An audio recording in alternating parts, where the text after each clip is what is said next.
A service of KIBMradio.com, the Internet's home for an all old-time radio.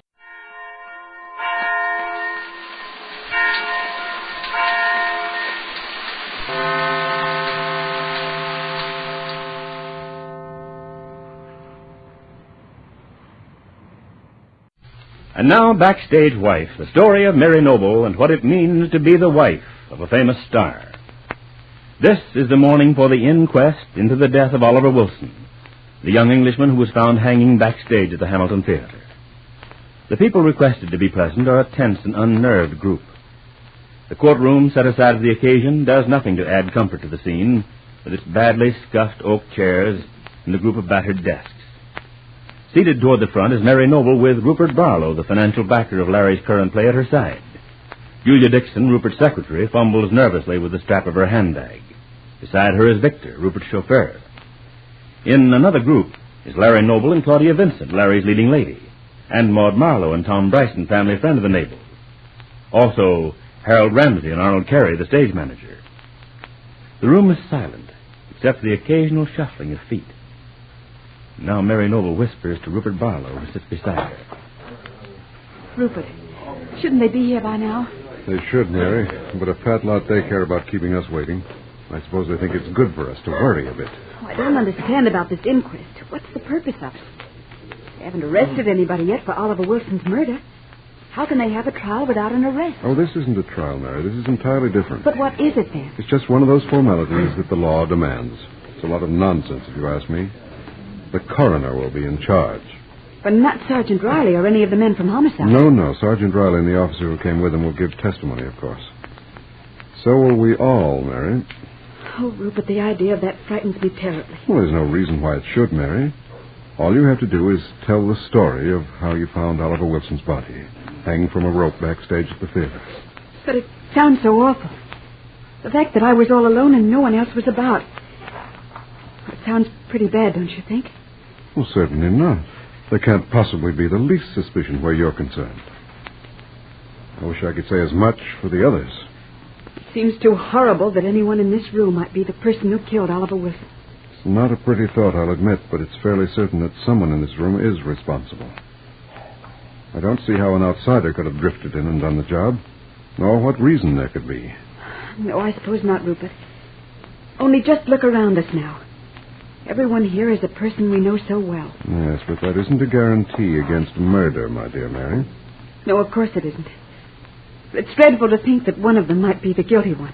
Well, I only hope the police don't bungle this job and have it drag on forever. Seems to me they should have been able to make an arrest before now. I don't see how they could, Rupert. I'm sure I wouldn't have the least idea who might be guilty. Would you? To me, it seems quite obvious. What do you mean? Whom did you suspect, Rupert? Please tell me. Well, I wouldn't tell you for anything in the world, Mary. But I hope that whatever comes out of this mess will not hurt you too badly. Why do you say that? Because murder is an ugly business. It brings all kinds of unfortunate facts to light. And it hurts many innocent people. I don't understand why you're saying this to me, Rupert. Do you know something that you haven't told? Mary, the least said right now, the better for all of us. But you sound so certain, Rupert. As though you knew something that would point to the murderer. Perhaps I do, Mary. Perhaps when we've all been questioned, the facts will form a pattern that is clear to everyone. But we know all the facts now, Rupert. We know about Claudia Vincent's elopement with Oliver Wilson. And we know how they quarreled. How terribly shocked Julia Dixon was when she found out. Yes, but those are surface facts. Perhaps some motive far deeper than the obvious anger and jealousy of both Claudia and Julia is lurking in the shadows of this case. I hope they insist on a full statement from your chauffeur, Victor. Why, try to shove the blame off on poor Victor. I'm sure he had nothing to do with the murder. I can't help distrusting him, Rupert. I know that sounds unkind, but I can't help it. Even if he has worked for you for many years, I still don't trust the man. I don't see why he should be lurking around the theater the night Oliver Wilson was murdered. You gave him the night off. Why did he spend it hanging around the theater and quarreling with Oliver? When you put it that way, Mary, it does look bad. I admit that. But you must give the poor fellow the benefit of the doubt. He's been very faithful and loyal to me for years. I know he's a rough kind of chap, but that's nothing against him. I know for a fact that he came to the theater because it was such a rotten night and he thought I might need him to help us all get home to Long Island. Did he tell you that? Of course. Don't you believe it? Rupert, I don't want to disbelieve anyone. I don't want to accuse anyone either. All I want is for this terrible mystery to be settled, so that we can go back to living our own lives again. I wonder just how many of us will be able to do that. What do you mean? Surely one person will be found guilty, Mary. How that will affect the rest of us remains to be seen. Yes, I see what you mean. Oh, it's such a terrible strain on everyone. I feel so sorry for Larry. I don't see how he can possibly go on like this. Perhaps he won't have to. A figure appears in the doorway, and everyone looks around. He talks for a moment to the officer on guard, and then looks at the assembled group and goes away. Larry Noble lights another cigarette with a nervous movement.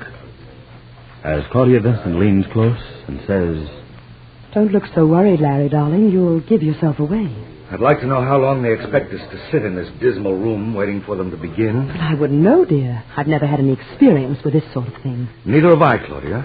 Thank heaven. Perhaps it's a deliberate test of our nerves. Maybe someone's watching us from a secret panel. Oh, nonsense, Claudia. They don't do things like that in this country. Well, how can you be sure? In any case, Larry, if I were you, I wouldn't smoke so much. Or you've ground a whole pile of cigarettes under your foot. And your hand shakes when you light your lighter.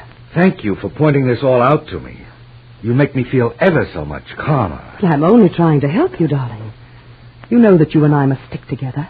We must be terribly careful to make our stories match in every detail. You keep saying that as though we were two conspirators. But you know what I say is right. I've asked you before to go over every detail of that terrible night with me so that our stories will be perfect. But you always refuse. Now it may already be too late. This inquest doesn't prove anything. It isn't a trial. It's just a lot of nonsense. Well, I'm sure I don't know. They'll ask us a lot of questions, I believe. Yes, questions that have to do with the dead man. Who found the body, when it was discovered. If anyone tampered with any evidence. It still doesn't show who actually murdered young Oliver Wilson. Do you think they're any closer to knowing who killed him? How should I know, Claudia? I don't believe they are, Larry. I believe they're utterly in the dark about it. Well, just look around you. Look at everyone here. Julia Dixon. How she must have hated Oliver when she found out he deceived her. And that awful Victor. He's no better than a gangster. And what was he doing backstage the night of the murder? And your lovely friend Maud Marlowe sitting there so smugly. A wretched old busybody. She could be as guilty as anyone. Oh, come now, Claudia. Not Maud Marlowe. She wouldn't harm a fly. No. She's a malicious storyteller. Why, she deliberately told Oliver Wilson that I was an heiress. And then she took me aside and told me the same thing about Oliver. Why do you suppose she did that? What was her purpose? I'm doggone if I know. To make trouble, that's all. To involve us all in a desperate crime. Well, I hope she's satisfied. You can't very well pin this on Maud Marlowe. Even if she did create a lot of trouble for you and Oliver, if you'd checked your facts before you rushed out to marry the guy, you might not be in this mess. Are you trying to infer that I killed Oliver Wilson? I'm not inferring anything, Claudia. I'm just stating a simple fact. You threw everybody into a rotten mess when you ran off with Oliver. Ramsey, me, everybody in the cast. And evidently you didn't care about any of that. You thought you'd outsmarted everyone by marrying a millionaire. Instead, you found out he was flat broke and a nobody. It's nice of you, Larry, I must say, to throw these things at me right now when I'm trying desperately to keep up my courage. What are you up to anyhow? Are you trying to turn the spotlight for this murder on me? Of course not, Claudia. Because if you are, Larry, I'd think about it. I offered to stick by you. I wanted us to stick together, remember that. I don't see any sense to that kind of talk. You make it sound as if we had something to hide. Well, don't we? Speak for yourself. Perhaps I will, Larry Noble. And if I do, I promise you won't like what I have to say. All right, now. All right. They're coming down the hall. Inquest will be underway in a few minutes. I'm sorry we had to keep you so long, but the coroner was held up on another matter. He'll be right here and go over the testimony. Now, just answer the questions in a simple, straightforward way. That's all. All right. Here's the coroner now. The coroner enters the room, followed by an assistant district attorney. Sergeant Riley crosses over to a chair facing the audience and looks carefully over the group in front of him as the inquest is about to begin. Be sure to be listening Monday to Backstage Wife, the story of Mary Noble and her husband Larry Noble, famous Broadway stars. From Hollywood, California, and an Allied base in Australia, Autolite brings you Everything for the Boys, the Command Theater of the Air, starring Mr. Ronald Colman, and his guest for tonight, Miss Maureen O'Sullivan.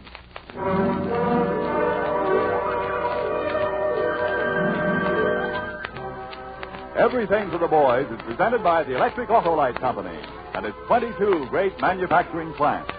Builders of precision equipment for 35 years. World famous for Autolite spark plugs, batteries, wire, cable, and electrical systems for automotive, aviation, and marine use. Now here's your host, Ronald Colman.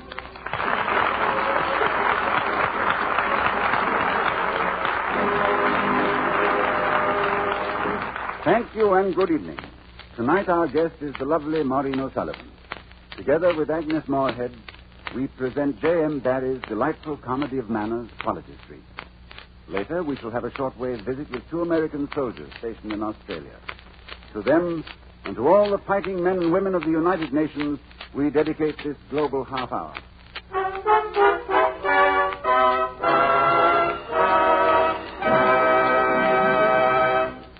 Probably you've never heard of Milton Rowland of Addison, Ohio. Never saw his name or picture in the papers. Never heard him mentioned on the radio before now. We know him because he is a hero and because he used to work at the Autolite plant in Cincinnati making shell cases for the Army. A good, clean kid of 18 doing a good job. But Milt, as we used to call him, wanted to do more to speed victory, do more than make shell cases. So he enlisted with the Army Engineers and soon became a part of General Clark's army in Italy. Then a few weeks ago, the news came. We regret to inform you, awarded the Purple Heart posthumously. But we know Milton Rowland's spirit is with us, urging us to double and redouble our efforts, urging his father, who has taken his place at the plant, keep it up, Dad. The other boys need that equipment. Milton Rowland has inspired everyone in the Autolite Cincinnati plant. And to us, he will be forever a part of the men and women who make up Autolite.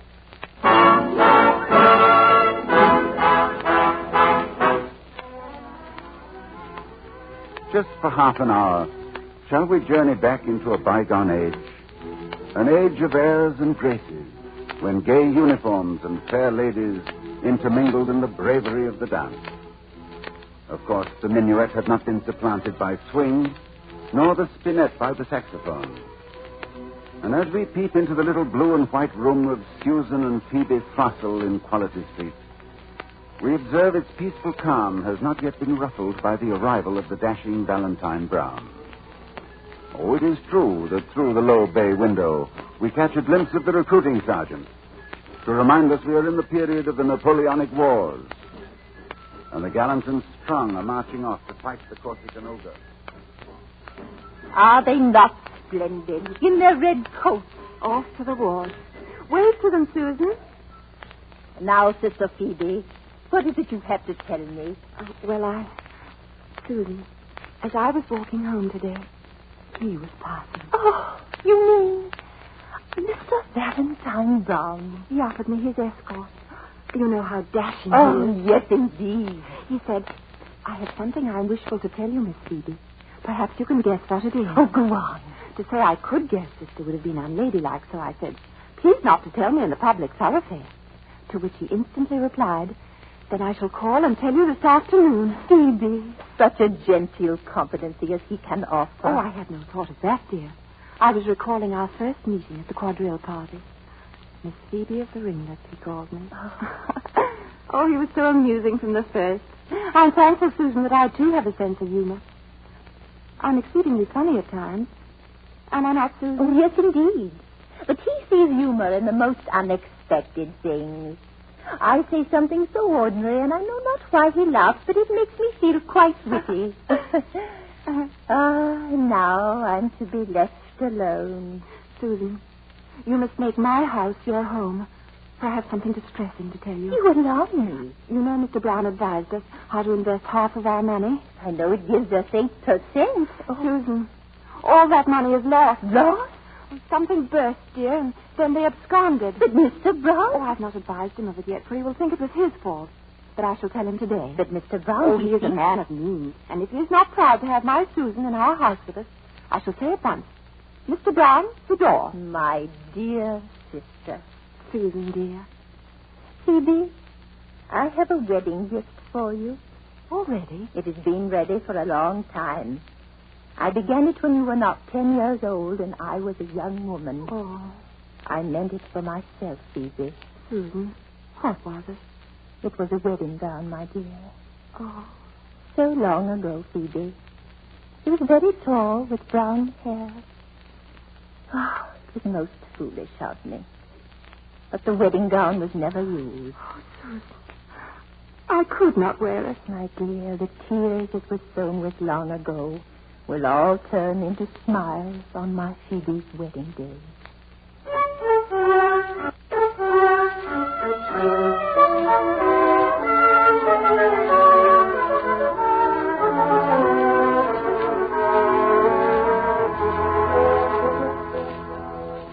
Miss Susan, how do you do, ma'am? Sir. Nay, Miss Phoebe, though we have met today already, I insist on shaking hands with you again. Always so dashing.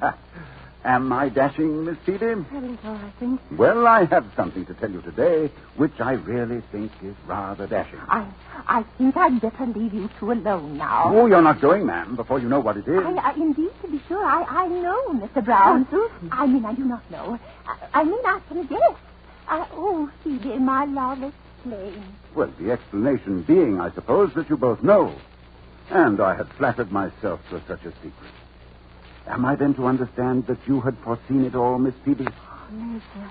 You must not ask that. I believe in any case it was you who first put it into my head. Oh, I hope not. Yes, your demure eyes flashed every time the war was mentioned. The little Quaker suddenly looked like a gallant boy in ringlets. Mr. Brown, what is it you have to tell us? That I have enlisted, Miss Phoebe. Oh. Did you surmise it was something else? You are going to the wars. To fight Napoleon. Mr. Brown, is it a jest? Ah, these stirring times, Miss Phoebe. He is but half a man who stays at home. I want to see whether I have any courage. And as to be an army surgeon does not appeal to me. It was enlist or remain behind. I think you have done bravely. We leave shortly for barracks, and I go to London tomorrow. So this is goodbye. Goodbye to dear Quality Street that thought me dashing. But I made friends in it, Miss Phoebe, of two very sweet ladies. I sometimes feared that I was perhaps too dashing. Ah, Miss Phoebe, you have been to me like a quiet, old-fashioned garden full of the flowers that Englishmen love best because they have known them the longest. The daisy that stands for innocence, and the hyacinth for constancy, and the modest violet and the rose. When I am far away, ma'am, I shall often think of Miss Phoebe's pretty soul, which is her garden, and shut my eyes and walk in it.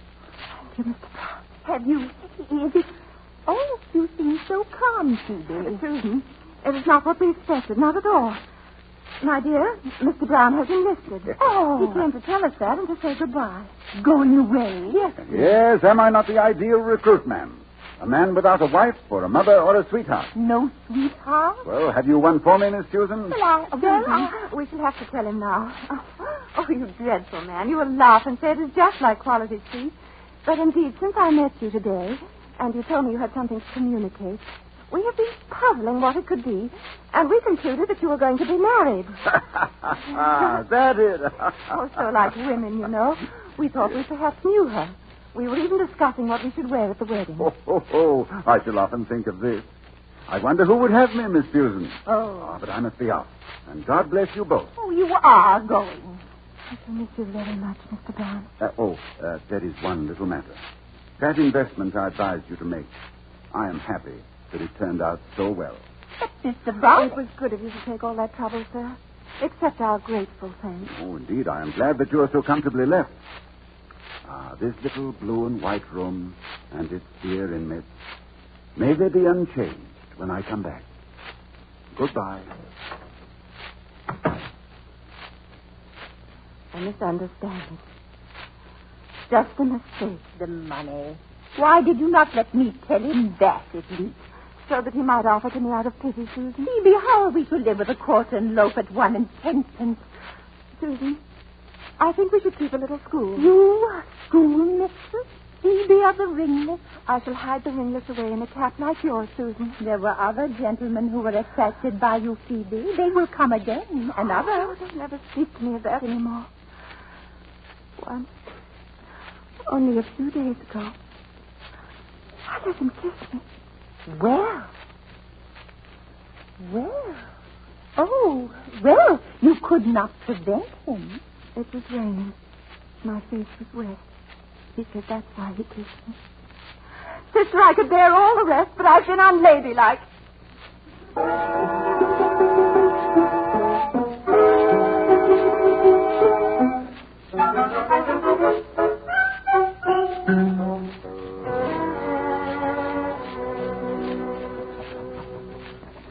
My dear Captain Brown, this is the 490th letter that you will never receive.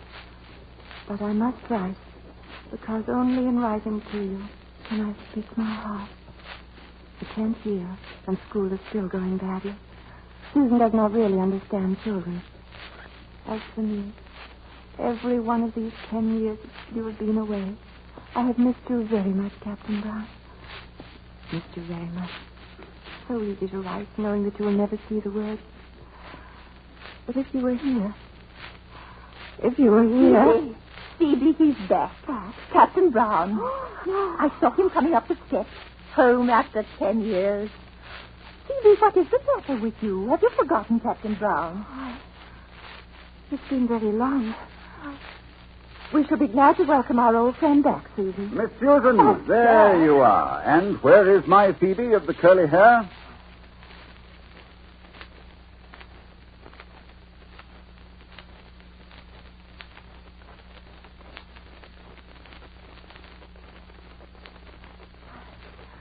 I am here, Captain Brown. Miss Phoebe, is it you? Yes. I suppose I've changed very much. Oh, no, I've not borne well, Captain Brown. Oh, we are both older, Miss Phoebe. Tell me of yourself. We're so I- proud of the way in which you won your commission.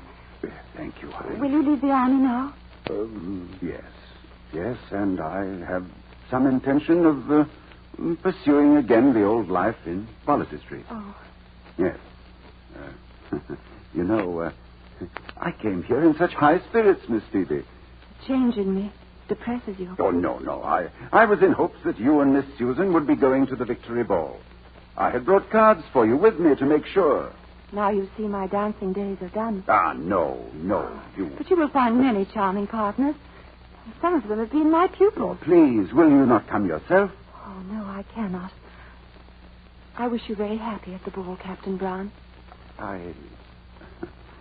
Thank you, Miss Phoebe. Good day. Good day, Captain. Phoebe, I heard. Oh, you must go to the ball. Susan, I've lost all my luck. No, Phoebe, no. You thought I was old because I'm weary. Because I've had to work so hard. Is it a crime when a woman works hard? Oh, look at me, sister. Miss Phoebe was like a garden once. But 'tis a faded garden now. If to be ladylike. Oh, I'm tired of being ladylike. I'm a young woman still. I wish to be bright and thoughtless and merry. It's every woman's birthright to be petted and admired.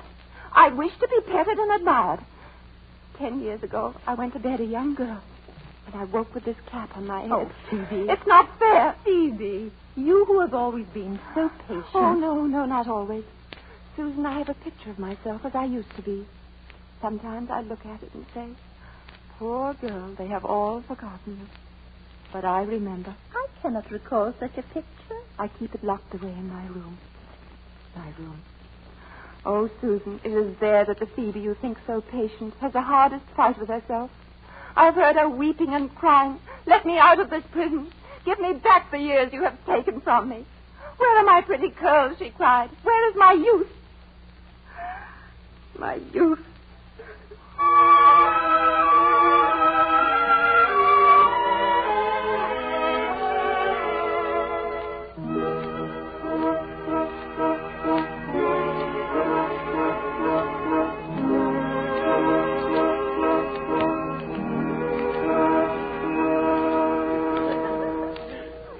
Oh, Phoebe, dear sister, I cannot believe that you've actually come to the ball. I am here. You almost frightened me. You look so young, so pretty. Oh, Susan, I do not know myself how it happened. I was so unhappy, and suddenly I put on the old gown again and tumbled my curls out of the cap. One dance, Susan, to Phoebe of the ringlets, and I will put her away in her box and never look at her again. I beg your pardon. May I... Why, it's Miss Susan. Captain Brown. And for a moment, I thought the lovely lady with you was Miss Phoebe. I am Miss Phoebe's niece, sir. Oh. Me? Aunt Susan. Do not be angry with your Livy. Your niece, Livy, Aunt Susan. Oh, I shall see to it, Miss Susan, that your niece has a charming beau. He means you will find me sweet partners. Nay, ma'am. I mean, I shall be your partner. no, Phoebe, you But can't. Aunt Phoebe would want me to. And if I say she does, you know she does. But my dear, My Susan, why do you talk so much? One dance with the gallant Captain Brown, and then I will go back to dear Aunt Phoebe.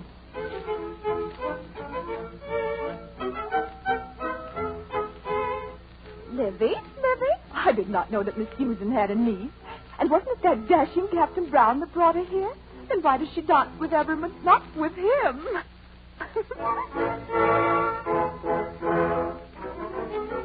Why, yes, she's my long-lost niece Olivia, come to take the place of my sister Phoebe, who I regret to say is now lying down at home with the headache.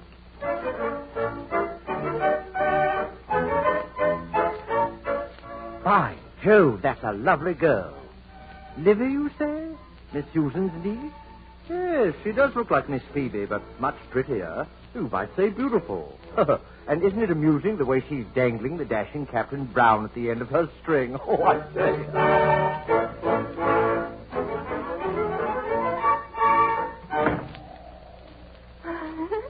Oh, really, Captain Brown, you're the most vigorous man. First, almost against my will, I find myself dancing with you when the dance really belongs to Ensign Blaze. And then I find myself here in the garden. You're an amazingly pretty girl, ma'am. But you're a shocking flirt. La. It has somewhat diverted me this evening to watch the men swarming around you. But really, in the interests of the man to whom you will be eventually affianced... Affianced? Yes, someday, Miss Livy, the right man will come. Oh. Now, how could you acquaint him with this poor sport of your light flirtation? I see. Believe me, Miss Livy, it is not the flaunting flower men love.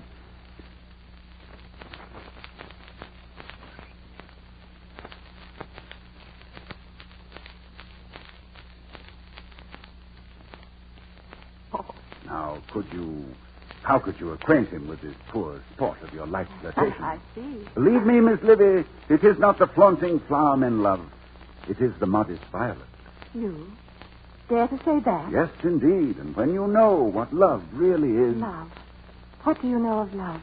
Why, ma'am, I know all about it. I am in love, Miss Livy. Oh, I wish you happy. With a lady who was once very like you, ma'am. Oh. It is your Aunt Phoebe whom I love. Oh. May I solicit, sir? For how long have you been attached to Miss Phoebe? I want to be honest. Never in all that time had I thought myself in love. Your aunts were my dear friends, and while I was at the wars, we sometimes wrote to each other, but they were only friendly letters. I presume the affection was too placid to be loved. I think that would be Aunt Phoebe's opinion. Yet I remember, before we went into action for the first time, I suppose the fear of death was on me. Some of them were making their wills. I have no near relatives. I left everything to these two ladies. Did you? And when I returned a week ago and saw Miss Phoebe, grown so tired-looking and so poor, it filled me with a sudden, passionate regret that I had not gone down in that first engagement. They would have been very comfortably left. That was sweet and kind, but it was not love. It is love now. No, it is only pity. It is love. You really mean Phoebe? Tired, unattractive Phoebe? I mean Phoebe of the fascinating, playful ways whose ringlets were once as pretty as yours, ma'am. Memory. Yes, that is the Phoebe you love. The bright girl of the past. Not the schoolmistress in her old maid's cap. Ah, there you wrong me. For I have discovered for myself that the schoolmistress in her old maid's cap is the noblest Miss Phoebe of them all. Miss Livy, Do you think there is any hope for me? There was a man whom Miss Phoebe loved long ago. He did not love her. Oh, now, here was a fool. He kissed her once. But that man was a knave. No, he was a good man. Only a little inconsiderate. She knows now that he has even forgotten he did it. I suppose men are like that? Oh, no, Miss Livy, men are not like that. I am a very average man, but I thank God I am not like that. It was you. Did Miss Phoebe say that? Yes. The face you loved, Captain Brown. You were the first to give it pain. I. The tired eyes. How much less tired they might be if they had never known you. Oh, but I must speak with her, Miss Livy, with your help. My help? I have not helped. I have tried to spoil it all. By flirting with me? Oh, no. Now that I know Miss Phoebe loves me, I understand. Your flirtations have but made me the more complacent. That never in her life had Miss Phoebe been guilty of the slightest deviation from the strictest propriety. All this evening, I have been watching you, Miss Livy, and seeing in my mind her and the pretty things she did and you did not do. Why, ma'am, that is how I fell in love with Miss Phoebe here at the ball. I hate her and despise her. Miss Livy. Oh, if you knew what she is. That paragon who has never been guilty of the slightest deviation from the strictest propriety. Miss Livy, for shame. I devoutly hope these are the last words I shall ever address to you. Goodbye. Livy? I mean, Phoebe? Oh, sister, you had me so confused. I do not know what name to address you by. Where is Captain Brown? What did he say to you? Phoebe, answer me. Oh, sister. He said it to me. Said what? Oh, sister, speak. What terrible thing has he said to you? Not terrible. Glorious. Oh. Susan, 'tis Phoebe he loves. 'Tis me, not Livy. Oh. He loves me. He loves me. Me, Phoebe. Oh, dear sister. Oh, but this character of Livy that I've taken, how can I get rid of her? I can send her away. Oh, then I would have to go away. Oh, what shall I do? Oh, it is all like algebra, taking something away from something and still leaving something. Oh, la, my poor head could never understand it. So now, I must go back to teaching school again. Yes, that's it, sister. All my energies must be put into the school. Oh, Susan, write the announcement. The Mrs. Trottle have the pleasure to announce new courses in their school. Embroidery, algebra. I refuse to write algebra. There is only one thing I can write. It writes itself in my head all day. Miss Susan Trottle presents her compliments and requests the honor of your presence at the nuptials of her sister Phoebe and Captain Valentine Brown. Oh, that is not possible. After this night's disposition, that is not possible. Why is it not possible, Miss Phoebe? Captain Brown. Oh, forgive me, but I must tell you this. Miss Livy will never trouble you anymore. I have sent her home. Sent her home? But how could you? Miss Susan, I know all. Oh, sister, he knows all. I know also that while men go away to fight great battles, women are left to fight small ones, loneliness and poverty. I dare ask your love no more, Miss Phoebe, but I still ask you to put yourself into my keeping. Please, Miss Phoebe, if not for your own sake, then in memory of the thoughtless recruit who went off laughing to the wall. I beg you, no more. Miss Phoebe, I warn you, you'll see me turn into a grumpy, crusty, bottle-nosed old bachelor. Mr. Brown, but of course you must marry someone. Then, by gad, Miss Phoebe, I shall have to carry you in my arms to the church.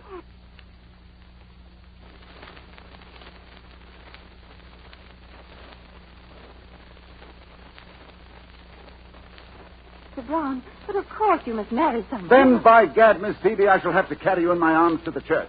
Sir, how could you? Dear Phoebe Trussell, will you be Phoebe Brown? Sir. Yes. Sir, the dictates of my heart enjoin me to accept your too flattering offer. Oh, Phoebe, your face is wet. May I kiss you? Oh, it's so dashing.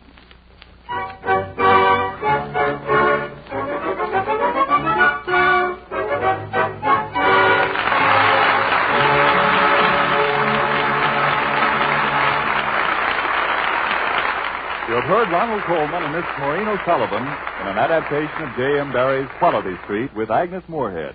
The music was written and conducted by Gordon Jenkins. Our stars will return in a moment to speak by short wave with 2 American soldiers at their base in Australia. But first, a word for you on the home front. The less you drive your car, the more attention the battery needs. And if you're driving weekends only, you've probably noticed this when you try to start your car. The battery seems to have lost its oomph. This is quite possible because your car must be driven in order to keep the battery up to full strength. That's why the battery should receive attention every month. Drive into your nearest Autolite service station, your local car dealer, or any reliable serviceman. They'll be glad to check the liquid level and test the battery's state of charge. Recharge it when necessary. Believe me, this regular checkup will help keep your battery up to par. And when you need a new battery, install a new Autolite battery. Autolite batteries are designed and built by people who know how to make long-lasting, power-packed batteries that are world-famous for dependability and performance. Remember, the name Autolite means precision manufacturing. And now, Maureen, for our trip to the Antipodes. You mean a shortwave visit down under, Ronnie? Exactly. We'll have a chat with 2 American fighting men stationed in Australia. And incidentally, they're talented boys.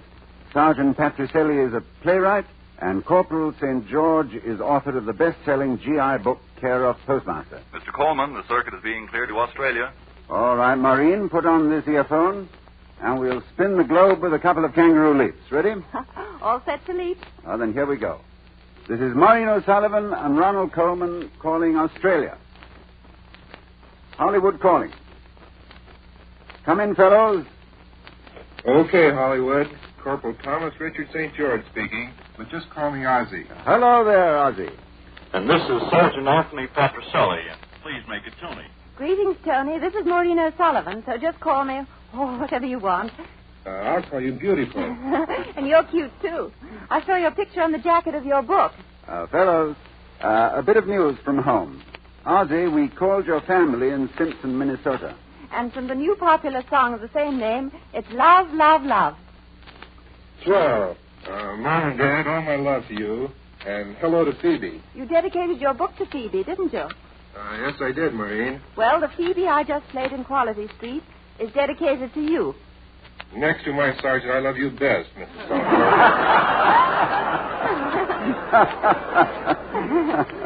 Ozzy, after 8 months, your book is still among the bestsellers. Yeah. Everybody reads anything these days. So I'm writing a new one. Yeah. What's the new book about? Well, I hope I won't have to live down another book, so I'm writing about New Guinea, where the natives can't read. Ozzy, weren't you a writer before you went into the army? In a way, I was on a newspaper. But it really started when I was ghostwriting for other students in school. Ghostwriting in school? Yeah, I got expelled for that. I dropped the ghost and became a live writer. And now you're a correspondent on the army paper, Yank. What are your plans after the war? Oh, heck, I guess I'm in a rut. I'll just keep on writing. Well, Ozzy, we'll all be looking forward to your new book. Tony Patricelli, you're a writer, too? Well, I used to write for radio in the States. I just sent a book to the publishers. You're a member of General MacArthur's Public Relations Office, aren't you? Yes, sir. I handle that is sort of nurse-along war correspondence in one language or another. Uh-huh. Well, we understand you arrived in Australia December 1941 with the Flying Tigers. Yes, sir. I guess I was one of the first Yanks to get here. Australia must seem like home to you now, Tony. It certainly does. I've been here a pretty long stretch. Besides, I married Sylvia down here, so I'm practically a native. Tony, your mother is now living in Waterbury, Connecticut. She sends her love. Say, Mr. Coleman, is Mom listening in? Yes, she is, and the whole family. Oh, then I'd like to ask you a favor. Sylvia's right here. Could I introduce Mom to my wife? Introduce your mother to your wife? Splendid. The air is all yours, Tony. Thanks a lot. Well, Mom, Sylvia is very beautiful, and she's a blonde, and she's an artist. Anyway, Mom, here's Sylvia. Hello, Mother. It's wonderful to say hello and know you're listening. I hope we'll be able to get together soon. Tell Mom about the new copper selling. Yes, Mother. Sue's my daughter. She's just a month old now, and she looks like your Tiny. Oh, don't believe a word of it, Mom. She's just the image of Sylvia. Tiny's on model car. I don't know. Susan doesn't say much yet, but she has a very intelligent expression on her face. Just like Tiny. And she's beautiful like Sylvia. Say, Mr. Coleman, I hope we haven't taken up too much time. Oh, not at all. Susan sounds superb. We wish we had more time for this global family reunion. We're sure your mother is happy to hear from both of you. Time's up, Miss Coleman. Well, men, that's all for now. And it's meant a lot to us, Mr. Coleman. Thank you. Yes, sir. It's been great to say hello to the state. So long, and thanks, folks. Good night, men, and good luck. Good night, boys. God bless you.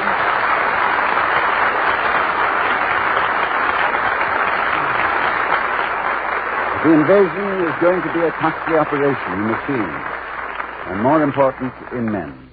The Army and Navy needs nurses as they never have needed them before. We appeal to all nurses to think of the probable cost in lives. The great majority of these may be saved if skilled nurses are available. Nurses, think of these men and register at your Red Cross chapter at the earliest possible moment. Next week, Autolite cordially invites you to another program of Everything for the Boys, your new global half hour uniting the home front and the battle fronts overseas. Your host, Ronald Coleman, will have as his guest Miss Dinah Shore in an original radio play by Arch Oboler suggested by Earl Robinson's stirring song, The House I Live In, dedicated to a pair of fighting Yanks who will speak by shortwave from their base in England. Our thanks to Maureen O'Sullivan. Until next week, when Dinah Shore will be our guest, this is Ronald Coleman saying good night to you and the boys, and God be with you. Everything for the Boys is shortwaved all over the world. This is Frank Martin saying good night for Autolite.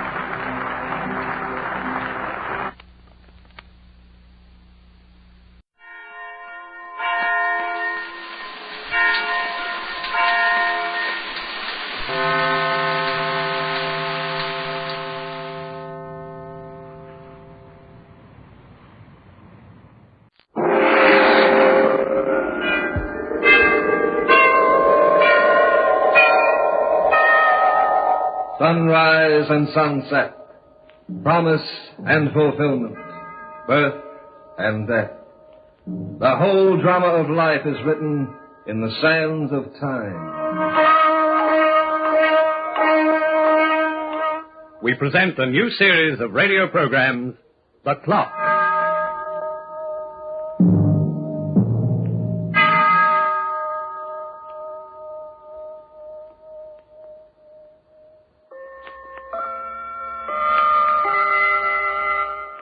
Time and distance are closely related, and one is often measured by the other.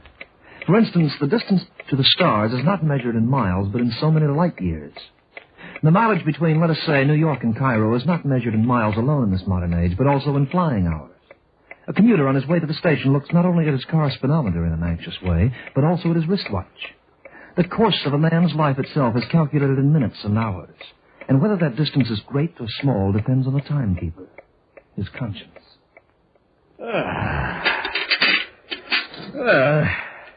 That was quite a meal. I'm glad you liked it, Fletcher. Avocado, boiled lobster, crepe Suzette, and a good wine to top it off. Could a man ask for more? Hardly. Here, Wilson, have a cigar. Thanks.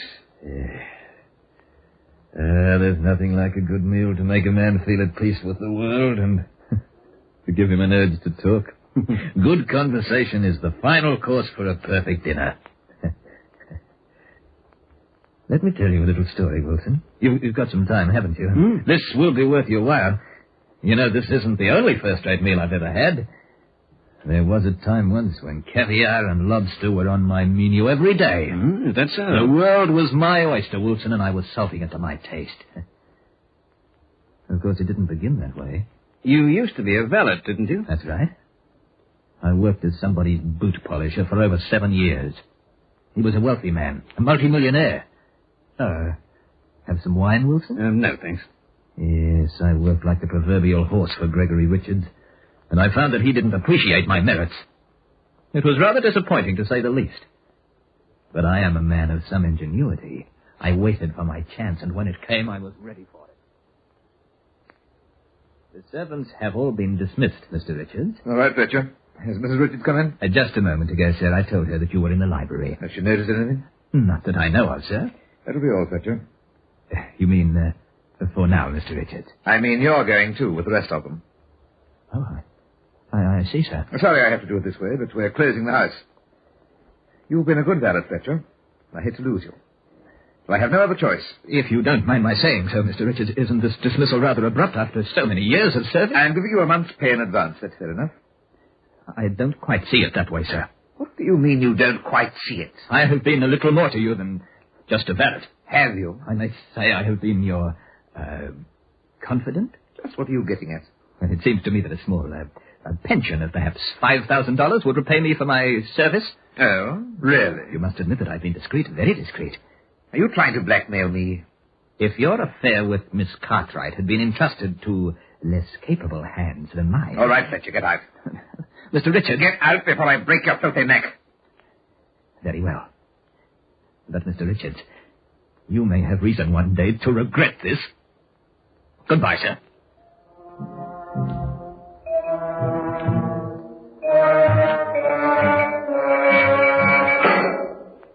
Charles! Lucy! Fletcher! Where is everybody? Gregory! Gregory! What is it, dear? What's going on in this house? Where are the servants? They're gone, Harriet. Gone? What do you mean, gone? Where's Fletcher? He's gone, too. I dismissed them all.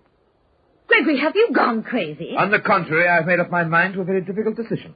Have you? I'm sick of this house, Harriet, and everything it stands for.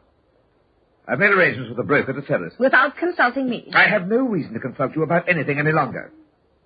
The plain fact is that I'm leaving you, Harriet. For good. Well, so you've come up with it at last. I'm glad you knew it was coming. I'm glad you realized we can't go on this way.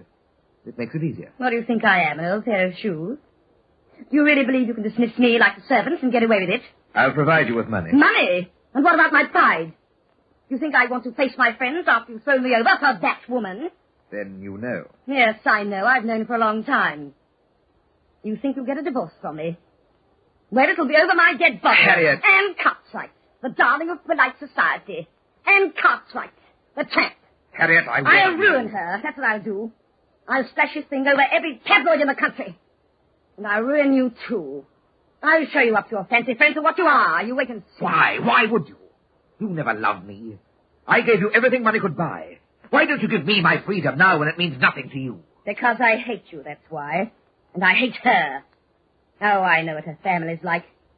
They won't allow you to get within 10 feet of her as long as you're married. You think you can make a fool of me, Gregory? Well, you'd better think twice. So this is how you want it to be? Just wait until I really get started. I'll show you how I want it to be. She won't be able to show her face again. You wouldn't dare. She'll want to run away. And find a hole to hide in. Harriet! The trap. The duck. No, you won't get away with that, Harriet. You went too far. I told you. Harriet. Harriet, get up. Harriet! She's dead. I've got to do something. But where? How? I've got it. Yes, the cellar. The cellar. Underneath the cement.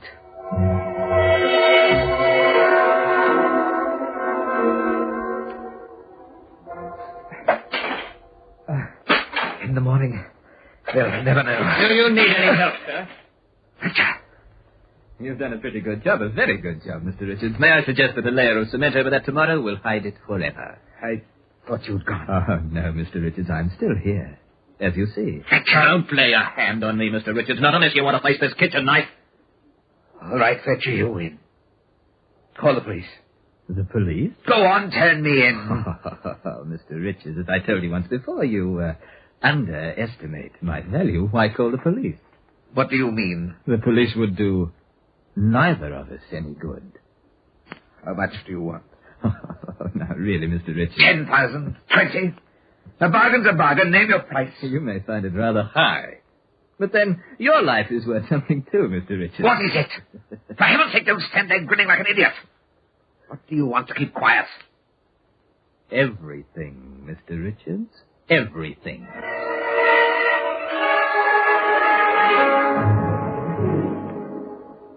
Sit down, Fletcher. Thank you. Not there, that's my chair. I know it. Now, look. You've got a price. I want to know how much you want. Do you mind if I have one of your cigars? Thank you. Of all the... Maybe you don't quite understand the situation you're in, Mr. Richards. Your life is in the palm of my hand. If I pick up that phone, I can put a noose around your neck so fast you wouldn't know what hit you. What are you trying to do? Torture me? Are you just playing with me to amuse yourself before you turn me in? I have no intention of turning you in, providing, of course, we come to terms. What are your terms? I've asked a dozen times. And I've told you. Everything. I'm going to live the way you live and enjoy what you enjoy. For the rest of your natural life. Make that a little clearer. Yes, I suppose I must. From now on, I'll be the fine gentleman, Mr. Richards. From now on, I'll see what it's like to live in velvet. Oh, but of course, you live here with me. That's decent of you. Yes, and what's more, you'll wait on me the way I waited on you. Do you hear? You'll be the valet, Mr. Richards, and I'll be the master. You're mad. Not entirely, no. However, I am a generous man. I won't confine you to the house. You may leave occasionally, providing you let me know where you're going. I don't mind. That's very big of you. And there'd be no point in your running away either. I'd have the police on your neck in a hurry if you did. And besides, Miss Cartwright would also be involved. You wouldn't want that to happen, would you?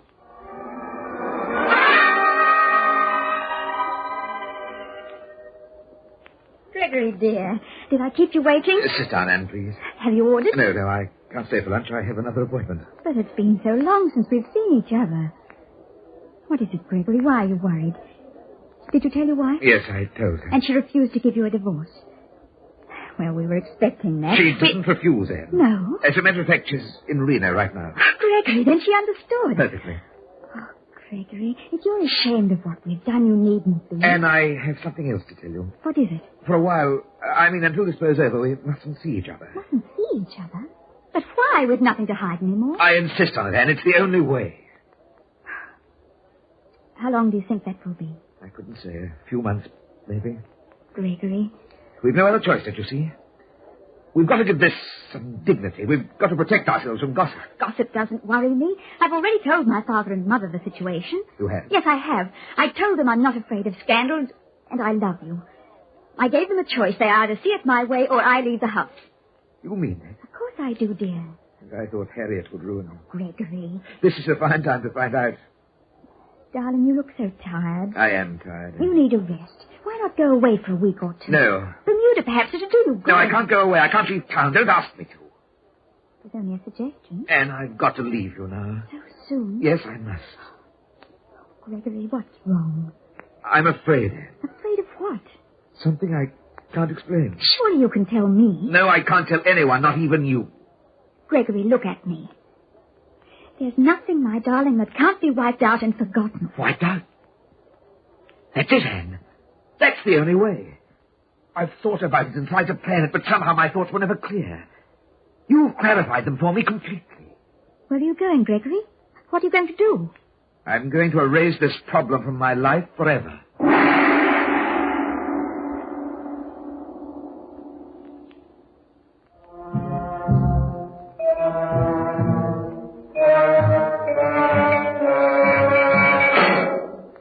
Once the cake is cut, the saying goes, it is simple to enjoy another piece. Once the timekeeper loses track of the seconds in your mind, the clock runs wild. For what does it profit a man to gain the whole world and lose his soul? And what does it profit the killer to take a human life and lose his own in return? Yes, what is it? Fletcher? Come in, Richards. I thought I told you to call me Mr. Fletcher when you address me, Richards. Do you have the check? Yes. Here. 10,000. Fine, you may go now. You may even take the afternoon off, my good fellow. I have something else here besides the check, Mr. Fletcher. So I see. There are 6 bullets in this gun. I'm going to fill your rotten body with them. And what do you propose to do with me? Put me in the cellar next to your wife? Exactly. I don't know why I never did this before. It's so easy, it makes me laugh. Richard, you're a fool. Am I? Put the gun down. If you kill me, you die too. You whipped me long enough, Fletcher. The party's over. You idiot. Don't you think I'm prepared for this? Do you consider me to be so childish I let you get away with so simple a trick? What do you mean you're prepared for it? There's a note in my bank vault to be opened at my death. That note gives complete directions as to where the late Mrs. Richards can be found. And how she got there. No. You didn't. Put the gun on top of my desk, Richards, before you make me lose my temper. And that would be inconvenient for both of us. That's better. You've worked it out completely, haven't you? To the last detail. Clever, wasn't it? Incidentally, you met Anne Cartwright for luncheon this afternoon. You followed me? She's very pretty. Oh, yes, extremely attractive and young. A man could learn to appreciate a woman like that. I wonder how attractive I'd be to her. I'd like you to invite her here, Richards, for dinner. I want to know more about her.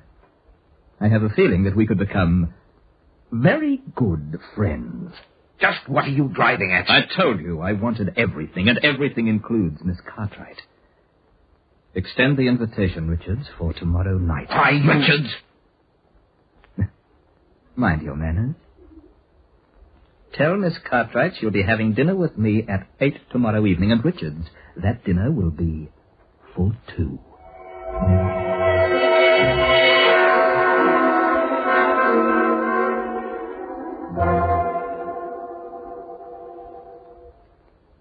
Good evening, Fletcher. Good evening. May I take your things? Thank you. Will you tell Mr. Richards I'm here? He's not in at the moment. He isn't? No, he suggested that I entertain you for a while. You? Will you have a whiskey and soda? No, thank you. You don't mind if I have one, do you? Fletcher, have you been drinking? Well, I've had 3 or 4, just enough to make my conversation interesting.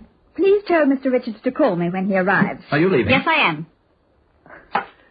You're very impulsive, Anne. I was looking forward to an enjoyable evening. I even prepared the dinner myself. Fletcher, do you realize that Mr. Richards will dismiss you for this? Dismiss me? Dismiss me? Oh, that's very good. Fletcher! Mr. Richards' dismissing days are over. From now on, he's taking orders, not giving them. You're not only drunk, you're crazy. Am I? Then, why has he changed so much in the past few weeks? Why does he crawl around like a worm, afraid of his own shadow? And why haven't you seen him as much as you used to? You know about that? Yes, my dear, I do. You see, I've taken over for Mr. Richards. His very life depends on me. Oh, you're lying. Why should I? What good would lying do me? Fletcher, just what did you mean when you said that his life depends on you? Oh, it's nothing to bother your pretty head about. Suffice to say that I'm the man worth knowing now. I can do as much for you as he ever could, and more. Fletcher, answer me. What did you mean? Oh, well, it has something to do with money. He's in a difficult spot, and I've taken over all his financial responsibilities. Now I know you're out of your mind. What would a valet know about finance? A valet, am I? I'm a great deal better than that, Anne, I assure you. I demand to know where Mr. Richards is. He's gone. Gone? Yes, he's run away. He's not coming back. Oh, you expect me to believe that? No, I don't. And that's why he left this note. What note? Here. Now, let me read it to you. Dearest Anne, I'm going away for good. You won't see me again, so forget about me. Fletcher, my trusted friend, has taken over my estate. I can't explain why or how, just trust in him completely. And it's signed Gregory. Let me see that. There you are. You ought to recognize his handwriting by this time. Dearest Anne. But why did he go? What have you to do with this? You love him, don't you? Well, If you love him, you'll be nice to me. The truth of the matter is that your Gregory is an embezzler, and I'm protecting him from the police. Oh, that can't be true. But it is. My darling. Oh, take your hands off me. Oh, really? Now, aren't you being a little... Get out of my way. You'll come back. And when you do, you'll make up for that slap. Dearest Anne.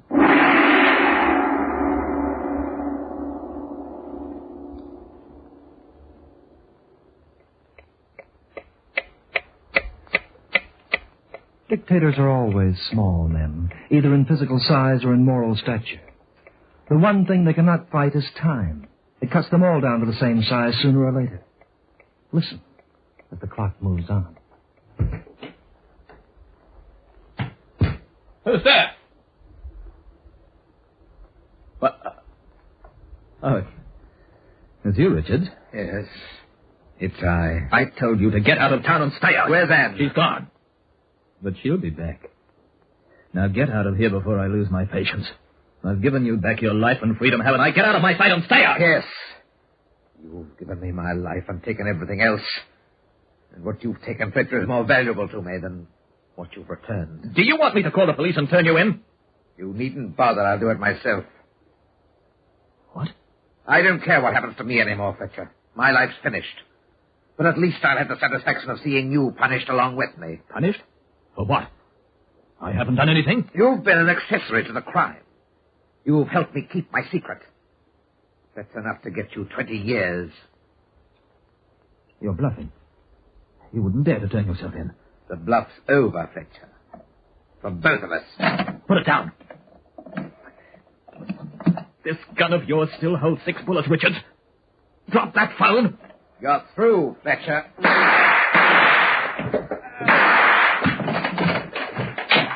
Through, am I? We'll see about that. You've forgotten that there's still plenty of room in the cellar. For you.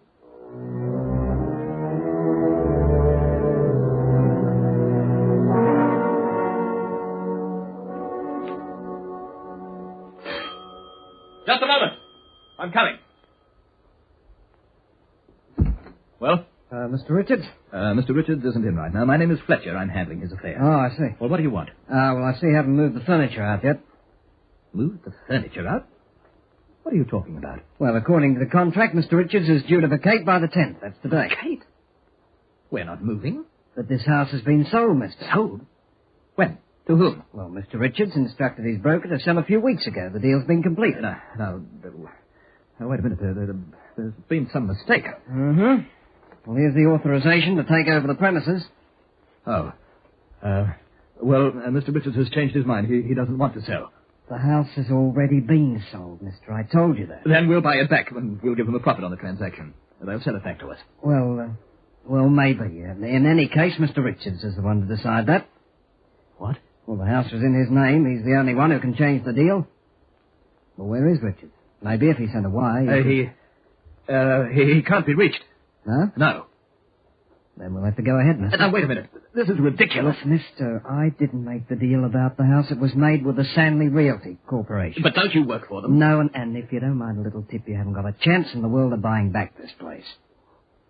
Why do you say that? Well, the Realty Corporation's going to erect a $50 million office building, and this site is part of the layout. So don't waste your time by trying to make any deals with them. Well, if you don't work for them, who do you work for? I'm an agent for the Franklin House Wrecking Company. We've got a contract to tear this place down and make room for the office building. You're going to tear it down? So you better get somebody to move your stuff out, mister. My contract calls for us to begin work today. That's right now. I got 40 men outside and we pay them by the hour. We can't wait. Hey, Joe? Yes? Send the boys in, will you? We'll start, I think we'd better check to see how deep the foundations are first. And we'll start by tearing up the cellar.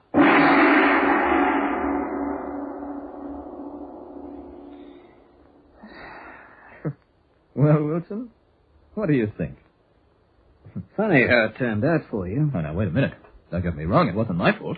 No? Oh, it was Richard who made the mistake, the fool. After killing his wife and being taken over by someone as smart as me, he just couldn't think straight. He'd completely forgotten that he'd turned the house over to a broker when he made up his mind to leave his wife. I guess you wouldn't have forgotten about it if you were running the show. I should say I wouldn't. The idiot. If he had only told me... If he'd only mentioned something... Well, that's how it goes.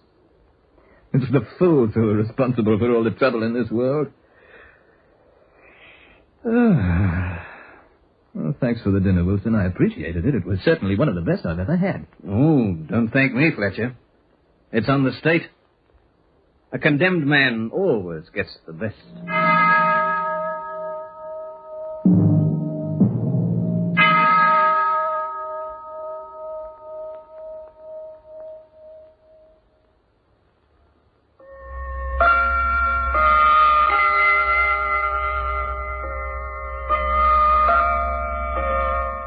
Yes, time and distance are closely related, and one is often measured by the other. Scientists now measure the distance to the moon in rocket hours, and one day the men of the future may enable you to calculate the mileage around the world aboard your airliner in so many minutes. But one thing will always remain constant. The distance between the prison cell and the death house will always be measured by my ticking as I look down from the wall. The Clock will be heard again next week, same time, same station. This program was written by Lawrence Clee and starred Hart McGuire as the Clock. Fletcher was played by Leonard Teal. As Richards, you heard Kevin Brennan. As Anne, Barbara Brunton. Gordon Glenwright was the guard, and as Harriet Richards and the agent, Sheila Sewell and Ken Hannum. The Clock, directed by John Saul, is a Grace Gibson radio production.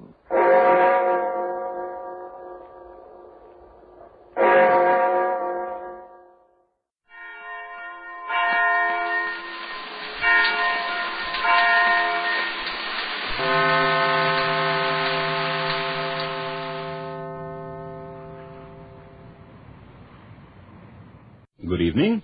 This is Crime Classics. I am Thomas Hyland with another true story of crime. Listen. That was Aaron Leathers demonstrating a broom he had made with his own hands. Aaron was a gypsy, and he knew the broom-making secret handed down from the master broomers of Romany. Demonstration. The floor of Mrs. McGee's parlor in her cottage, right outside of Rutland, Vermont. The year, 1850. And Aaron was very proud of his handiwork. Watch. Oh. Watch. Oh. Oh, look. Someone threw a doll through the window, Aaron. It's dressed like a gypsy. Its head's all twisted, like it was dead. And see, it looks like you, Aaron. Tonight, my report to you on Widow McGee and the Three Gypsies, a Vermont Fandango. Crime Classics, a series of true crime stories taken from the records and newspapers of every land, from every time. Your host each week, Mr. Thomas Hyland, connoisseur of crime, student of violence, and teller of murders. Once again, Mr. Thomas Hyland.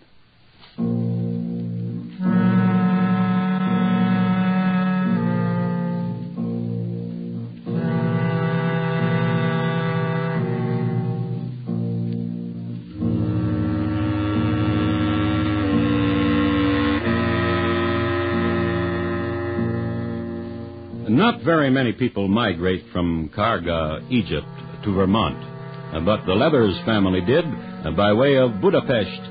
Of course, it took a few hundred years to get from one place to the other, but the Leathers family was gypsy, and they had time on their hands. So they migrated. They finally arrived in 1815, and they found the country good, lakes and mountains, and a good source of fine New England straw with which to weave their baskets and make their brooms.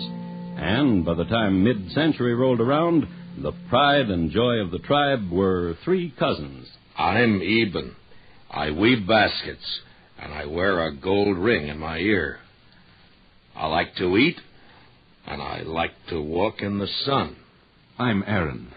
Brooms are my specialty, and I wear gold rings in both my ears. My eyes are blue. My side of the family came through Ireland. I like nights of the small moon best.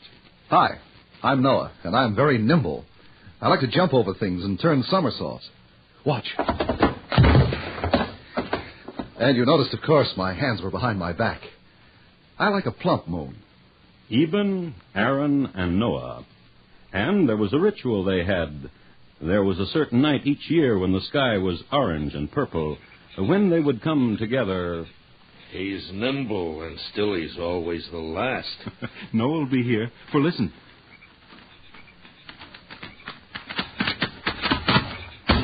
Ho, cousins! You're late.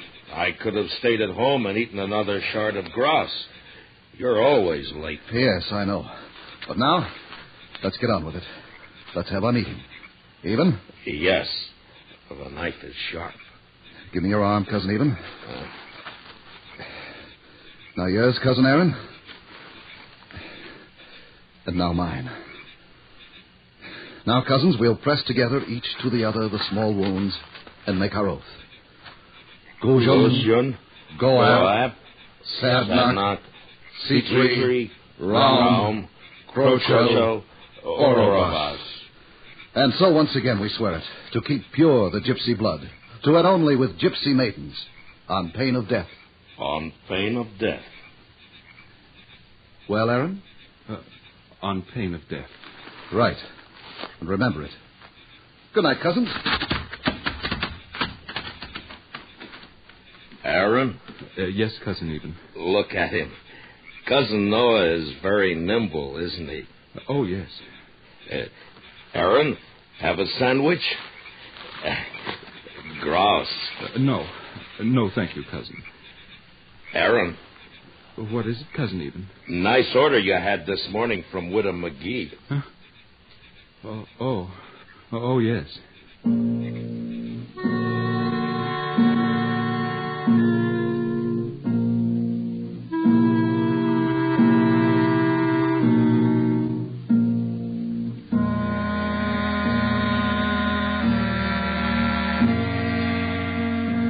I think you'd like to know about Widow McGee, as she was a young widow and very beautiful and affectionate. And because she was these things, a cruel rumor had it that in her garden often was seen a sprite dancing in the starlight in a kind of pavane to the moon. A cruel rumor had it also that this dancing sprite was none other than Widow McGee. It should be mentioned also that her husband had perished from a strange malady. From a robust man, he just seemed to dwindle. A medical fact which was ascribed to his journeys in the tropics as a young sailor. Such was the young widow's misfortune. Is it any wonder, then, that the next morning, when that happened, when her door was tapped upon, she immediately donned her finest smile, threw open the door for glad companion's sake. Oh, good morning. Good morning, Gypsy. Come in. Come in. I've brought your 2 brooms and your baskets 3. Oh, what blue eyes are yours in the morning light. I've tied the brooms in a special way, I know. And what black curls are yours. And I've weaved a special weave for the baskets. And swarthy skin, and ears pierced with gold. Where shall I put them? Where you stand. And your name is Aaron, you told me yesterday. Yes. Oh, such a name. Such a wizard of a name. Are you a wizard, Aaron? Gypsy Aaron? Is there darkness in you, Aaron? What do you mean, ma'am? Oh, don't ma'am me, Aaron. Rachel, I am. Rachel. Is there darkness in you? Do you gamble in the gardens on starry nights and sing strange hymns in a strange tongue? Well... Of course you do, swarthy lad, gypsy lad. Fawn. Fawn? Yes. Oh, yes. I've got to go. Oh, but you'll come back tomorrow. Are you placing another order? Rachel. Rachel? 2 brooms and a basket. Tomorrow.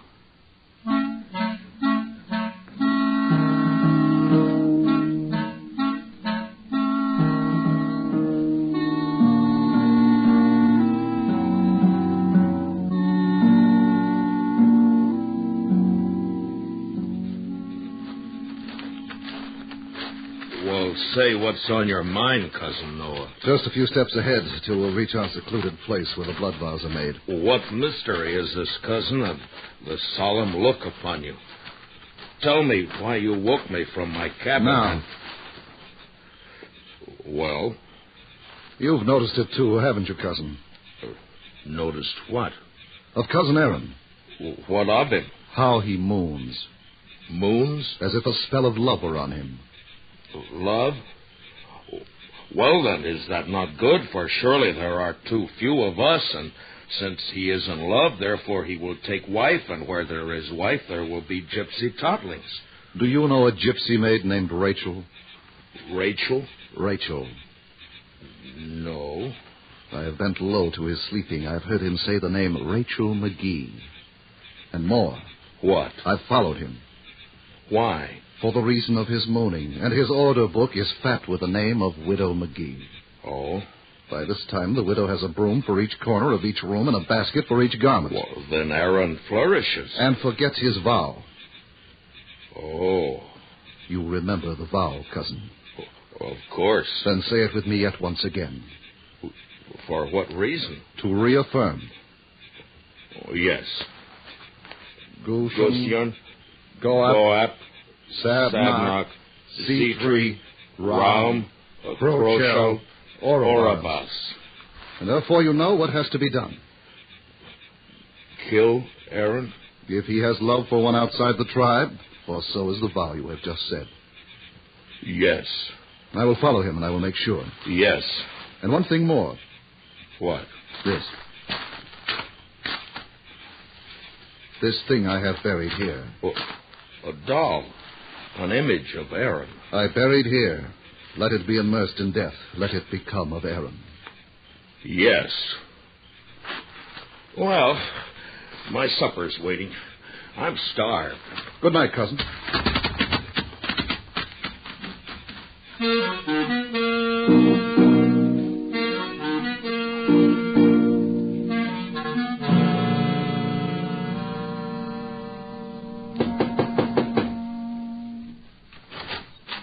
Oh, good morning. Good morning, Gypsy. Hello, Rachel. Hello, love. Oh, Rachel. Rachel. Your lips had the taste of wild berries. Rachel. Because you were wild. I want to show you something. What? The broom I brought you this morning. It's a special one. Oh, Aaron. I cured the straw in a different way. So watch. Oh.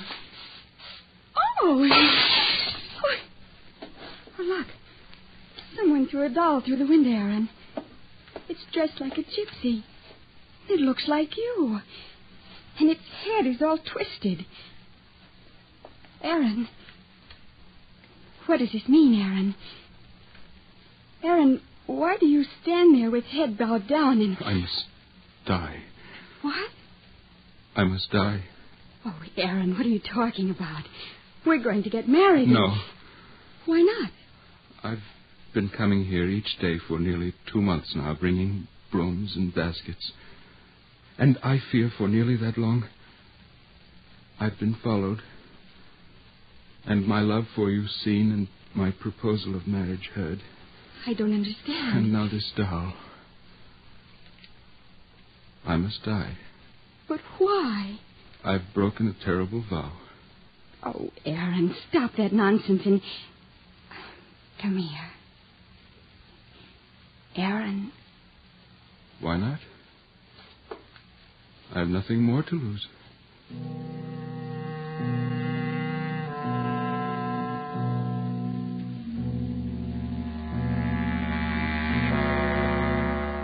And he told her many things. Strange gypsy lore of other nights, the dark forests of Mudyar country, the mountain lakes of Tuscany, and the singing stone of a lost and dim place in the Urals. And he taught her strange songs, forbidden melodies of doomed gypsy kings, and what croonings to make to turn off a star. And she looked into the moon pools that were his eyes, and she wept. And later... I'll never forget you, gypsy lad. Never. And she knew it was time for him to go. Fare you well.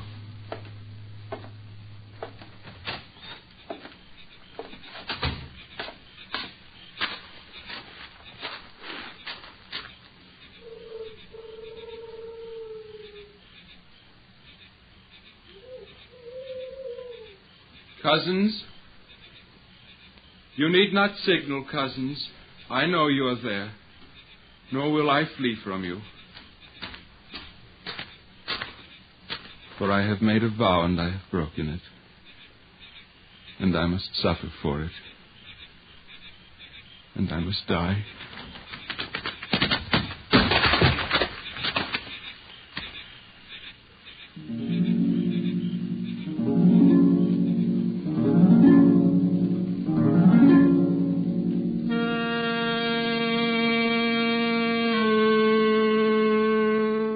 A gypsy named Aaron Leathers was found in the woods a few days later.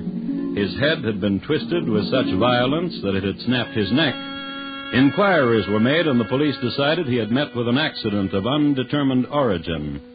It was also noted that for nearly a week after the occurrence, no sprites danced in Mrs. McGee's garden.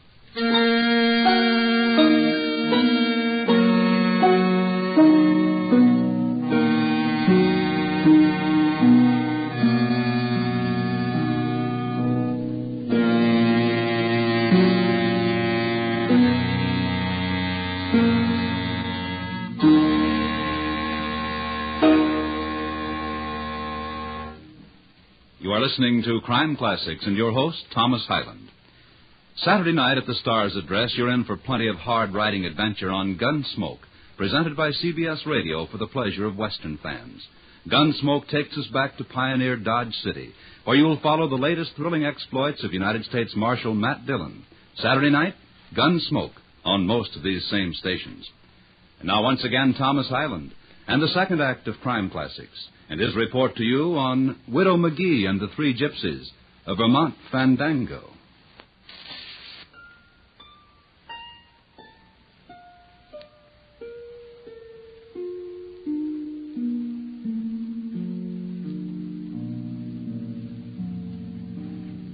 They were cutting Vermont granite into tombstones in 1850 more than usual, for this was the time of Mad Gerson Hayward's raiders, who swarmed across Lake Champlain into the United States to create havoc and devastation and death, only to drown to a man trying to get back into Canada.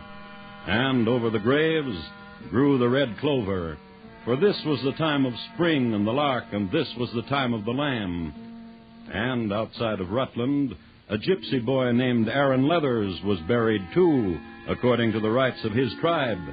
Buried and almost as soon forgotten, except for the few words that were being spoken about him. He deserved to die. He did deserve to die. He broke a vow. His death then right. And twisting his neck was easy. It is right that I helped. For what he did, loved not one of the tribe.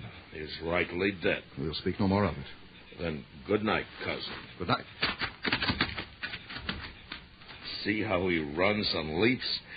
My cousin is indeed nimble. Well, time to eat.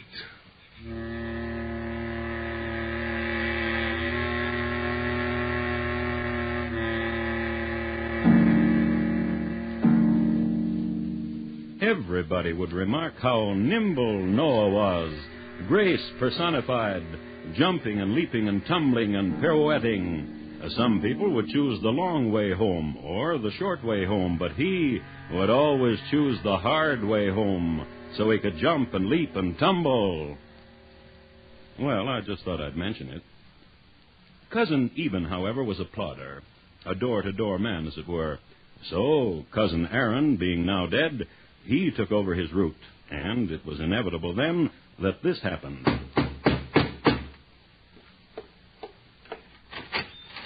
Oh, good morning. Good morning, Gypsy. Come in. Come in. I sell brooms and baskets. How dark your eyes are. This broom now. See how it makes the dust fairly fly? And how curly your hair. And this basket woven so tight with willows that tea could be poured into it and it would hold. And swarthy skin. And one golden earring. Ma'am? Rachel. Rachel? Yes. Would you care to place an order, Rachel? Ah, I have all the brooms I need. And baskets, too. Oh. Once there was a gypsy boy named Aaron. My name is Eben. He was gentle, and he spun a spell about me. My name is Eben. Eben. Oh, such a name. Such a wizard of a name. Are you a wizard, Eben? May I put these brooms and baskets down?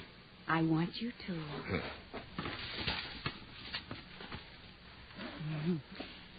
Aaron used to tell me stories of far places and weave spells. Once upon a time in far Samarkand, that's very far, in a magical place, a very magical place where spells were woven, lived a handsome prince. Oh, my. He was so handsome that it was said that each time he walked the golden streets, a maiden's heart would burst. Oh, my.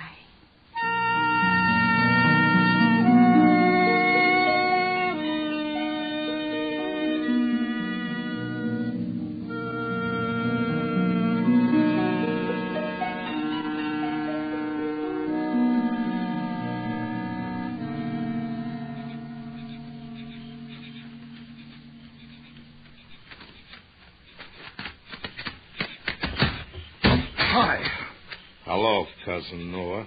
Been waiting long, Cousin Eben? No, not too long. Know why I asked you to meet me here? Why? You've been mooning. Mooning? Like a man in love. Have I? Like Aaron used to do. How do you mean? Seen you weave a green weed into a basket so loose it wouldn't hold a watermelon. I call that mooning. Well, you're wrong, Cousin. I hope I'm wrong, Cousin. Because of the oath, because of the vow. Well, you're wrong, Cousin. And there's no girl who has your heart? None. And if there was a girl who had your heart, she'd be a gypsy. She'd be a gypsy. And not an outsider. And not an outsider. Cousin? Yes, Cousin? Why are you looking at me like that? Like what? As if you think I'm lying to you. Oh, no. Oh, no. No, no, no, no, no. Which was in itself a lie, for Noah didn't believe Cousin Eben from there to Burlington and back again. He had seen the symptoms before, and just to make sure, on a warm night when Cousin Eben slept beneath a tree, Noah, in his quiet, graceful, and agile way, sneaked up upon him and put his ear close. And this is what he heard. Rachel. Rachel McGee. How I love you. Then Noah sneaked away again and into the clearing where the blood oaths had been made. And there he fashioned a doll. It was a straw doll, and the resemblance between it and Eben was remarkable. Then he broke the doll's neck. The next day, Eben, not knowing that Noah had fashioned a doll, went back to his route. And what was his first stop? Good guess. Oh, come in. Come in. Hello, Rachel. Hello, love. And what have we for breakfast today? Oh, strawberries and goat's cream and bacon smuggled from Canada and turkey eggs and maple syrup to soften spoon. Oh, good, good. Oh, this is hardly any breakfast at all for what you will have when we get married. Oh, I have a book with things written down in it to eat. Oh, got some milk? The what? More milk. Oh. Truly, Eben. Truly what? We will be wed. I want to. Oh, the banquets, the feasts. Oh, good, good. Eben. Yes? I have money, and you'll never have to work anymore. You'll tell me stories and weave spells, and I'll cook for you. Hardly will we need to step out of the door. Good, good. Eben. Yes? Do you love me, Eben?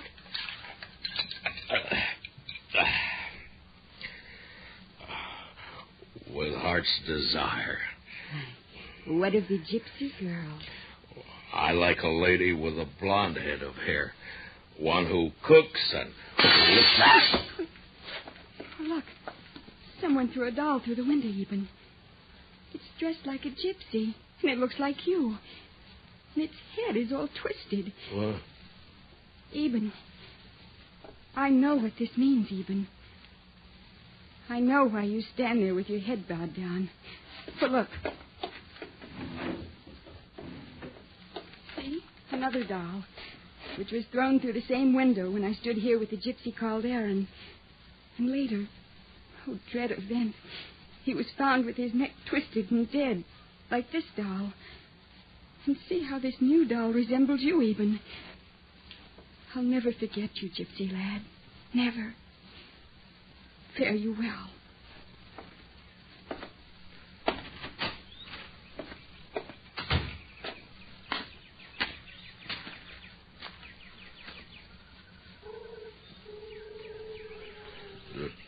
Noah? Noah, are you there? Noah? Noah? We must talk, Noah. Come to me and we'll talk.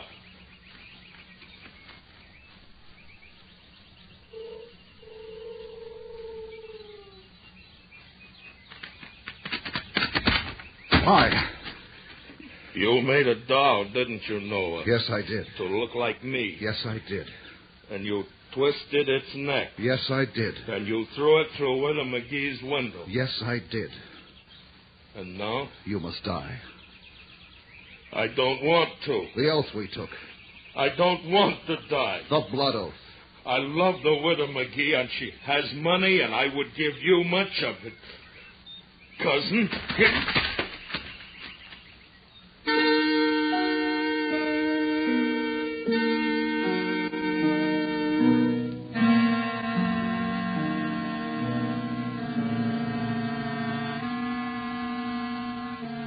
A gypsy named Eben Leathers was found in the woods a few days later. His head had been twisted with such violence that it had snapped his neck.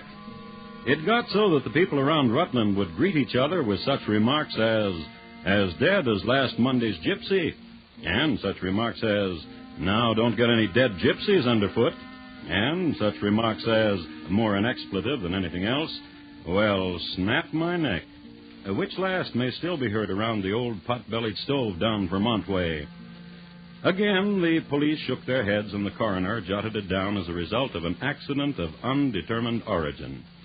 Now, since cousins Aaron and Eben were dead, Noah had the broom and basket route all to himself.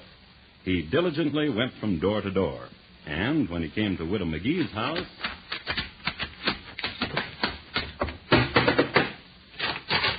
Oh, good morning. Good morning, Gypsy. Come in.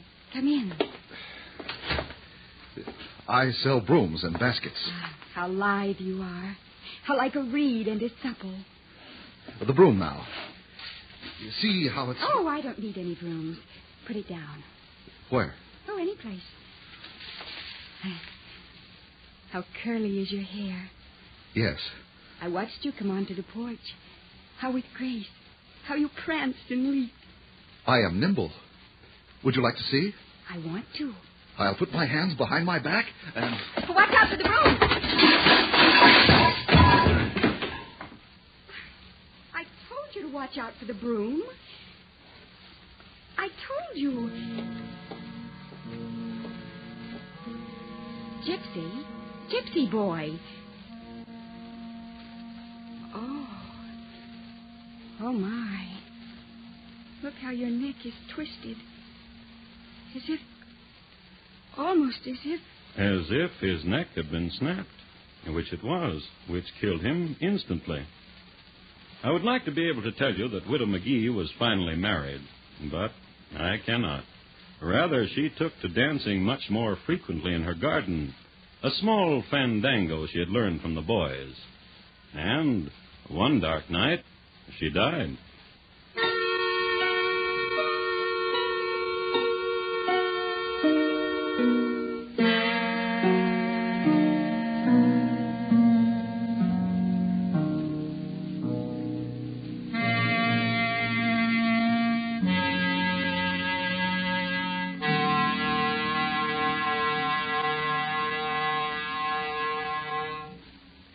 In just a moment, Thomas Hyland will tell you about next week's crime classic.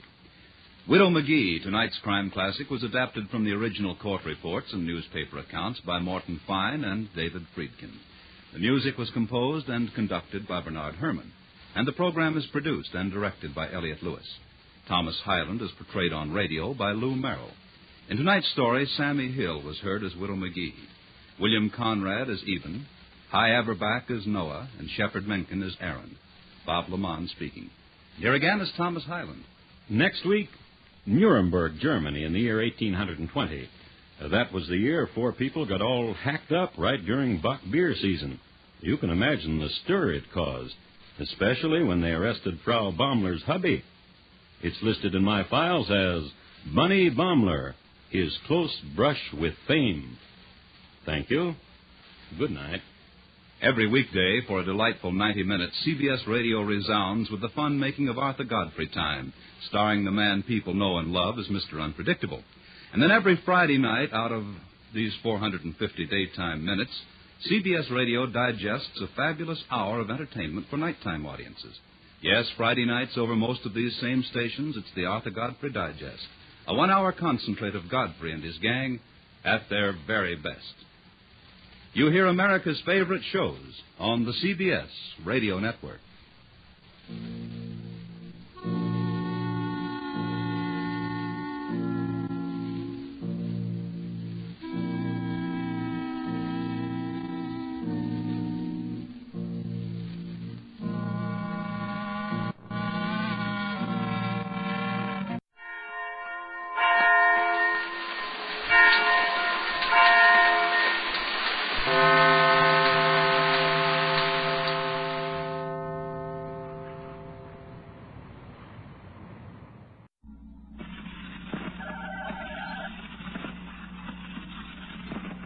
Quiet, please.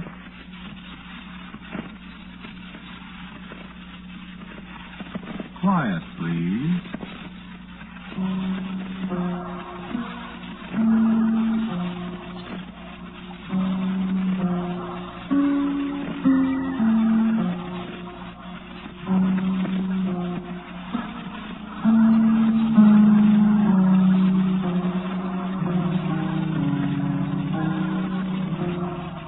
Broadcasting System presents Quiet, Please, which is written and directed by Willis Cooper and features Ernest Chappell. Quiet, Please for tonight is called Not Enough Time.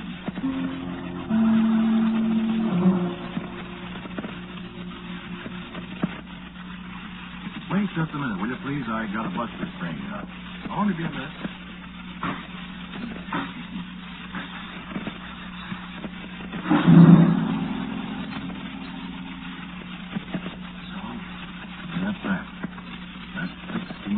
$40 worth of junk and 4 years' work. And here's a bale of notes that the editor of the astonishing story would give his eye teeth for. He ain't gonna get them.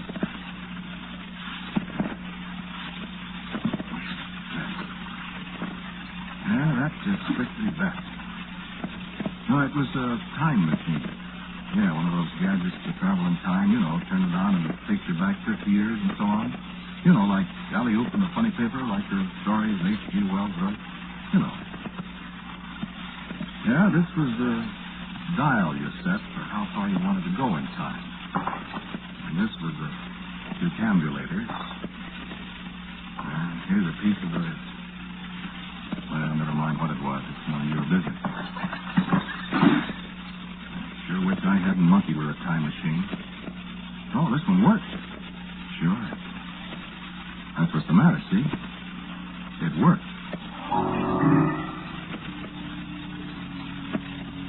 Well, I don't want any part of time machines, not after what happened to me with this one. You can make one for yourself if you want to, and if you can, but you're not going to get any help from me. Oh, they can be made all right. Me, I'm just a bumble-fingered mechanic out of the garage, and I made one. And I'll give you my first and last piece of advice, Buster. Don't you do it. I saved up my dough, and working around the garage, I could glom onto a gadget here and there that Cliff Oswald didn't know about. I had a lathe there and some other machinery, and I did the rough hand work there. Then when I quit and rented this old busted-down farmhouse out here on Cemetery Road, I bought some more machinery, see, some stuff for precision work and some stock. A piece of iridium from that fountain pen factory in Fort Madison, Iowa. 2 or 3 polystyrene plastics that they made for me in Parlin, New Jersey. Special crown glass prisms I had made here in town. And some other stuff. Quite a lot of other stuff. And try and find out what it was. You may be surprised how easy it is to drop out of sight in a small town. This place here is way out in the sticks past the cemetery, off on a side road that nobody's used for 20, 30 years. And I'd done all my shopping in Peoria instead of here in Pekin. And I never went downtown for anything. So, nobody knew I was here. It was just that easy. I put in nearly 4 years, like I said. And then, all of a sudden, the doggone thing worked. I was just sitting here, and I turned it on, see? Just like that, it was raining. Well, the sun was shining bright when I turned it on, and for a minute I couldn't figure it out. And then I remembered it rained the day before, and by golly, it was the day before, right then. How do you like that? Well, I stayed in yesterday for 10 minutes, and then 6. We came back, and the rain stopped, and the sun was shining again. It wasn't even damp outside. Well, I'm not going into a lot of details that you wouldn't understand if I told them to you, but the net of the thing was I decided I'd really try it. But really. And that's the story. Now, supposing you intended to take a trip back 50 years in time, how'd you prepare for it? Well, I'll tell you what I did. First, I studied an old history of Caswell County, paying particular attention to 1897, 50 years ago. So as I wouldn't make any more bobbles than necessary. I picked out a place on a map where there wasn't any trees in 1897. I didn't want to find myself hanging from somebody's apple tree when the thing stopped. Then I bought my equipment. I got me a revolver, a camera, and a flashlight. Then some aspirin, and it was all fixed. I moved the gadget out in the back lot where the map said there wasn't any trees 50 years before, and I set it back to 50 years, and I was reaching for the release when I got a sudden fast thought. There I was, dressed in a double-breasted gray suit with white stripes and a blue sport shirt and a pair of brown and white shoes. It was the shoes, I guess. I looked down on them, and I said, "Holy Moses, would I be a number in 1897 in this outfit? They'd throw me in the can before I could say howdy." Imagine. So I quick disconnected the machine from my wrist and put it back in the house and jumped in the car and beat it for Peoria in a theatrical costume house. Rosie thought I was nuts, but I got the rig I was looking for. How do you like it? This here brown derby's a dinger, ain't it? Even with a dent in it. And get a load of the shoes. Button. Hey, you know what? There ain't any place where you can buy a button. Well, anyway, you want to hear the story. I got the machine out again and set it, and I took a long breath, and I said, "Well, kid, hold your hat. Here we go." And I pressed the button.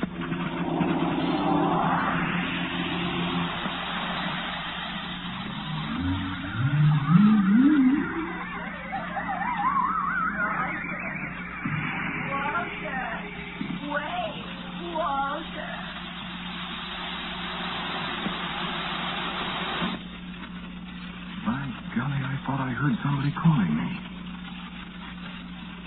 They couldn't. You hold up your hands there, you hear me? What? Now, look out with that gun, Buster. Hold up your hands, or I'll be forced to shoot. Who do you think you are? You'll find out soon enough. Keep your hands up now, you hear me? This is a fine way to welcome a stranger, Bud. This is the way I welcome strangers all the time. Don't give me any sass, either. Who are you? My name's Walter McCoy. What you doing here? I'm a visitor. Visiting who? Visiting, the sheriff. Oh, you are, eh? John Stout. Pleased to meet you. Huh? I'm John Stout, stranger. Oh, my God. And you sure are going to visit me. Come on, march.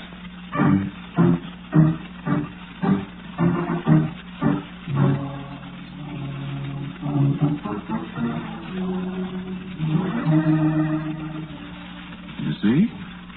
Smart guy, me. I told you I studied that history of Caswell County till my head hurt. The only name I could think of when this guy popped up from behind the hedge was the sheriff. Well, John Stout marched me over to a horse and buggy, and he buttoned me to a stanchion with the biggest pair of rusty handcuffs I ever saw, and said, "Get out, Queenie," and away we went to the jailhouse. And my time machine lying on the ground out there 2 miles from where I was looking out of an iron-barred window. And it was all set to come back to 1947 in just 24 hours, whether I was there or not. How do you like that?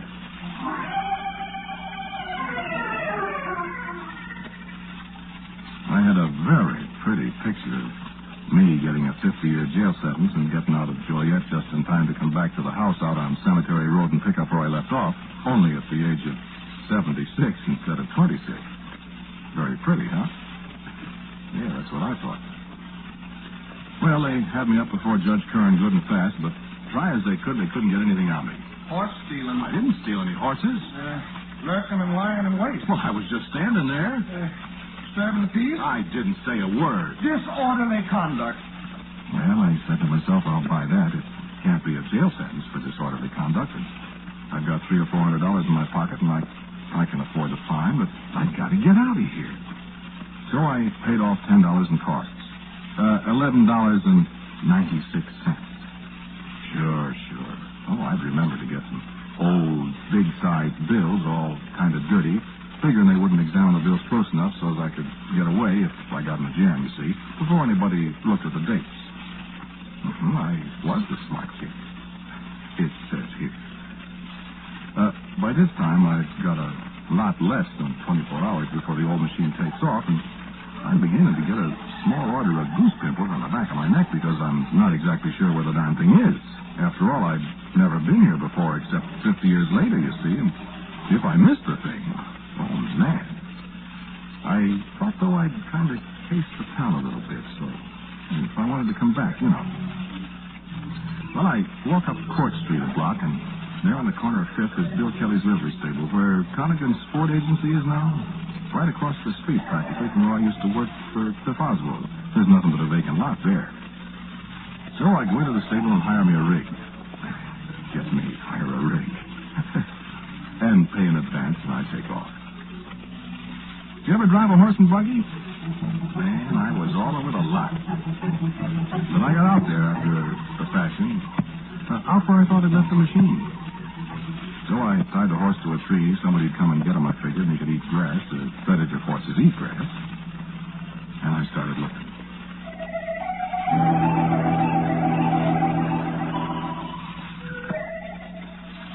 It was just a great big field, see?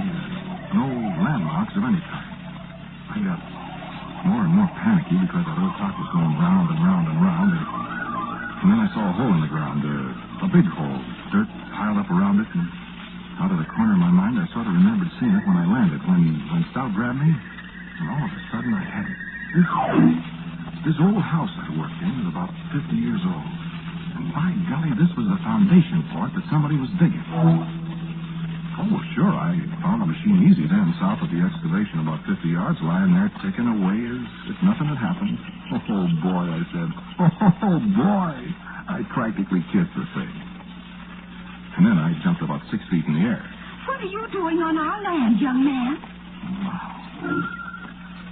Wow, there was the most beautiful girl in the world. Just the most beautiful girl I've ever seen. Red hair. No makeup, man. And I tell you, she looked beautiful even in an 1897 outfit. A brown dress down to her ankles and a white shirtwaist with big red polka dots on it. And a hat that looked like a dog's dinner. And she looked wonderful. And she pointed those big blue eyes at me and she said again, What are you doing on our land? And when I could get my breath, I said, Who are you, lady? My father and I merely happen to be the owners of this land, that's all. Well, lady, I'm sorry. You're trespassing. Oh, I'm sorry. I used to live there in that house you're going to build. What? I'm going to live in,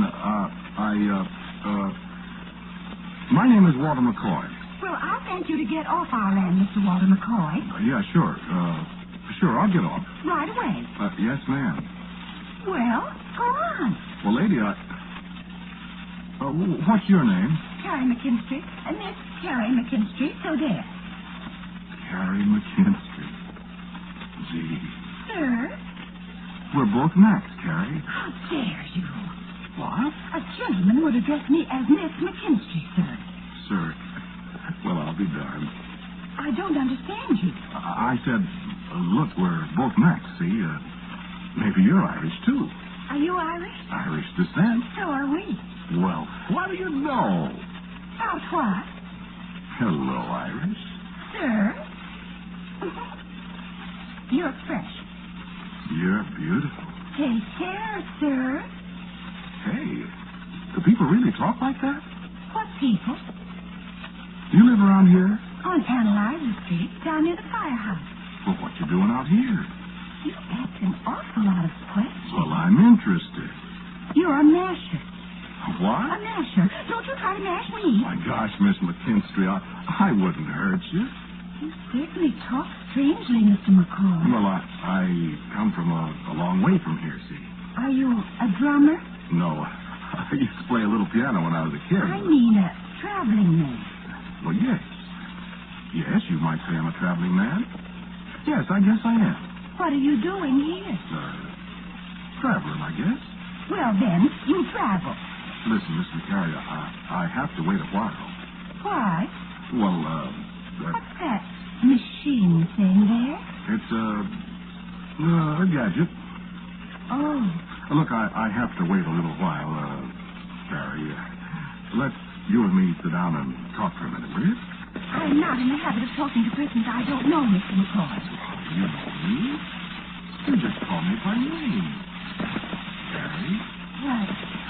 Why? Well, what would we talk about? Let's talk about the future.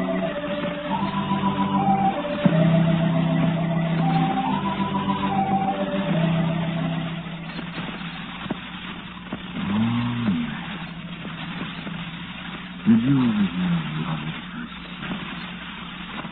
Yeah, I always thought too. Didn't?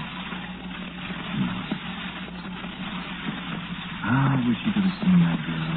Red hair and blue eyes. Oh, I said that to her. Well, nobody's going to see her. Not me. We sat there on a pile of chairs and talked. Now, I don't know what we talked about, so I guess I did most of the talking. I told her about automobiles and radio, skyscrapers, airplanes, I think. I think I did. And she sat there and didn't believe a word of it, but she loved it. We got along toward dark and we felt like there. And the sun was down across the river. Oh, man. Yes. I did. I forgot for a minute she was out. Oh. I had you know that I'm a respectable girl. I picked myself up out of the dirt and shoved my jaw back in place. Oh, Walter. Walter, did I hurt you? Oh, Walter. And the sound of her voice came back to me. Remember when I took off on this stick? Somebody yelled at me? And I didn't have any more time to think because Carrie had her arms around me and she was crying and kissing me. And... yeah, it sure was love at first sight. Double. Carrie Machinsky and Walter McCoy. October 5th, 1800.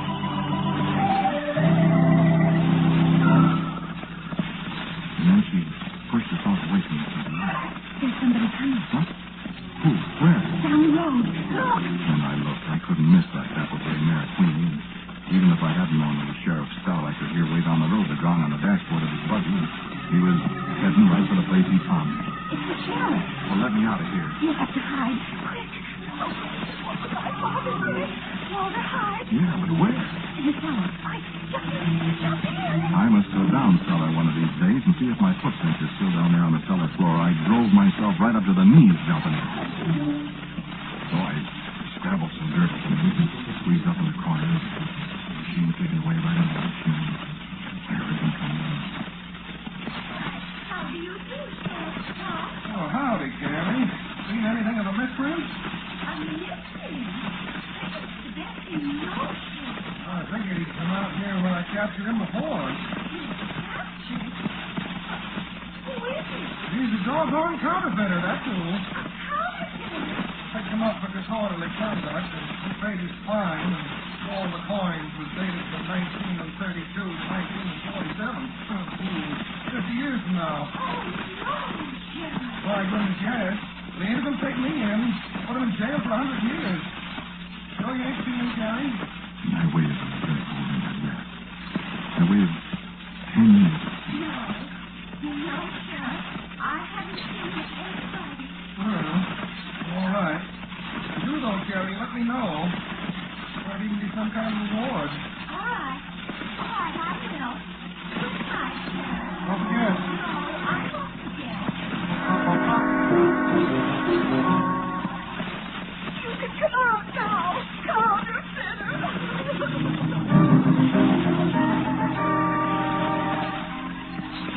I say she had red hair? Brother, I've been chewed out by experts. But Carrie, she threw the book at me. And all the time crying, that was right. Well, finally, when she slowed down, I started to talk. Look, I was in love with her. That was day before yesterday. That was just 2 days ago. So I confessed. I told her all about the machine and how I had to go back every week and be stuck here. Oh, she didn't believe me at first, but after a while, I guess I convinced her. I know I convinced her. And I told her I was in love with her. And the moon was coming. She told me she thought she was in love with me. She knew she was in love. There's a fix to being loved. What? You can't stay here, Walter. I guess not, but... Oh, Walter, I do love you. I'm a shameless woman, but I love you.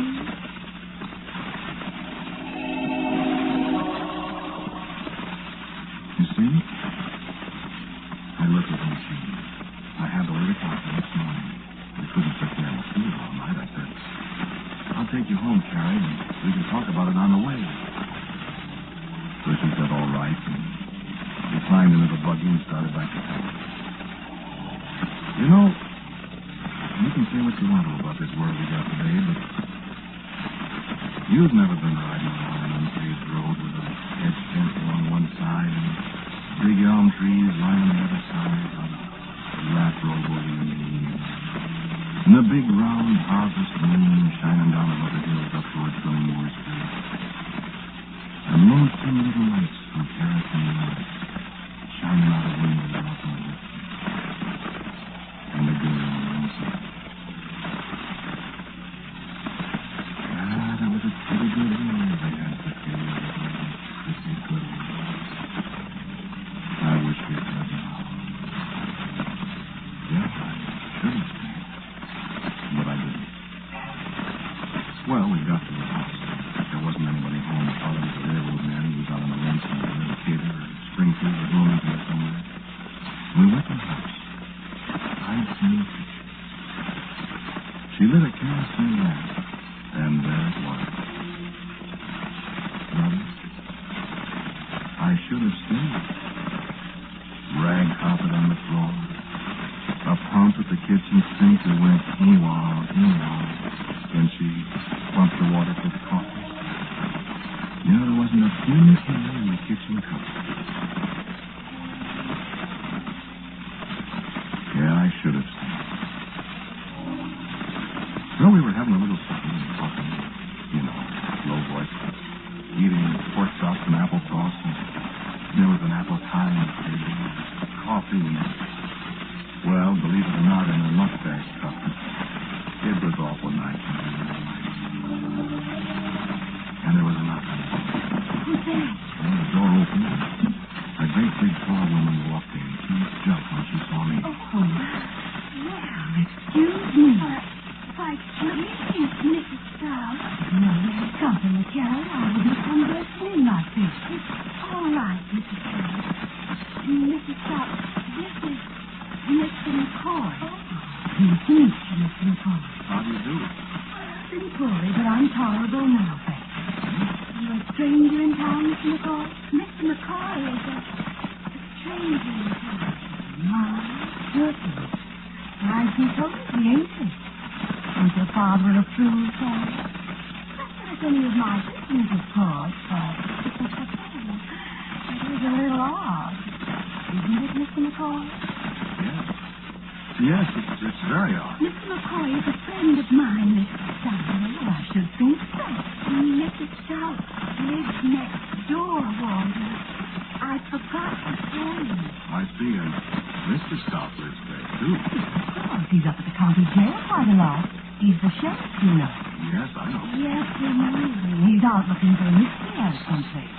Yes, a stranger in town. Is that so? You'll be home any minute. He'll drop in. Oh, well, I got at the door. Yes, Walter is in a hurry. He just stopped in for a bite to eat. Well, I'll just happen to see that that rig from the big Kelly's livery stable out in front. And this guy puts that rig sitting out in front of the street. So I decided to stop in permanently. Well, where did you come from, did you say, Mr. What was the name? Why, McCoy. But I thought Jerry said. Well, good night. Good night. Good night. Walter. I get it. But I've done for It's you. all right, honey. If I can get out of here before Stout comes home. She'll tell him. You kidding? Sure she will. I want to see how fast that horse and Mr. Kelly's is. You'll have to hurry, Walter. Oh, Walter, darling. Yeah, I can't be helped, honey. But I wish. Oh, Walter, you will come back, won't you? You bet I'll come back. And I'll make me another of these machines, and I'll come and get you. He's in there. He's right in there with Captain Gibson. Wait, turn out the light. Come on back, Counterfeit. Come out. Back door, Walter, quick. Hear me? On that, boy. I'll come back, Jerry. I'll come back. Hurry, hurry. There's somebody there. Just kiss me, quick. Walter, I love you. I love you. Come back, come back. I'll come back. Where'd you go? Hurry, Walter, And I ran. Brother, how I ran. Over a board fence, and I could hear the sheriff yelling right behind me. Then the machine was ticking and ticking, and I was wishing it was 8 o'clock and wondering what had happened when I did come back to 1897, and then...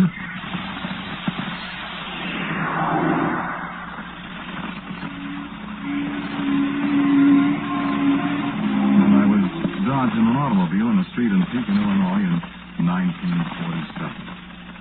Yeah. And the machine was set for 8 o'clock, and it was 8 o'clock, only 12 hours earlier than last week. So I walked on out here. I kept wondering what happened to Sheriff Stout when I get to here. What happened to Bill Kelly's horse and buggy? And what happened to Karen McKinsey? Well, I came in the house. I turned on the light. I didn't see anybody at first, but I heard her voice.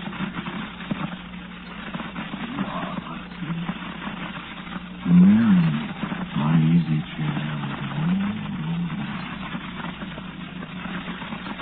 And she spoke to me. I wait. So years I've wasted work.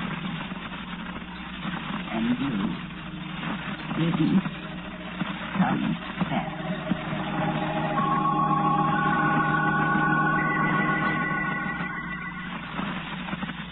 When I came to, there wasn't anybody in the house but me. Just me and a time machine. I told you this place of mine is close to the cemetery road. There's a funeral going by me right now. No, I don't mean that. It's an old lady, 74 years old, who waited and waited and waited for a sweetheart that never came back. So there's no use in the time machine anymore. She said I never came back. And she knew.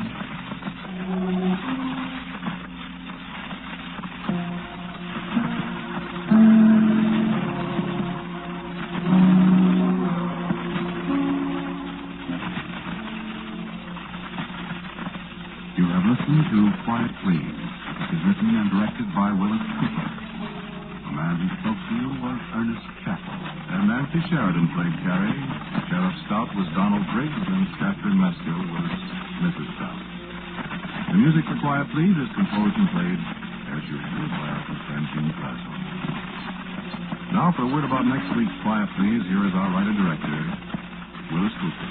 I call next week's story Camera Obscura, which, if you understand the pattern, means dark room. You may like this story, what takes place in this dark room.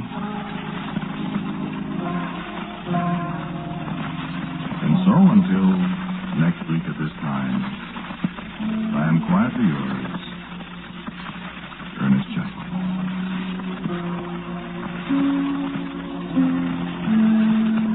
Quiet comes to you from New York. This is the Mutual Broadcasting System.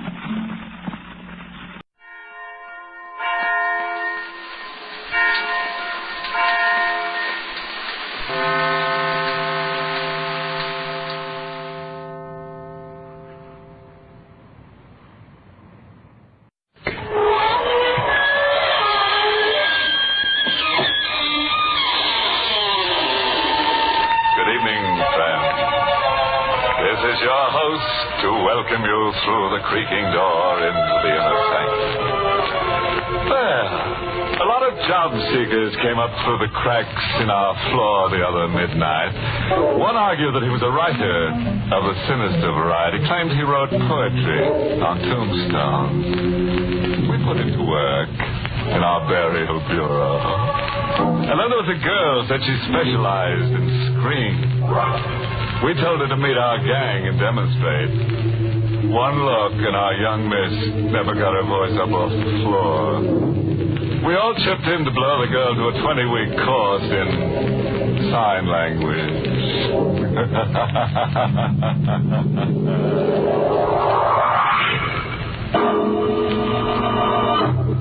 Tonight's Inner Sanctum Mystery, Appointment with Death, was written by John Robert and stars Charlotte Holland in the role of Janet, with Carl Swenson as Richard. Tonight's story is custom tailored for the timid. We guarantee a fit. Manhattan's East River Harbor. Cold gray granite, an architectural eyesore imported from the old world. A high wall and iron fence hide its secrets from the city's teeming millions. Inside the high wall, a woman in black walks slowly toward a man. The man is silhouetted under the moon, bending over a lilac bush. Richard! Oh, I'm sorry I startled you, ma'am. I am trespassing, I know, but I couldn't resist your garden. I'll go. No, wait. You are not Richard. You're staring as if you don't see. My eyes are old. Turn your face to the moon so I can see you. All right. I've forgotten. So many faces have been Richard's. So many, many faces everywhere. Everywhere? What does your Richard do when he isn't roaming about? He sleeps. Right where you stand, there is a grave. And in it, Richard sleeps. How did you get in here? I walked in through that open gate. The rear of the garden. The Florentine gate, you found it unlocked. Yes. You're trembling. Is something wrong? The open gate means the last Lowell is about to die. I am the last Lowell. I am about to die. There were 5 of us. My brother Tom, my sister Melanie, and me. We lived silently and sullenly in this house, which Father had bought in Italy, and then had shipped, stone by stone, to be restored here. It was as if a dark plague hidden in the ancient granite had infected us all. As if we were born to destroy each other. Mother was first. She roamed the great halls in hide. We never knew where she slept or how she managed food.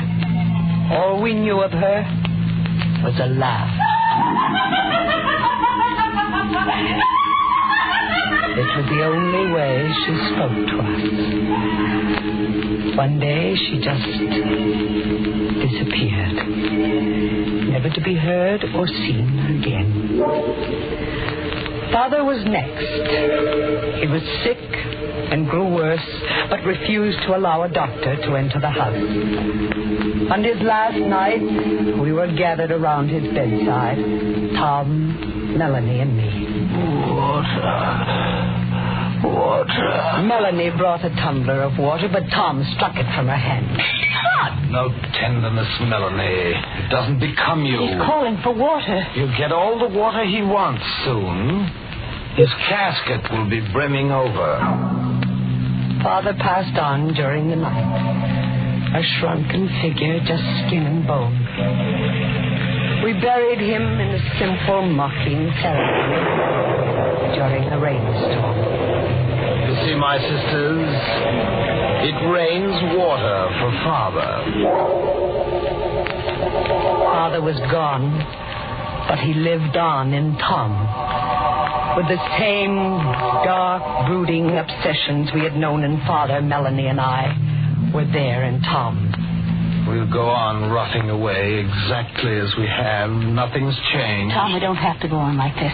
Don't we, Melanie? No, with Father's death, we're free. And this new freedom, Melanie, what would you do with it?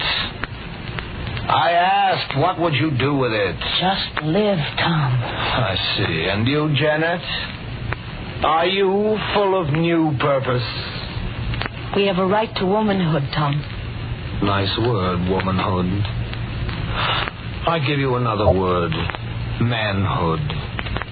I turned the word over in my mind 1,000 times before I gave it up. Womanhood. Give it up. It's an impossible word. Your whole life's against it. An impossible word, womanhood. I tried to forget my whole life was against its realization. When Richard came. I met Richard here in the garden. I was in mourner's clothes, listening to the foghorns and staring out into the river one night. Hello? Oh, did I frighten you? Yes. I'm sorry. I'm Richard Dunn. I'm a lawyer.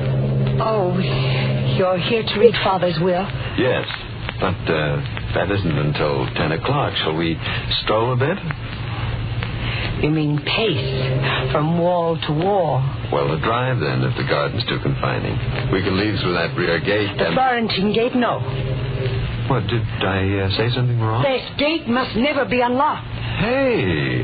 Oh, I'm sorry. Are you kind of in the dumps over your father's death, huh? Richard. He had come into my life like a gust of clean wind. Shut away here in a granite tomb like a dead woman. Come alive, Janet. How, Richard, how? Just get up and leave. There's nothing here to hold you. But there is. What? Well, Father, Mother, the past. That's imaginary rot. You've all cast a spell over yourselves. Forget the past. Think of the future. Can there be a future for me? Give me half a chance and I'll show you. Show me, Richard. Show me. But Richard never got that half a chance. My life was against it, and my fears, and Tom, my brother. One night, Tom saw to it that Richard or I would never get that half a chance. I was asleep in the grip of an old nightmare, an old fear that haunted my sleep. In my dream, there was a knife, a cold, cruel steel blade, moving across my face, mocking me, and I screamed. I awoke with my face aflame, and Tom standing over me in the pale morning light.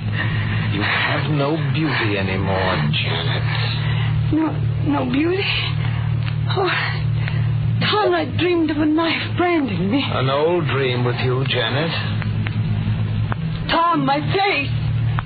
The scar will heal, and you'll wear a black veil. No one will look upon your face. The scar healed. I wore a black veil, and no one looked upon my face. I hid as my mother hid. I hid and spied and eavesdropped. I hid from Richard, too. In time, Richard stopped asking about me as his infatuation for Melanie grew. I eavesdropped on 100 intimate talks they had, Melanie and Richard. But I remember one. They were in the music room. Melanie, come away with me. You're just speaking to Janet through me. No, I've forgotten Janet. She disappeared. She's gone. It's you that I want. Why, Richard? Why do you want Janet or me? I don't know. Sometimes I feel compelled, as if somehow I was fated to come here. I feel that I must pull one of you from this contamination. Melanie, say yes. Well, at least I need time to think. But I'm going away. Well, when you come back, if you come back. I'll come back. You write to me? Yes. Yes, Richard, I will write to you. Melanie and Richard. I had lost him. And I was lost. I had lost him, but Melanie would too. Melanie must lose him too. I stole Melanie's letters to Richard before the postman could pick them up. Finally, I intercepted a letter from Richard to Melanie, steamed the envelope open, and substituted a typewritten letter I had written.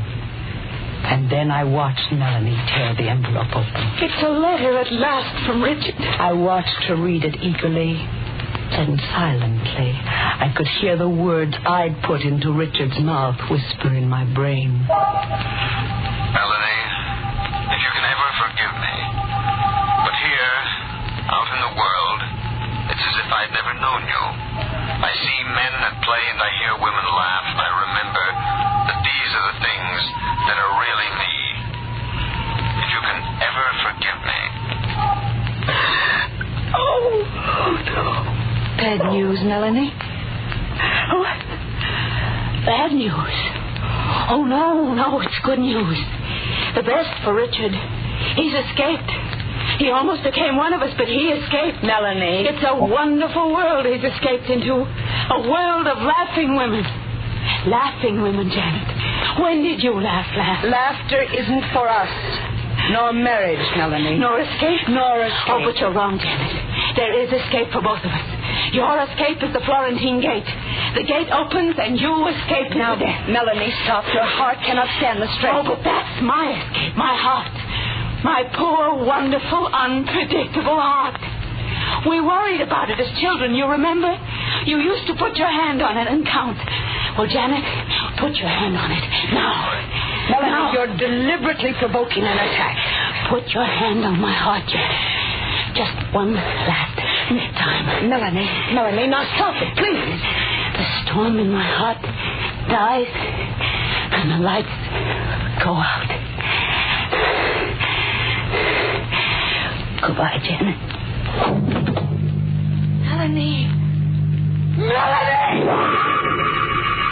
She had fallen, as if she had willed her own death. Poor Melanie.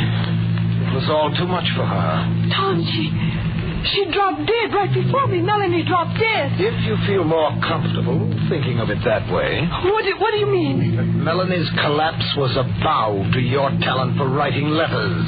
Or to put it crudely, that you murdered her.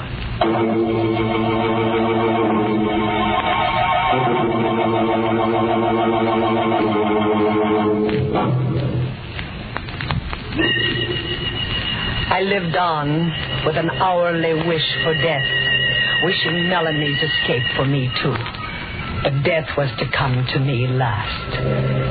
First, Richard was to come back, re-enter our lives, as if the touch of us had contaminated him. I was in the garden here, lost in the foghorns and the noises of the river. Hello, Janet. Richard. I've come back. To you, Janet. To me? No, Richard, not to Yes, to you. I've come to know that it's always been you. And only you. But you gave your pledge to Melanie. I heard you. That was only compassion. It wasn't love. It's not the feeling that I have for you. No, Richard, you mustn't. No, you can't hide from me anymore, Janet. You can't veil your face or your heart. If I were to raise my veil, if you were to see my face. See your face? Yes, Richard. Look. What do you see? A mark running the length of your cheek to your eye. A brand, Richard. But how... Tom? Never mind how or who. Your love cools. Oh, does it? Did you really think that beauty was just something outside? Come. We'll tell Melanie about us. Tell Melanie. Telling Melanie is something to do. Well, why can't we tell Melanie? Openly and honestly. For a simple reason, Richard. Melanie's dead. Richard wanted me, only me. And I wanted him, if only for a moment. It was an impossible wish, but I turned my thinking aside. I packed to elope. You're forgetting, Janet, that your whole life is against it. Now, Tom, don't try to stop me. Don't pull me deeper into your insanity. Third finger, left hand. When he slips the wedding band on, how will you keep him from seeing the blood? Tom, please. And the uninvited witness standing between you. How will you stare Melanie down when you say, I do? Now, Tom, stop. Stop playing on my feet. And how will Richard take the dowry you bring him, Janet? A dowry of murder, blood, and guilt? Tom went straight to Richard. And it was another Richard who came to me. His face was grim, the gentleness gone. His eyes were bright and hard. Change your dress, Janet. Change it, Richard? Yes. You will be married in the blackest black. We have an obligation to the dead.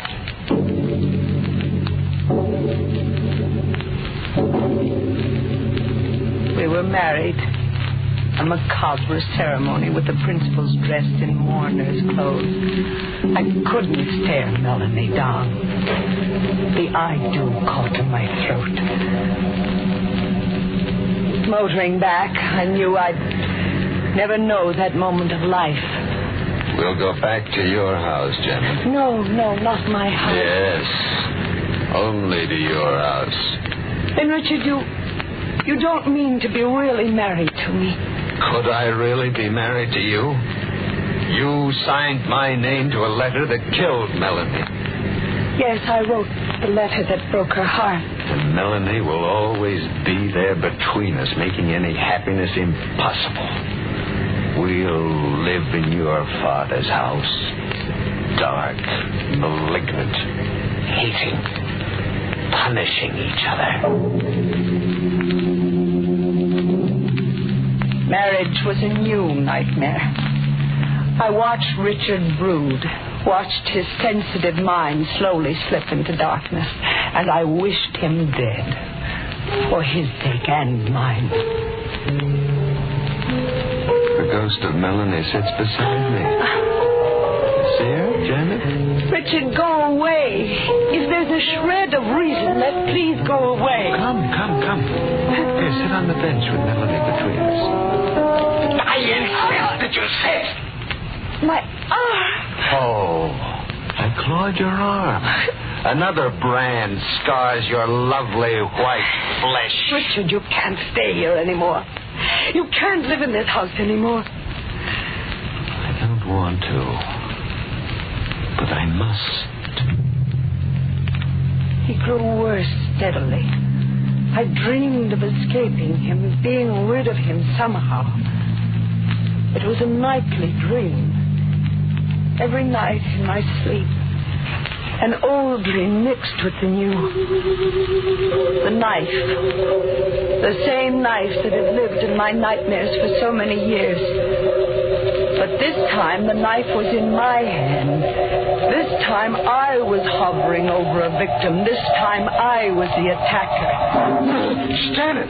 You won't torture me anymore. No, Janet, no! I won't live with your eyes on me anymore. No, don't! I'm dissolving our marriage. No, Janet, just...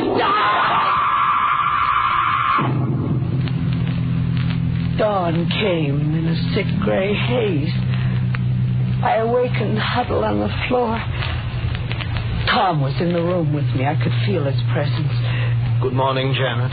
Oh, Tom, I had a terrible dream. A dream, Janet? Oh, in my dream, I was in Richard's room, and I must see Richard. You mean the remains of Richard? No. Yes, Janet. You murdered Richard quite thoroughly. No, it's a lie. I couldn't do murder. Is it a lie, Janet? I don't know. I don't know. Come. We'll bury Richard in the garden. You used to meet in the garden. Coming, Janet?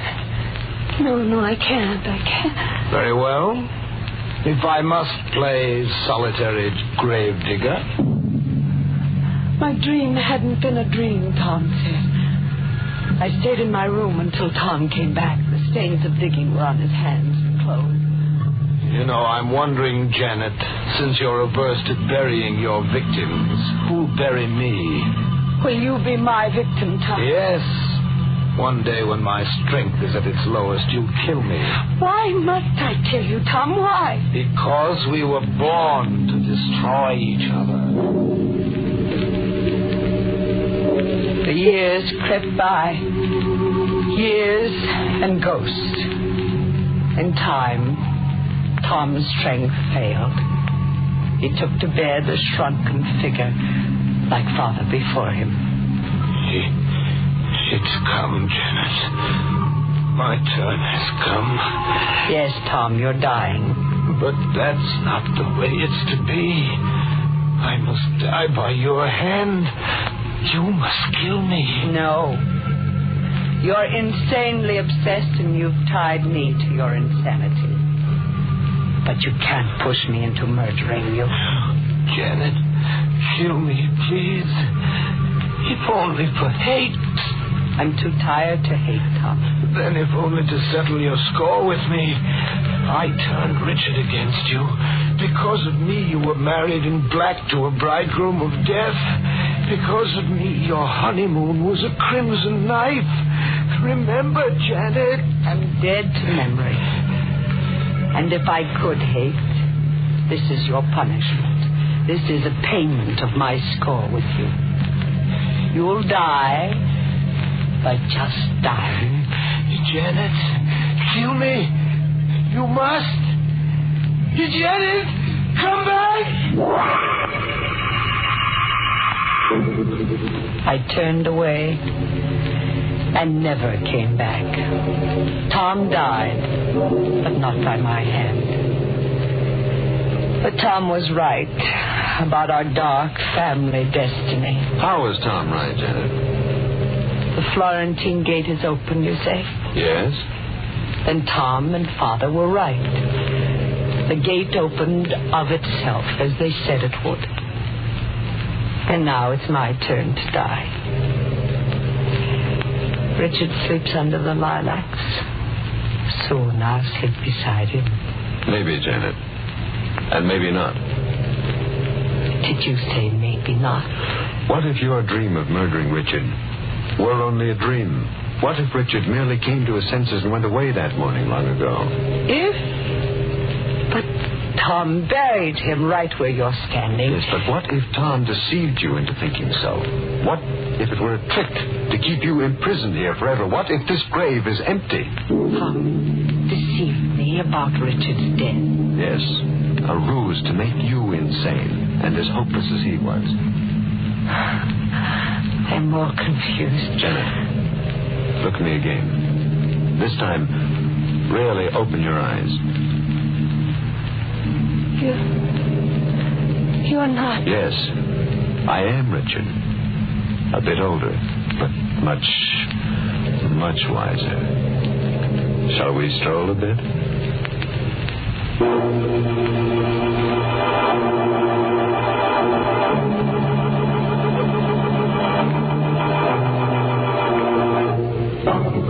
That's one way of getting out from under a lilac bush. Tender love story. Dream girl and rover boy. A love so haunting that everyone round it was touched in the head. Though they picked up where they dropped off, bet they make a charming picture walking Earth's last mile together, strolling into eternity one day, arm in armature, Two gay, skittering skeletons. And pressing so close, their two sheets flap as one.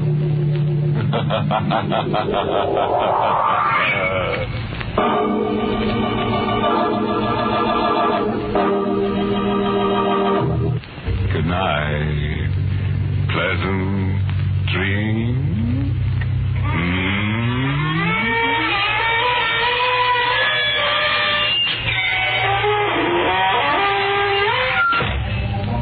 Inner Sanctum was heard in the United States over CBS, the Columbia Broadcasting System, and has been rebroadcast for servicemen and women overseas through the facilities of the United States Armed Forces Radio Service, the voice of information and education.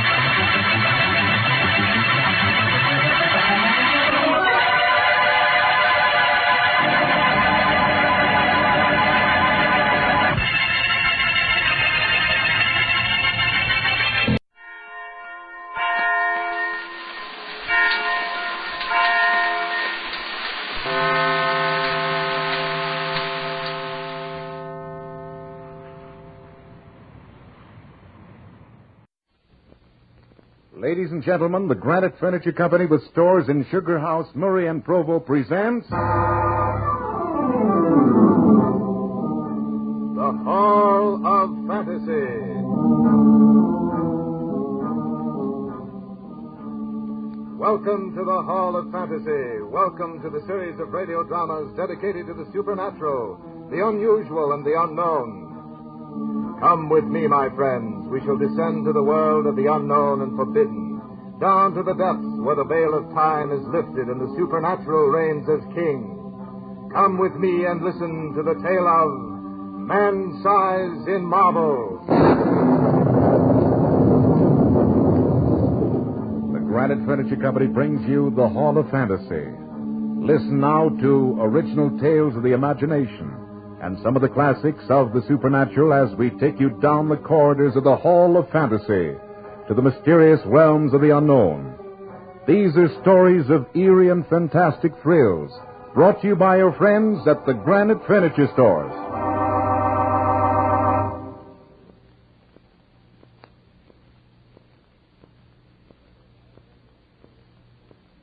And now for tonight's story, a radio adaptation by Bob Olson of E. Nesbitt's story, Man-Size in Marble.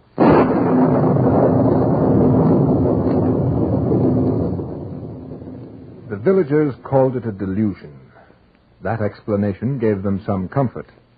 Since it will give you comfort also, I'll say no more about it, except that it's difficult to understand how hallucinations can commit murder. Ours was one of those marriages on a dime. I'd been doing a bit of painting in those days and never knew what it was to have the money I really needed. But then Laura knew this before she married me. Oh, we'll get along if we're careful. You can paint and I'll write articles for the magazines. Living in town will be out of the question, dear. Well, we can find some little place in the country. As long as it's picturesque and sanitary. It doesn't matter where it is. And so we spent our honeymoon lightheartedly looking for a place that was both sanitary and picturesque, the two qualities that rarely keep company in one cottage. Little rose-covered trellises would invariably hide the corruption that lurked inside. We'd looked so hard and were so confused by the eloquence of house agents that we seriously began to doubt if we could tell a house from a haystack, even if we found one. But when we came out to the little village of Brenzett and thence 2 miles out to see the famous little church, our search was ended. For there, just 2 fields away, was the cottage. Picturesque it was, for it was long and low, with rooms taking off in unexpected directions. 2 of the rooms were of ancient stonework, now covered with moss and ivy. It was all that remained of a huge manor that had stood here years ago. Around these ruins had risen the cottage as it stood this day quite by itself. Our nearest neighbor was a jolly Scotch doctor, McCarthy by name, whose cottage was a little distance down the lane. Our new home nestled cozily against a low hill and looked out across the marsh meadows to the sea. Yes, it was a pretty cottage. Though stripped of its roses and jasmine, it would no doubt have been hideous. The rent was absurdly cheap, and it seemed quite likely that between the two of us, we could keep the kettle simmering. We spent the rest of our honeymoon in second-hand shops, picking up odds and ends of oak and Chippendale until the cottage soon became very homey. Fully settled, we were so happy. And that day we looked from the latticed window onto the old-fashioned garden with its colorful splash of hollyhocks and lilies. Laura sat outlined against the window, I before my easel. What are you painting, Van? You, my dear? Me? Well, why not this lovely countryside? First my wife, then the countryside. And what are you writing? A verse. About what? You.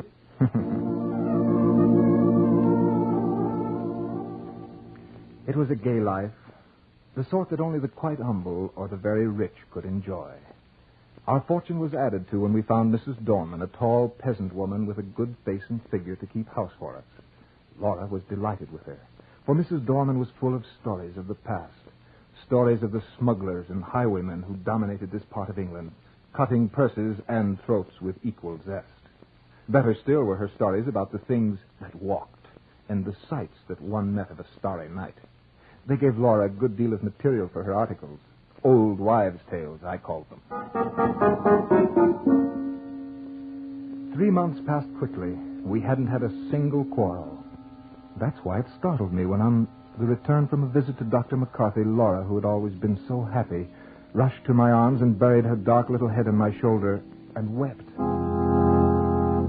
Laura, what is it? It's Mrs. Dorman. Well, what about Mrs. Dorman? She's leaving us. Leaving us? Well, what on earth for? She says that she must leave before the end of the month. She says that her niece is ill, but I don't believe her because, well, her niece has always been ill. She acted so queerly. Don't cry, Laura. You know, it's a terrible shock to see you cry. I might cry a bit myself just watching you, and you'd never respect me again. Oh, but it's serious. Those people in the village are so sheepy, and, well, if Mrs. Dorman leaves us without any explanation, no one will come and take her place. I just know it. Well, then we'll share the housework. But we'll have no time to earn what we need, and we've been doing so nicely now. We'll have to work all day and rest only when the kettle's boiling. Oh, you exaggerate, Laura. We'll have less time, but there'll still be time. However, when Mrs. Dorman comes back, I'll have a talk with her. We'll come to some sort of terms. Tell you what, let's take a walk up to the old church. The church was large and lonely, and we enjoyed the stroll in the moonlight. The path that went through a wood and along the crest of a little hill was called the bier path, for the dead had been carried along this path to be buried. The churchyard was enclosed by a low wall and ceilinged by several large elms whose branches stretched out as if in benediction over the dead. We entered the old church from a long, low porch and through a heavy oak door studded with iron. Inside, the arches rose up into the darkness. We strolled up to the chancel where the fine-colored glass windows let in faint hues of filtered moonlight. It gave everything a substance of shadow, even the gray marble figures of the two knights who lay there in full plate armor with hands upheld in everlasting prayer. You know, it's a funny thing. If there is any light in this church at all, it seems to shine on these figures. Who are they? No one knows. The peasants say they were marauders, bandits, that they were the scourge of their day. Does it give you kind of a strange feeling to know they used to live where we live now? I hadn't thought much about it. Has Mrs. Dorman told you the story? She doesn't know about it. She said the house was struck by a bolt of lightning. I heard it was the vengeance of heaven against their foul deeds. Funny how a pair like that would be given such an honored place in this little church. Well, the gold was good, no matter where it came from. Their heirs probably bought the honor. Those marble statues certainly aren't flattering. Yeah. From the looks on the faces, even in marble, I doubt their conversion to Christianity. The church looked very weird as the shadows cast eerie forms about. We looked again at the sleeping warriors, and a feeling of awe came over us. Outside, we sat on the ancient stone seats, gazing out across the moon-misted meadows. A sense of quiet and peacefulness came over us. At such times, troubles don't exist. Well, feel better than you did, dear? Yes, Vance. Oh, let's never leave this place. It's lovely. Ah, yes. Wasn't it silly to get all worked up over Mrs. Dorman? It's still a terrible nuisance. Oh, granted, but if scrubbing and blacking boots is the worst of our lot, we'll manage quite well even without Mrs. Dorman. Of course we will. Nevertheless, when we get back to the house, I'll have a talk to her. She should be there by now. I hope you can convince her.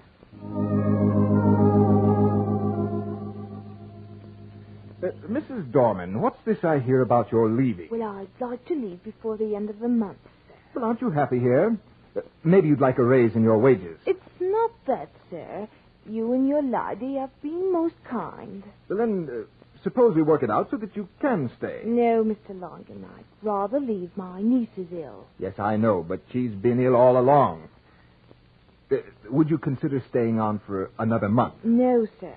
I want to leave before Thursday. But this is Monday, woman. That's rather short notice. I'll tell you what. Stay on until next week. Maybe I can come back next week. But why must you go this week? Well, speak up. It's this house, sir. This house? Well, what about it? They say that strange deeds was done here in olden times. In olden times? Oh, but this is now. What deeds do you mean? Well, don't worry, Mrs. Dorman. I'm not going to laugh at you. Well, sir, have you seen them two shapes beside the altar in the church? You mean the effigies of the knights in armor? I mean them two bodies drawn out man-size in marble.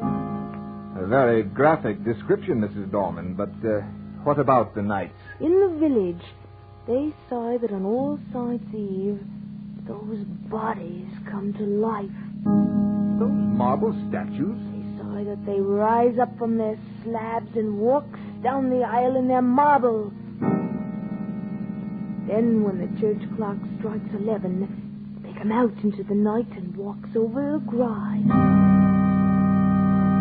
But how do you suppose When the night has been wet, there was the marks of their feet along the beer path. Well, where do they go? Back to their home. Their home?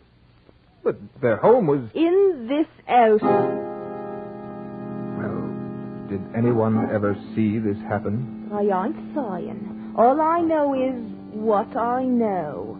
Who was living here last year? No one, sir. The lady who owned the house spent the summer here, but she always went up to London a good month before the night.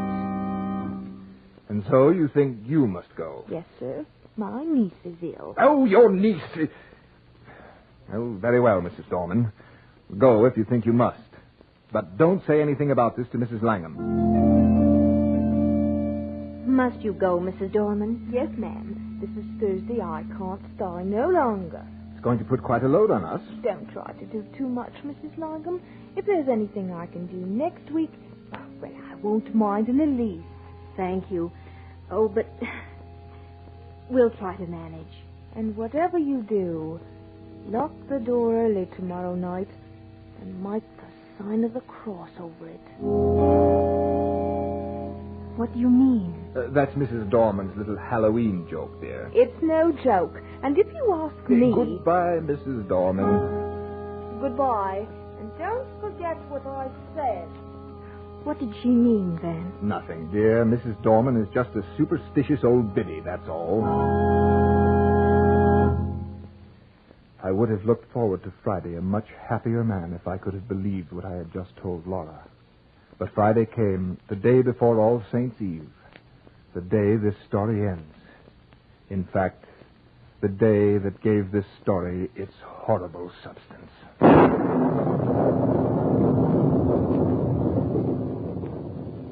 You are listening to Man Size in Marble in tonight's journey down the corridors of the Hall of Fantasy, brought to you by your friends at the Granite Furniture Company with stores in Sugar House, Murray, and Provo. And now back to tonight's story, Bob Olson's adaptation of Man Size in Marble. I arose early that morning and had already built a rather smoky success of a fire when Laura came down as bright as the bright morning itself. We had breakfast and went after the housework. When the brushes and pails were silent at last, we set up and pails were silent at last, we set up and pails were silent at last, and spent one of the merriest days since our wedding. That afternoon we took a long walk, completely happy, and Laura sweeter than ever. I decided that housework was good for her. We watched the deep flame of sunset as it slowly faded to a dull gray, and then walked back to the cottage hand in hand without a word. Once inside, we sat in the parlor and seemed to settle into a deep silence. I thought it was a happy silence, and what I asked Laura had no particular significance at the time. You seem sad, Laura. I was surprised at her answer. Yes, I don't think I feel quite well. I've had the shivers, and it isn't cold, is it? No, unless it's one of those nasty mists that creep up from the marsh. There is no mist, dear. Doesn't seem to be at that. No mist. In that case, darling, you're not entitled to a chill. Sorry. Vance. Mm-hmm. Do you ever have a presentiment of evil? Don't believe in them. I do. When my father died, he was away in North Scotland. But the night he died, I knew it. Oh, forgive me, Vance. Come and light up the candles on the piano, and we'll play one of our duets.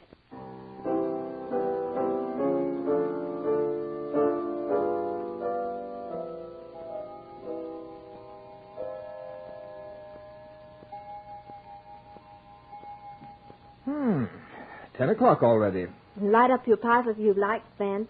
I don't mind. I think I'll take it outside. May I come too? No, dear. You're much too tired.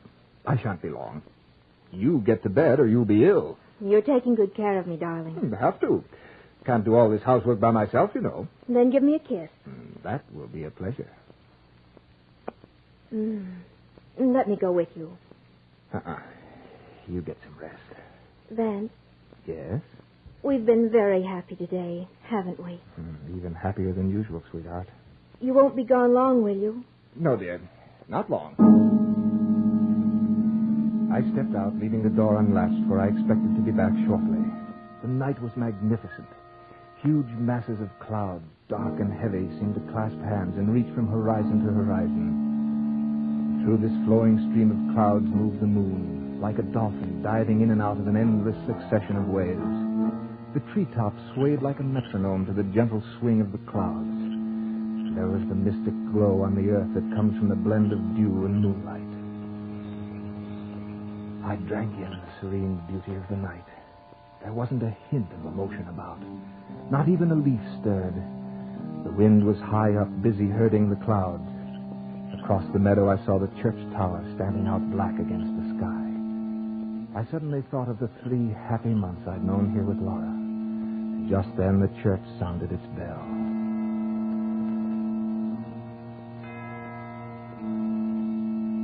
Hey, 11 o'clock.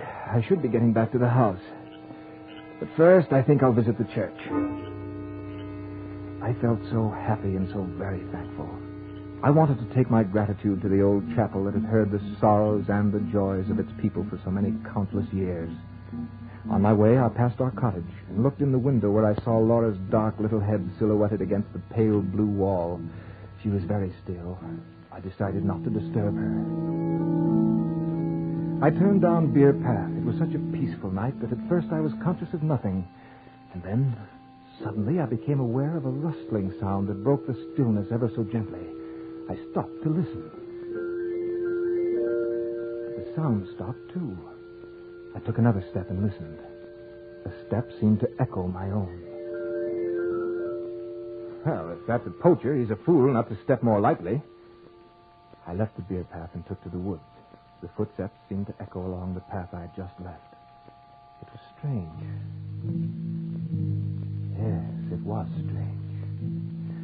But then all night sounds are strange. I passed through the corpse gate and walked among the graves to the low porch of the church. The door was open. Did I leave that open? I'd hate to have the damp get in and ruin those fine old fabrics. I went in and was halfway up the aisle when suddenly I remembered. That bell struck 11 o'clock. This is the very day, the very hour when the shapes drawn out man's size in marble begin to walk. Once I did remember, it came on me with a shiver. I was ashamed. And so to make up for it, I walked boldly to the altar. I did that because I wanted to tell Mrs. Dorman how peacefully the shapes had slept through the ghastly hour. And so with my hands nonchalantly shoved into my pockets, I passed up the aisle. In the dim gray light, the other end of the church looked it looked larger than usual. The arches above the two tombs seemed to have grown too. At that moment, the moon came out from behind a cloud, and in the ghostly beams of light, I saw the reason. They're gone. I steadied myself. It's some fool's practical joke. They can't be gone. I'm not in the right place. It's too dark to see here clearly. Yes, that's it. I took a newspaper from my pocket and lit it with a match. It flared up brightly. The confirmation was sickening. The bodies, drawn out man's size in marble, had actually disappeared from the church.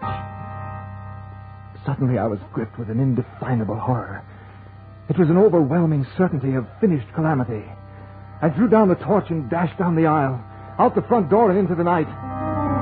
They're gone! They're gone! Help me, someone! The bodies! They're gone! Settle down, man. Let go of me, you fool. The marble figures have gone from the church. They've disappeared, I tell you. Hey, they know. You've been smoking too much. Smoking and listening to old wives' tales. But, Doctor, I've seen the bare slabs with my own eyes. They're gone, I tell you. We'll come back with me. I'm going up to the Palmer's now. His loss is sick. We'll have a look into the bare slabs. Well, you can go if you like. I'm going home to Laura. Rubbish. I'll never permit it. You can't go around all your life as saying you saw a slab of marble in vitality. You can't do it, man. I'm not going back there. Then you want that you should be a coward? Coward? No, but... I coward. I may can help you if you didn't go down with me. Oh, all right. Come on. No, here we are at the church. Come in with me. I'm coming. Oh, what have you got your eyes closed for? Here, I'll strike a match. No, look there. What have you had to drink, man? I opened my eyes, and what I saw made me absolutely mad. A huge black screen dropped across my reason. For there on the cold gray slabs were the two grotesque shapes in their marble.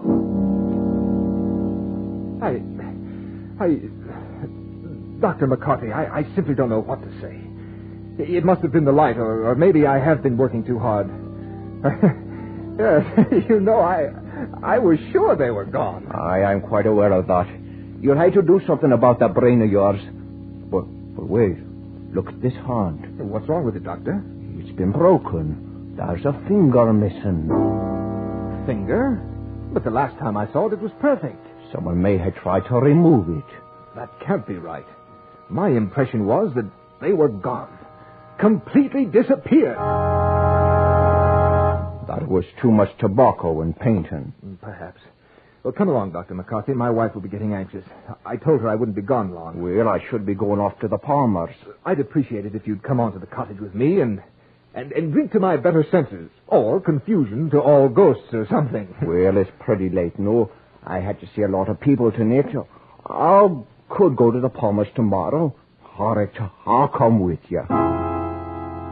I believe I needed the sensible old doctor more than the Palmer girl did. You've had an illusion, man. Nothing more than an illusion. Yes, I fancy you're right about that, Doctor. But it was a most amazing one. Dr. McCarthy then went into a dissertation on ghosts and apparitions as we walked on up to the cottage. When we reached the garden path, I was a little puzzled by the bright light that was streaming out the front door. Soon I saw that it was wide open. Had Laura gone for a walk? Well, come on in, Doctor. We'll find Laura and then pour ourselves a drop of whiskey. Good.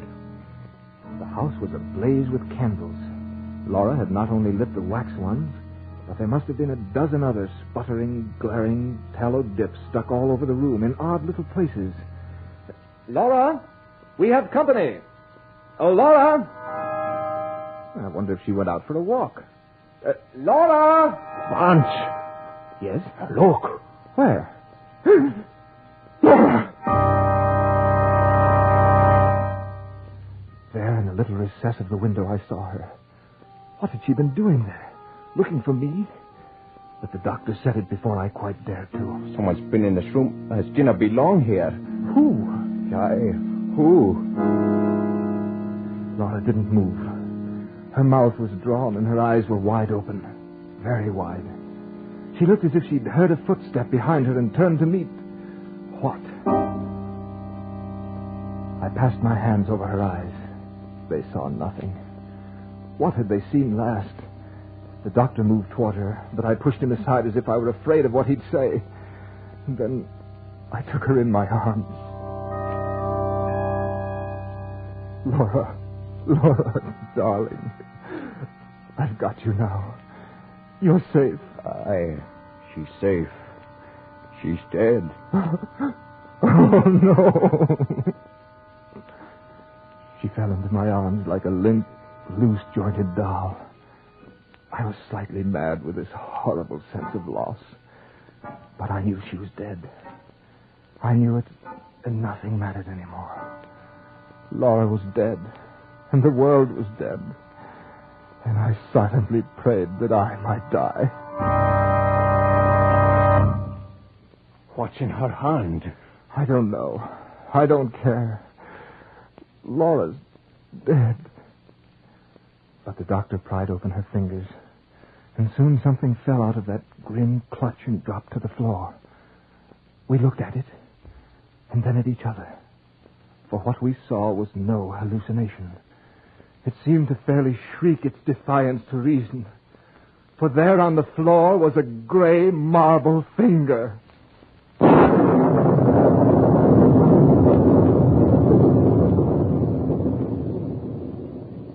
And so runs the tale of Man-Size in Marble.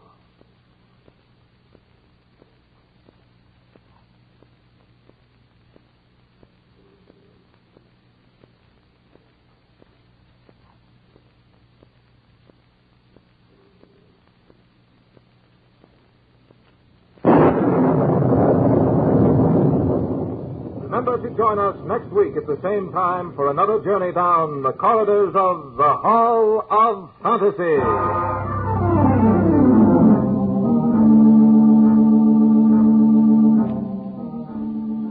Tonight's story was adapted from the story by E. Nesbitt entitled Man-Size in Marble. Heard in tonight's program were Carl Grayson as Vance Langham, Beth Calder as Laura, Phyllis Perry as Mrs. Darman, and Archie Hughley as Dr. McCarthy.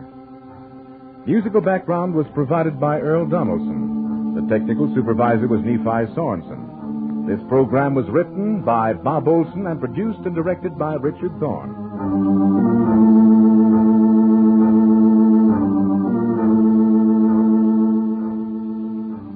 Remember, be with us again next Sunday night on call at 8:30 p.m., when the Granite Furniture Stores in Sugar House, Murray, and Provo will take you on another journey down the corridors of the Hall of Fantasy.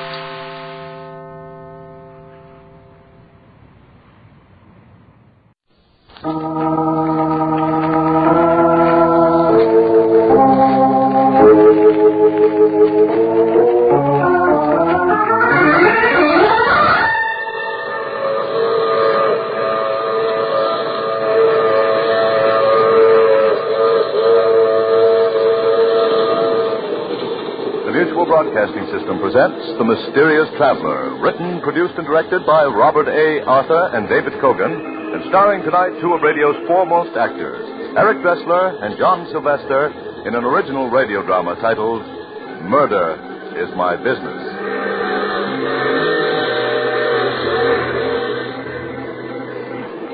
This is The Mysterious Traveler, inviting you to join me on another journey into the realm of the strange and the terrifying. I hope you will enjoy the trip, and it will thrill you a little and chill you a little. So settle back, get a good grip on your nerves, and be comfortable, if you can. Our story tonight begins in a huge white mansion overlooking the Hudson River, some 50 miles above New York City. In a large, comfortable room, David Phillips, a slender, nervous man in his early 30s, is seated at a desk, typing.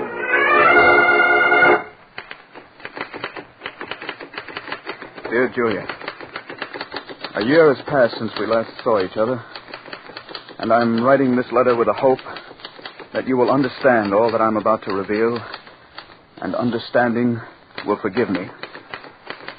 I'm a writer, darling, and yet I find it difficult to put into words the horrible events of the past year. As they flash through my mind, I can feel the quickening of my pulse, and the hatred within me surges up as overwhelmingly as... But I mustn't think of that. It's much more important that you understand what has happened. It all began the day I was in my study, writing a script for the Dangerous Adventure radio show.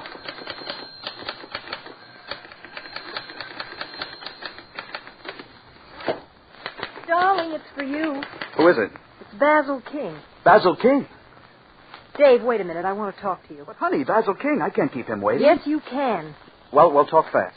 King's looking for a writer for his radio show, isn't he? Yeah, Sig Rodman just quit. Quit? You mean he had a nervous breakdown? And so has every other writer who's ever worked for Basil King. Dave, I don't want you to write for him. But, Julie, his show pays $600 a week. We could pay off all our debts with that kind of dough. Darling, be sensible. No amount of money is worth the punishment you'll have to take from him. Now, look, we'll talk about this later. He's on the phone. Tell him no. He'll hear you. Hello? Mr. Phillips, this is Basil King speaking. Oh, yes, Mr. King. Several people have spoken very highly of you as a radio writer, and at the moment I'm in need of one for my show, Brad Barker, Private Eye. Would you care to discuss the matter? I'd like to, very much. Are you free for luncheon tomorrow? Yes, I am. Shall we say 1 o'clock at the Algonquin? All right, Mr. King. Just ask for my table. Good day, Mr. Phillips. Good day. Now, honey, don't look at me that way. Dave, I just don't understand you. It doesn't make sense wanting to write for him. Everyone who's ever worked for Basil King detests him. He's the most hated man in radio. Be reasonable, Julie. $600 a week is a lot of dough. If I can't get along with King, I'll quit. Now, what more can you ask? Next day, as the head waiter led me through the crowded dining room, I could see Basil King seated at a table in a far corner of the room. King was a tall, slender, gray-haired man in his late 40s. He had a cold, impassive face, and his movements were stiff and precise. It suddenly occurred to me that he bore an amazing resemblance to Clifton Webb, the Hollywood star. As I reached King's table, he stood up. How do you do, Mr. Phillips? I'm Basil King. Have a seat, won't you? Thank you.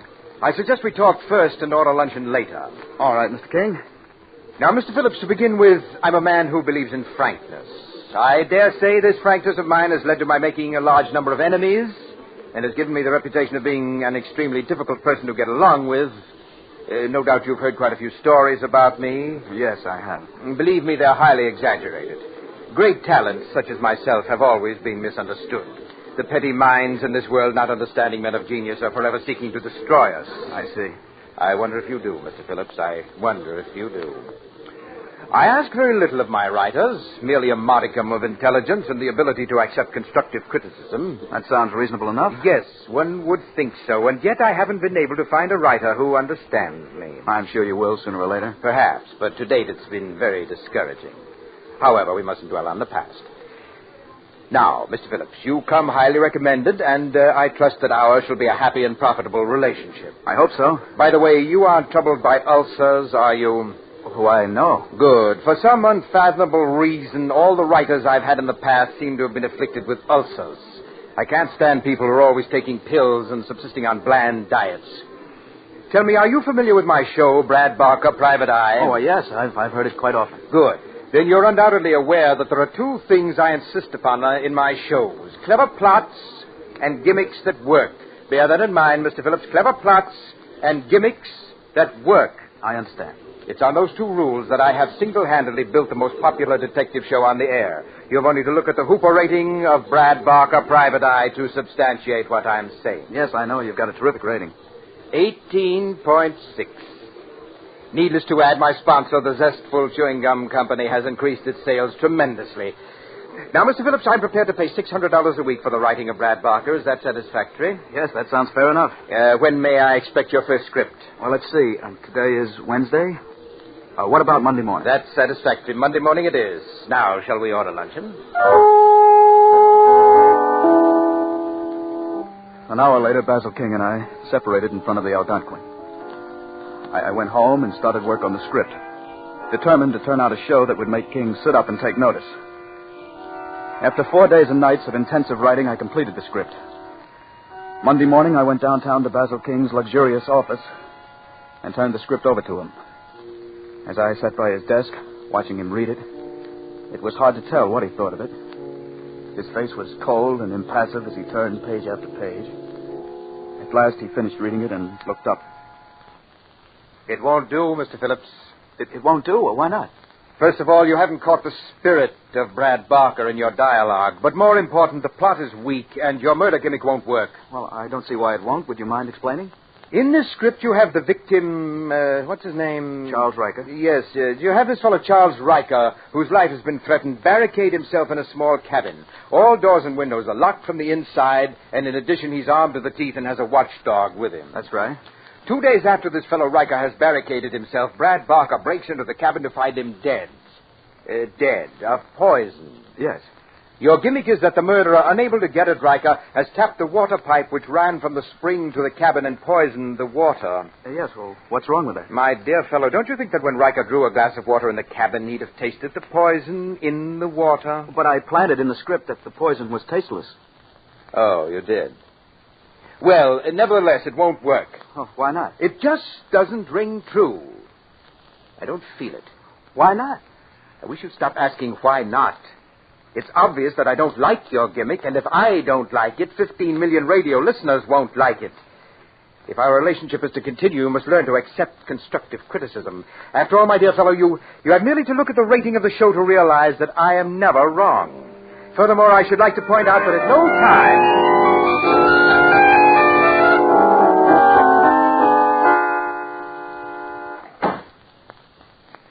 Is that you, Dave? Yes, Julie?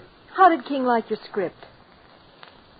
He didn't like it. That's putting it mildly. Oh, but that was a good script. One of the best you've ever done. That's what I thought. But Mr. King didn't. No wonder all his writers have nervous breakdowns. That man doesn't know what he wants. Well, I'll give it one more try.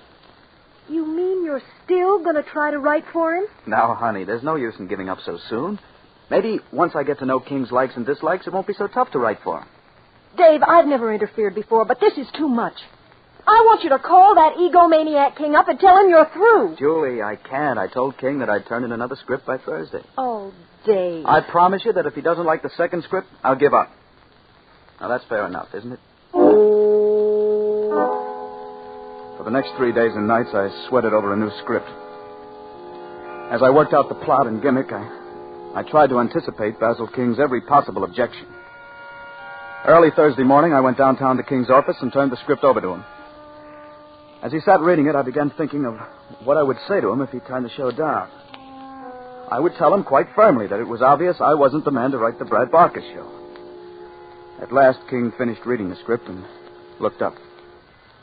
The plot, Mr. Phillips, isn't exactly new, and the dialogue needs rewriting here and there, but on the whole, it will do. You mean you like it? I wouldn't go so far as to say that I like it. Rather, let us say that it's acceptable. I trust, Mr. Phillips, that with time, your scripts will improve. Good day. I left Basil King's office that morning convinced that I would succeed where other writers had failed.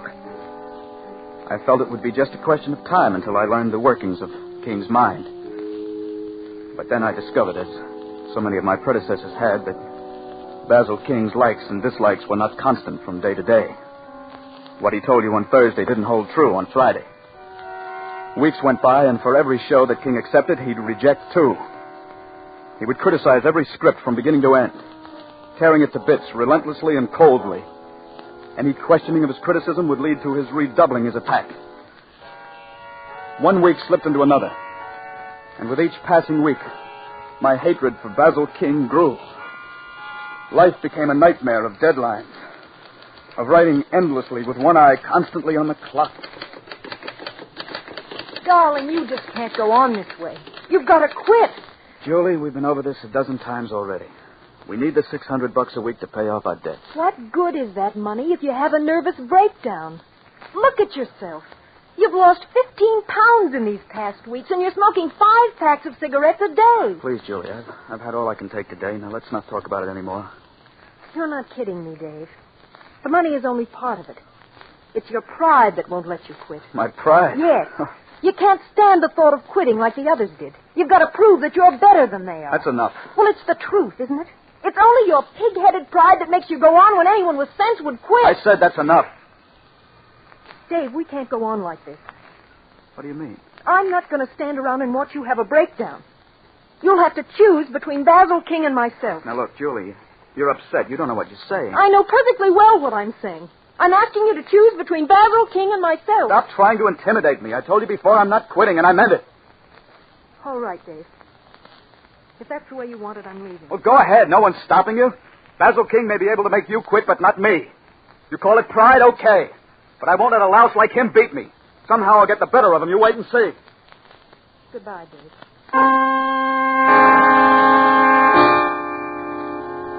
I was so emotionally worn out the night you left me, Julie. I could scarce comprehend my loss at the time. There seemed to be only 2 people in the world. Basil King and myself. As I traveled back and forth day after day between my typewriter and King's office, my hatred for him increased 100-fold.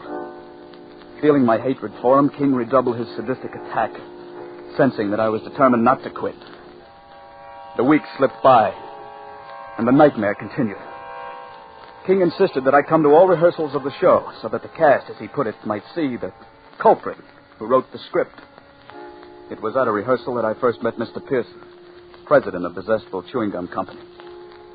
He was sitting in the control room, watching with great respect as Basil King rehearsed the cast. No.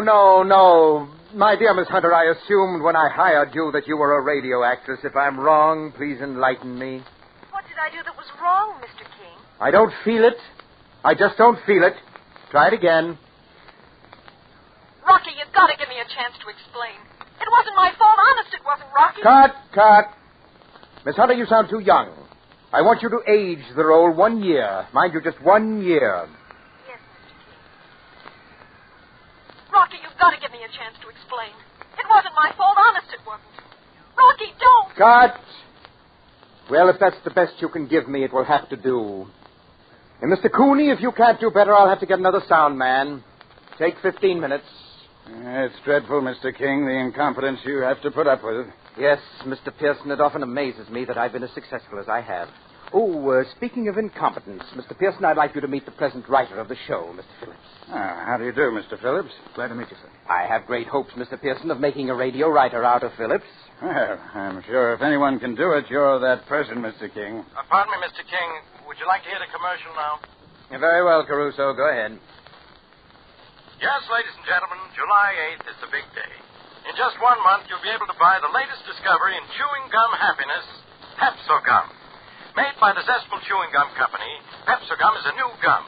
A gum with a jailed-in flavor, designed to give you hours of chewing pleasure. Remember, the big day is July 8th, when Pepso Gum will be on sale at all candy counters.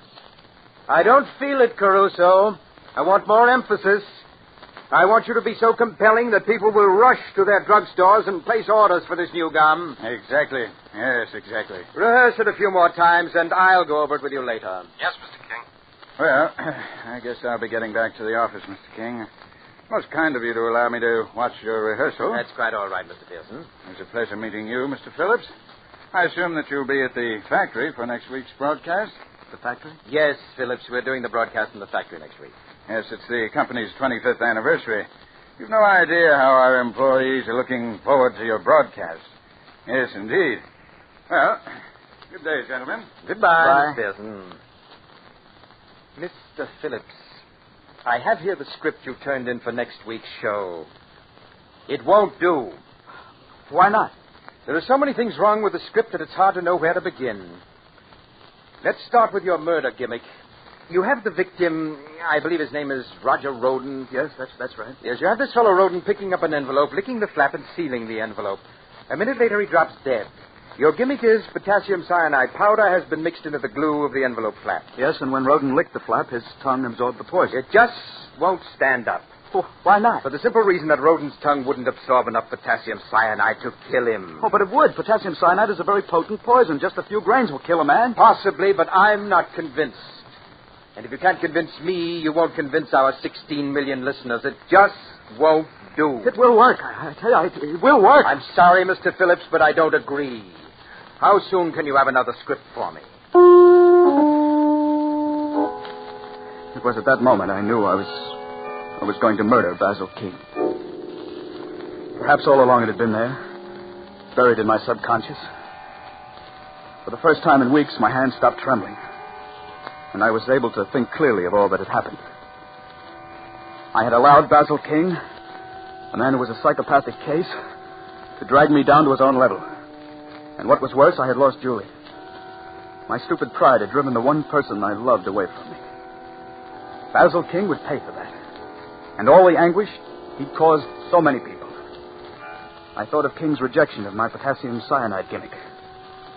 And suddenly it came to me how ironic it would be if his death were brought about by potassium cyanide. Yes, the great man dying by a gimmick which he declared wouldn't work. Of course, I couldn't use the envelope flap, but there were other ways. And I would think of one. Now, that night, a plan began to form in my mind. A plan which was completed a week later as I was being shown through the zestful chewing gum factory by Mr. Morris, the superintendent of the factory. I had no idea the factory was so large, Mr. Morris. We seem to have walked miles. I'm afraid you radio riders just aren't used to walking. Probably ride in taxi cabs all the time. I guess you're right. Oh, what's this place? This is the shipping room. Oh. That about completes the tour. I reckon you've seen just about everything. Say, all these boxes have Pepsi gum marked on the side of them. That's right. You getting ready to distribute it all over the country? Yeah, you're going to start shipping next week. You know, I've heard so many announcements on the show about Pepsi gum that I'm curious. What's it taste like? Well, it's hard to say. It has sort of a sharp flavor. Sounds good. Do you have any around? I'd like to taste it. Well, I'd like to give you some, Mr. Phillips, but the old man, Mr. Pearson, he's given out strict orders not to give any of it out. Reckon he's trying to keep it from the public till the last minute. Oh. But employees have tasted it, haven't they? Oh, sure. Well, Mr. Morris, you're looking at an employee right now. I do write radio shows for the company. Yeah, I guess you are an employee after all. I reckon I can give you a pack of Pepsi gum. There you are. Thanks. An attractive-looking pack of gum. Yeah, you got to catch the customer's eye if you want to sell gum. Oh, what do you say if we go back to the auditorium? Fine. I've seen the whole factory, and I've got a pack of the new Pepsi gum. What more could I ask for? A few minutes later, I left Mr. Morris in the auditorium, where the great Basil King was rehearsing the cast for the show. I walked across the street to the inn where we were staying and went up to my room. There, I took the pack of Pepsi gum from my pocket and withdrew one of the 5 sticks of gum. I very carefully removed the wrapper, and then taking a dampened handkerchief, I wiped the candy powder off the stick of gum. It took but another minute to evenly sprinkle potassium cyanide powder over the wet stick of gum.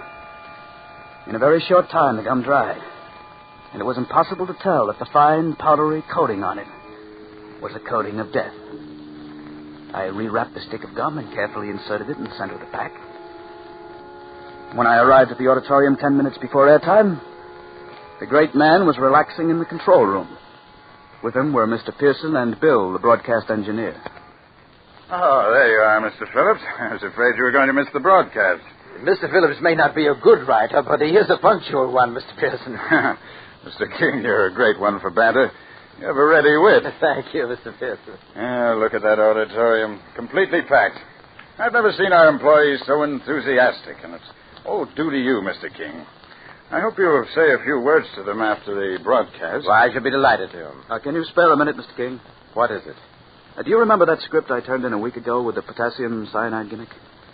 You mean where the victim licked the envelope flap and was poisoned? Yes, I remember that deplorable script. What about it? Well, I was wondering, what if we were to switch the potassium cyanide to something else? Instead of the envelope, perhaps the cyanide might be sprinkled on a piece of candy or something like that. No. It would never work. I don't feel it. You really don't think it would, huh? Certainly not. Really, Mr. Phillips, you're showing less and less imagination from week to week. Well, I just thought I'd mention it. Hey, Mr. Phillips, that pack of gum you have, isn't that the new Pepsi gum? Yes, Mr. Pearson, that's right. But I gave strict orders that it wasn't to be given out. How did you get it? Yes, how did you get it? I found this pack in the shipping room. I hope you don't mind my having taken it. Well, no. After all, we are just one big family. You see, Mr. Pearson, I've heard so much about the new Pepsi gum that I was curious to find out what it tasted like. Well, what did you think of it? Well, I haven't tried it yet. But I guess this is as good a time as ever. Have a piece? I don't mind if I do. Thank you. What about you, Mr. King? No, thank you.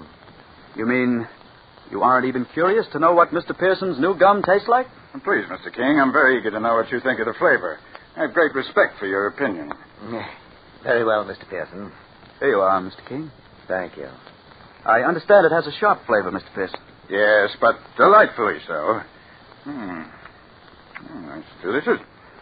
Well, I have a feeling that Pepsi gum is going to be a tremendous success. Go ahead, Mr. King. Put it in your mouth. I'm anxious to have your opinion. Yes. Yes.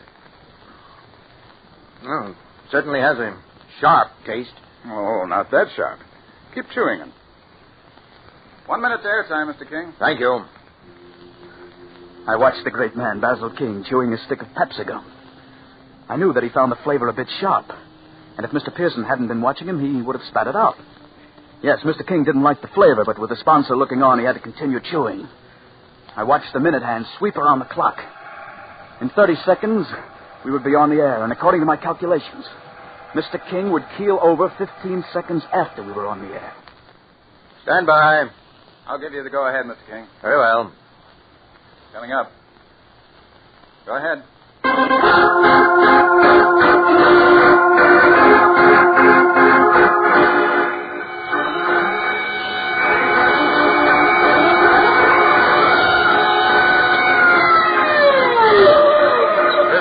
Chewing Gum Company presents Brad Barker, Private Eye. Conceived, produced, directed, and edited by Basil King. My dear fellow, the monitor is too high. That's it, take it down. You engineers just don't know. Oh, my heart. Brad Barker, King, what's wrong? My heart, Quick, catch him. I've got him, Mr. Pearson. You'd better get a doctor. It looks like a heart attack. Yes, I'll get one immediately. Bill, turn down the monitor. Just do the best you can. Okay, Dave. You take care of him, and I'll take care of the show. And soon there will be a fresh flavor added to the zest chewing gum. King, can you hear me? Yes, get a doctor. Do you remember the potassium cyanide gimmick? Potassium cyanide? Yes. I just want you to know you're wrong. It does work. That's why you're dying. What? That stick of gum I gave you. It was covered with potassium cyanide powder. No, get it off. A doctor can't help you. You're going to die. Oh, no, Brad Barker, Private Eye. Poor Mr. King. Small, dingy office overlooking the harbor. On the door is a letter. You just forgot one thing. Waterfront Protective Association. Murder is my business.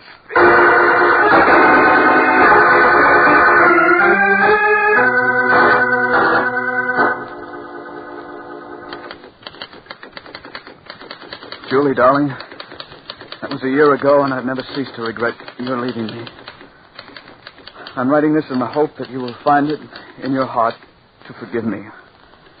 I admit that it was my stupid pride that wouldn't allow me to acknowledge defeat at Basil King's hands. But he's gone now, Julie. And if you could only see your way clear to start all over. Hi, hello, Mr. Phillips. Remember me? John Pearson? Mr. Pearson? Yes. You remember Mr. Morris, my factory superintendent? Hello. We happened to be driving past and thought it'd be a nice gesture to drop in and find out how you were getting along. Please, I've got to finish this letter to my wife, Julie. I've got to finish it. Doesn't seem to be getting any better, does he, Mr. Pearson? No, it doesn't. Look at all these letters scattered around. Must be at least 100. They're all addressed to his wife. What a pity, huh?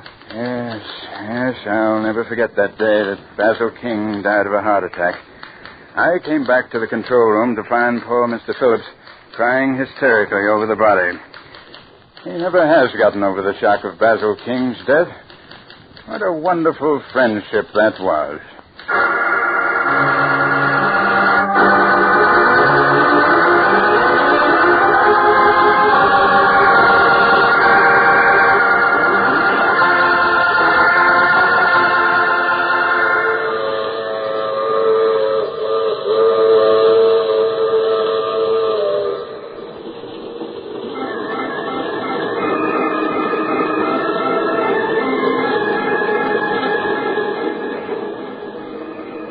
This is the mysterious traveler.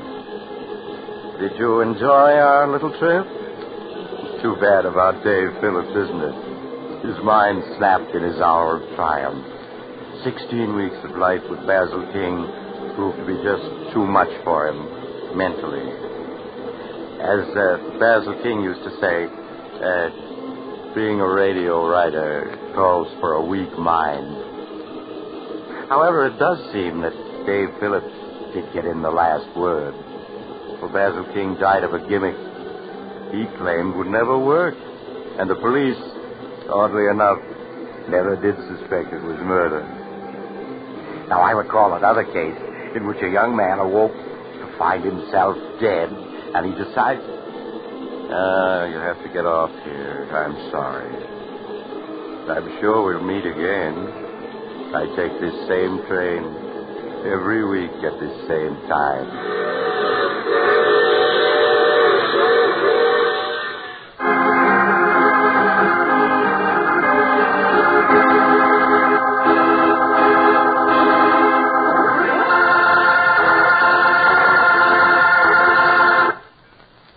You have just heard The Mysterious Traveler, a series of dramas of the strange and terrifying.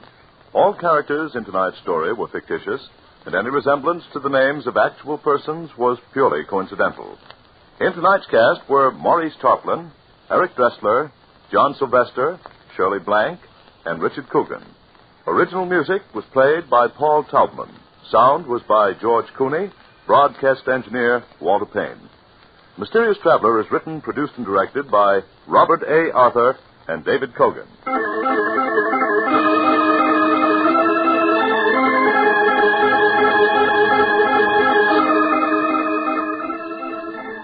Listen next week to a tale titled Queen of the Cats.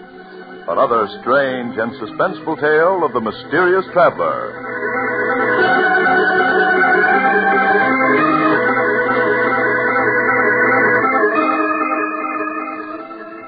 This program has come to you from our New York studios. Another program of tense and dramatic action will follow in just a minute. Stay tuned to the station for Official Detective. Carl Caruso speaking. This is the Mutual Broadcasting.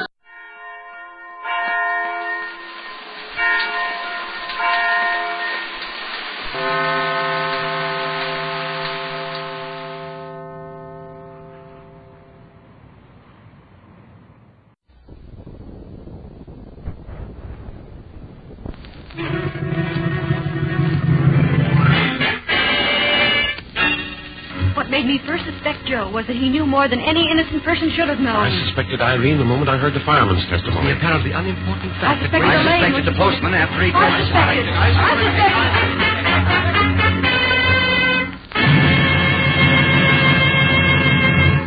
Listen to radio's newest, most interesting and thrilling program, Suspicion.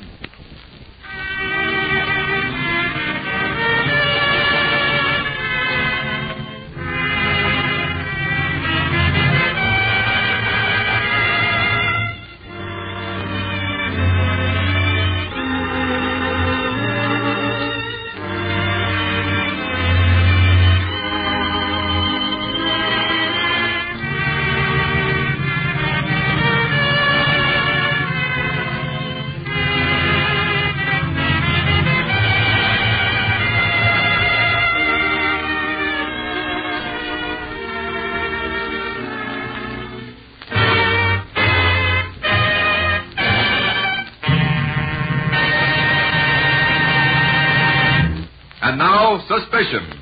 Somewhere in the drama about to be presented is a seemingly unimportant fact, a hidden clue that first casts suspicion on the ultimate culprit. Listen regularly to this thrilling series. Test your powers of observation and deduction and find the hidden clue. It may be a single line, a sound, perhaps a complete scene. All names and characters depicted in this story are fictitious. Any resemblance to persons living or dead is entirely coincidental. In the story we presented last time in this series, Kidnappers, do you remember this scene? Henry Montrose, suspected of kidnapping Homer Welch, has been identified by Mrs. Martha Jones, who saw him, so she said, plain as day. There was a full moon on the night she saw him crossing a field near the kidnapper's hideout. And when Detective Wesley went to bring her to Montrose's trial... Mrs. Jones? Mrs. Jones, it's me, Mr. Wesley. Oh, I didn't see you good at first. I thought maybe the other kidnappers had come after me. Whenever someone knocks on the door, I stand by the wall here and study them for a minute. The hidden clue, ladies and gentlemen, was that Martha Jones had poor eyesight. She claimed to have seen Henry Montrose by moonlight when he was 200 feet away. Yet, she had to carefully study Detective Wesley standing only a few feet away before she recognized him. Now we present The Spider. London, England, at 9 o'clock one Saturday night in August. In the basement of the recently built Lambeth branch of the Colony Bank, a faint line, then a crack appears in the concrete floor and swiftly widens until... Stand back, Grace. As soon as I'm out, step on the block of cement. I'll give you a hand up. Right, Spider. All right, give me a hand. Quick. Easy there, does it? Now, there. Oh, it was hot in the tunnel. Quiet. Pass up the tools, Dirt. Be careful with the oxygen tank. You better see. Someone's coming. Hide behind a packing box. All right. I'll get him. Up with your hands. Oh, I guess it's me imagination. Still, perhaps I'd better look around a bit. Yes, it's just me. Blimey. Where'd that hole in the floor? Oh. Well, he saved us the bother of looking for him. Yeah. Now, Grace, see that his signals are turned in regularly. Here's where each alarm box is located. And here's a key. All right. Hurry with the tools, Dirk. We've got to finish and get out of here before dawn.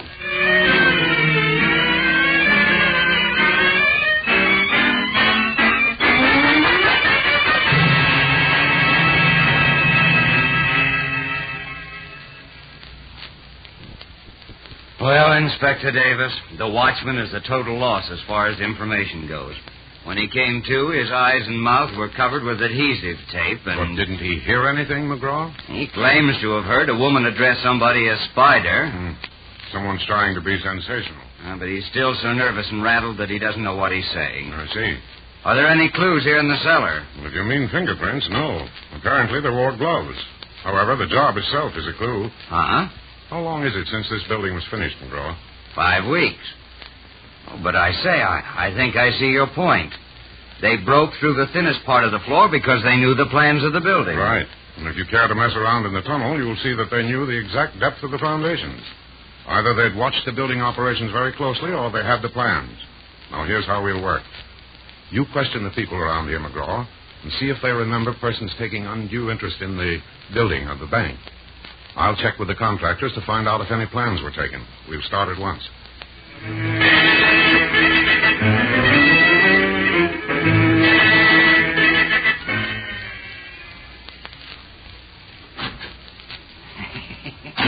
Well, good morning, Inspector, and what can I do for you? I understand you were one of the contractors of the Lambeth branch of the Colony Bank. That's right. I installed the plumbing. Are any of your plans missing? Well, the bank officials could tell you that, Inspector. They have all my plans and specifications. And I doubt if they were copied. You see, on work of that nature, I personally supervise my men. I never allow the plans out of my sight.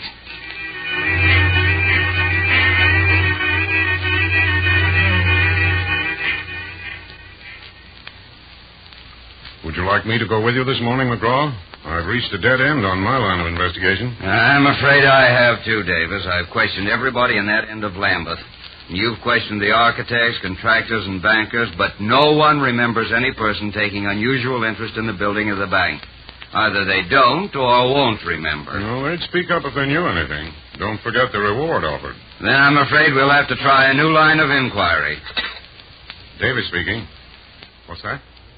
Put him on the wire. Hello, Mr. Dawson. This is Chief Inspector Davis.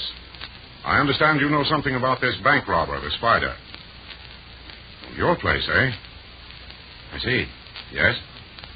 Yes, I'll be over there in about 15 minutes. Right.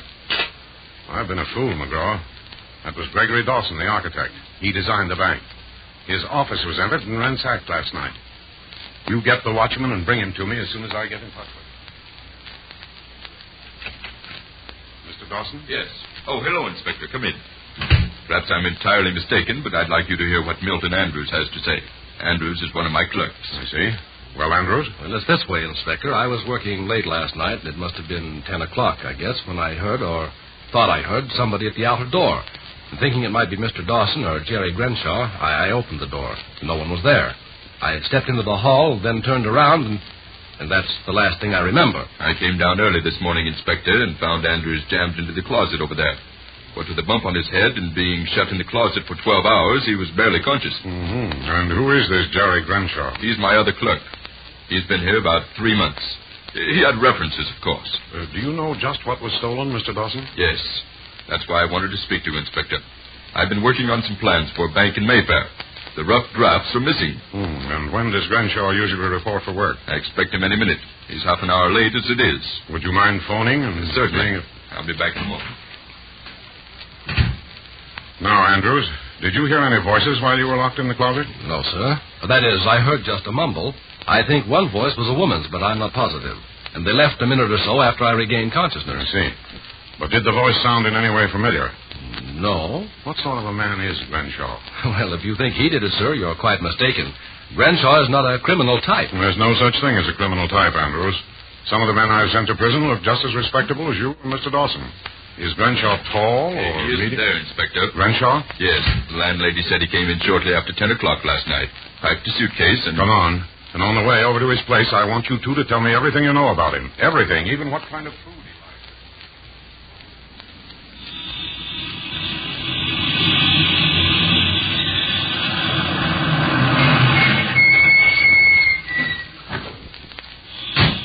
This is the place, Inspector. He had the corner room on the 3rd floor. Well, I'll do all the talking if you don't mind. Good morning. Good morning. What time did Mr. Grenshaw leave last night? I'm from Scotland Yard. Oh, so he's wanted by the police, is he? Well, last night, a few minutes after 10, he come here, packed his suitcase, and went right out. I seen him get into a yellow touring car. There was a woman driving it. Did he say where he was going? No, he just came in and left her. But I found this in his room this morning, I did. Let's see. Golden Swan Inn, Teffingham. I know the place, Inspector. It's a rather cheap hotel near Hastings in South Downs. I made the plans for a bank in Hastings not more than 8 months ago. Good Lord. Do you think that he's... If he's not the Spider, he'll lead us to him. Come on, I'll need you two.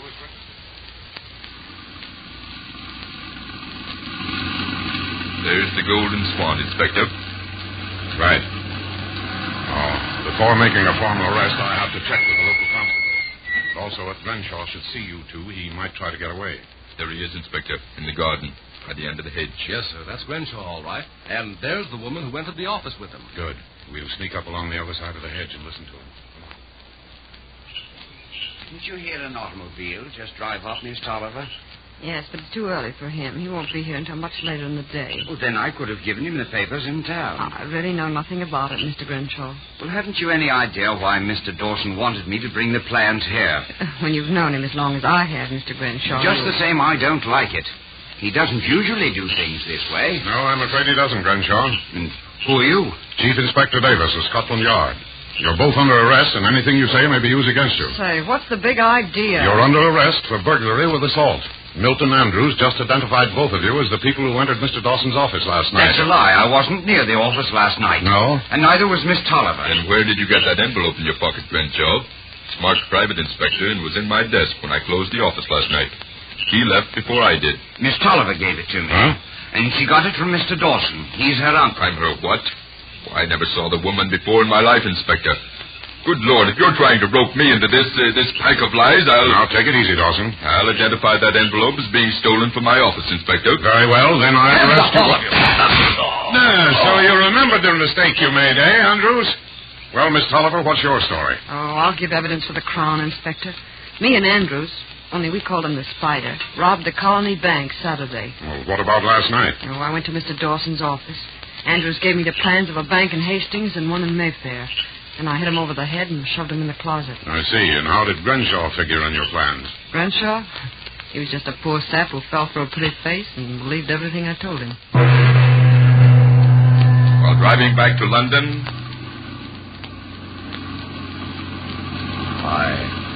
I guess I was pretty much of a poor sap, Inspector. Well, forget it, Grenshaw. When she told you she was Mr. Dawson's niece and that he wanted you for some confidential work, well, the average man would probably have done just as you did. Evidently, Andrews, or the Spider, thought he'd be clever by faking the robbery. But he was too clever for his own good. But frankly, I didn't suspect him. Ladies and gentlemen, did you discover the hidden clue that caused Chief Inspector Davis of Scotland Yard to suspect Milton Andrews? Write into this station and tell us the hidden clue you found. And to test your powers of observation and deduction, listen for the correct hidden clue in this story the next time we present Suspicion.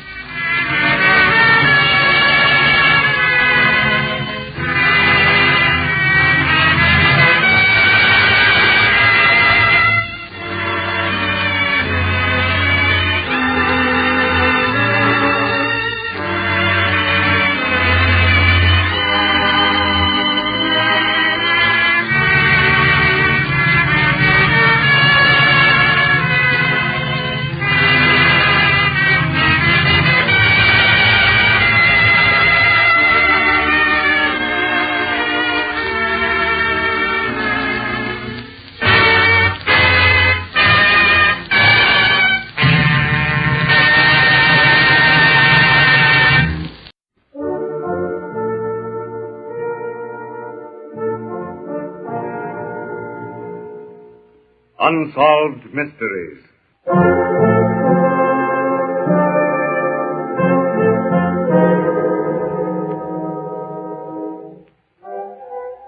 Out of deference to persons who may still be living, character names in some of these true unsolved mysteries have been changed.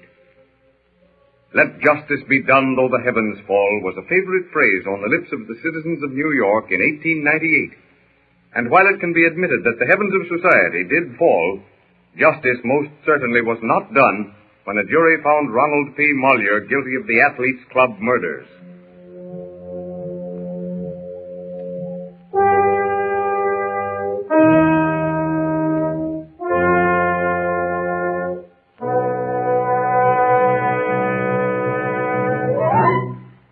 The scene is the home of Mrs. Johns in New York, and the time a few minutes after breakfast on the morning of December 28th.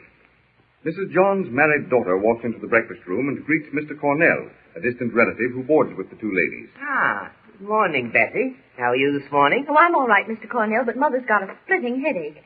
I was going to ask if you could stay with her while I go down to the drugstore for some seltzer. Why, certainly. Oh, but wait. I have some seltzer in my room. Oh, you have? Yes. Someone sent it to me Christmas Day for a joke, I think. It was sent to the Athletes' Club. We'll go to my room and get it. You get some water, Betty. Yes, I will.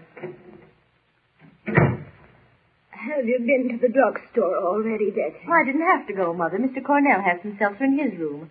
How's your headache? Oh, terrible, Betty. I don't know when I've had such a headache. Come in. Oh.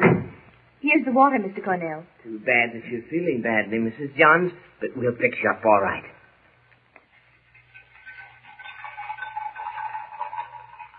There. Now then, Mrs. Johns, just drink this down. Oh. It tastes very bitter, doesn't it? Oh, it shouldn't. Let me taste it. It does a little. Oh. Oh. Well, what's the matter? Oh, Betty. Yes, dear? Betty, get a doctor. My goodness. Get a doctor. Oh, I'm dying. Oh, Mother. Oh, I know I'm dying. Oh. In a few moments, a doctor arrived, but Mrs. Johns died without recovering consciousness. 1 hour later, a detective inspector and the sergeant of police arrive at the house and discuss the murder with the doctor. You're positive, Doctor, that this is murder? Certain. Cyanide of mercury doesn't get into a bottle of seltzer by accident. And whoever it was tried to kill Cornell, since the bottle of seltzer was mailed to him. I'm not so sure that he'll live as it is. He took a taste of the stuff, and I've ordered him to bed at the club. You didn't make any test for cyanide of mercury, did you? I tasted it, and that was enough. Say, look here. What is it? A brown paper wrapper addressed to Mr. Cornell, Care Athletes Club. Looks like the wrapper that bottle of seltzer was mailed in. Good. That's our first clue. We'll check the handwriting with that of the members of the club. I'll bet we'll find this was an inside job. Right. We'll find that somebody quarreled with Cornell. You mark my words. The days pass. The police make no move, but the newspapers make no effort to avoid actions for libel. They openly accuse Ronald P. Mollier, an ex-member of the club, of knowing something of the murder. Ronald Mollier, accompanied by his father, goes to the police, only to be told that there is nothing against him. But rumors continue. Names and reputations are dragged through the mire. Openly, it is stated that only Mollier's influential friends are keeping him from being arrested. And 6 months later, the inspector and the sergeant question various witnesses they've rounded up. Bring in the woman, Watts. She's the one that'll fix the case, Inspector. Now, lady, take a look at this picture. Is that the man you saw mailing the package the day before Christmas? Yes, that's the man. What'd I tell you, Inspector? You'd go on the witness stand and identify Mollier as the man you saw? Yes, sir, I would. All right, you can go now. But stick around where the sergeant can find you if he wants you. Yes, sir. Now, let's check this report before we take it to the grand jury. Okay. Come in. Oh, hello, Doc. We're just going over this report again before we take it to the grand jury. Well, first of all, we find that a man by the name of Burke has a fight with Mollier. In a few months, he dies. The doc here has the body exhumed, and an analysis shows that Burke died of cyanide of mercury. That's right. His own doctor thought it was heart failure after a bad cold. But even then, he was suspicious that there was some different cause of death. But, of course, he had no reason to suspect foul play. Now, the next thing, Cornell gets this seltzer for Christmas. He gives it to Mrs. John. She dies. Cornell is sick for weeks after tasting it. Again, cyanide of mercury. And again, Cornell is involved in a row with Mollier. A row that results in Mollier resigning from the club. Then I find that Mollier has a private box for receiving mail, and he signed for the box in Cornell's name. Almost as though he was laying the groundwork for blaming Cornell for the deaths at the club. Then you think that Mollier was going to poison the club members one by one? I'm not saying that. Let the grand jury draw their own conclusion. And we have this woman who says she saw Mollier mail the package the day before Christmas.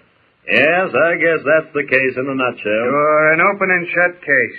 The grand jury will bring an indictment on this evidence. July, 6 months after the murder, Ronald P. Mollier is leaving his place of business when a plainclothes man taps him on the shoulder. Yes? Your name is Ronald P. Mollier? Yes, it is. I'm a police officer, and I have a warrant here for your arrest. Warrant for my arrest? What on earth for? For the murder of one Adam Burke, for the murder of one Sarah Johns, and for the attempted murder of one Samuel Cornell. But this is preposterous. This is ridiculous. I went to the police department when my name was first mentioned in the newspapers. That's 6 months ago. I'm sorry, Mr. Mollier, but the grand jury has indicted you on the charges I've just read. The evidence as gathered by the police was presented, and the jury found Ronald Mollier guilty. But now that the voice of public clamor had been listened to, the same people who had demanded Mollier's arrest began to refer to him as a persecuted boy. The arrest as an outrage, the trial as a farce.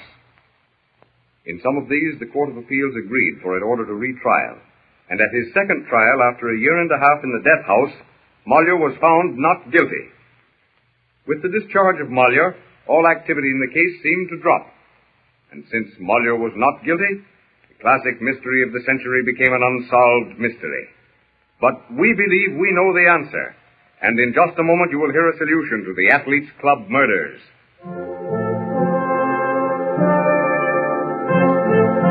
We'll be right back with more of our Unsolved Mystery after this short break. You're listening to When Radio Was.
Ladies and gentlemen, inasmuch as any solution must of necessity be supposition, liberties of time, place, and characters have been taken with the solution for which you have been waiting.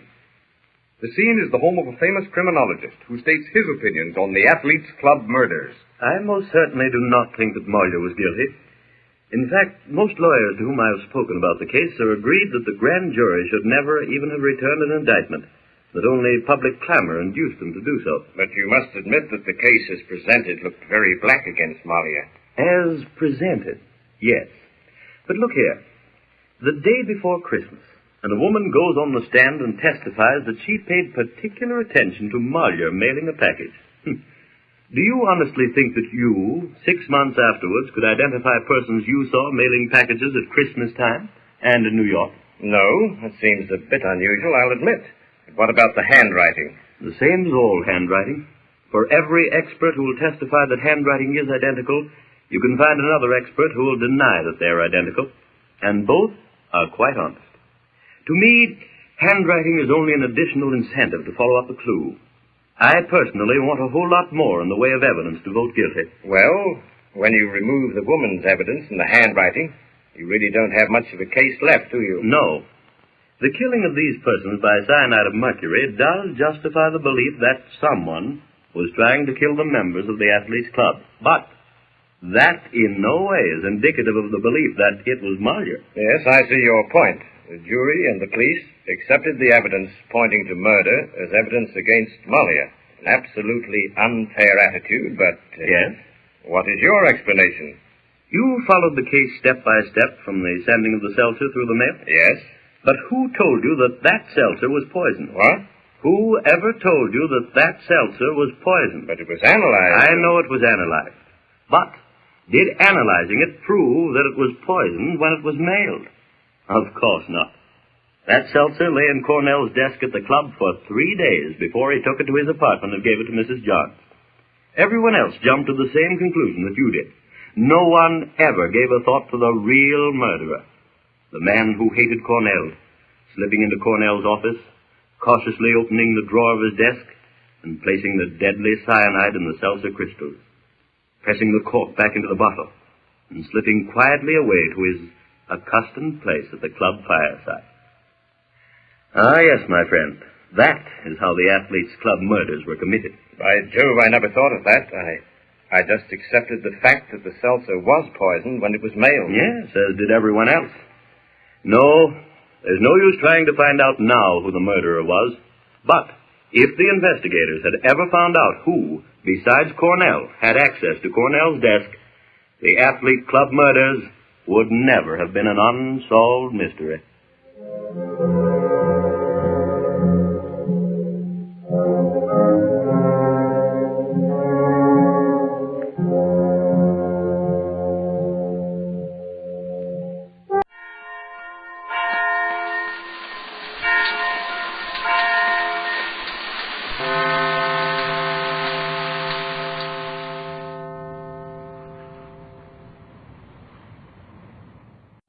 Now, Roma Wines, R-O-M-A, made in California for enjoyment throughout the world. Roma Wines present Suspense. Tonight, Roma Wines bring you Mr. Brian Dunleavy, a star of Out of Control, a suspense play produced, edited, and directed for Roma Wines by William Spear.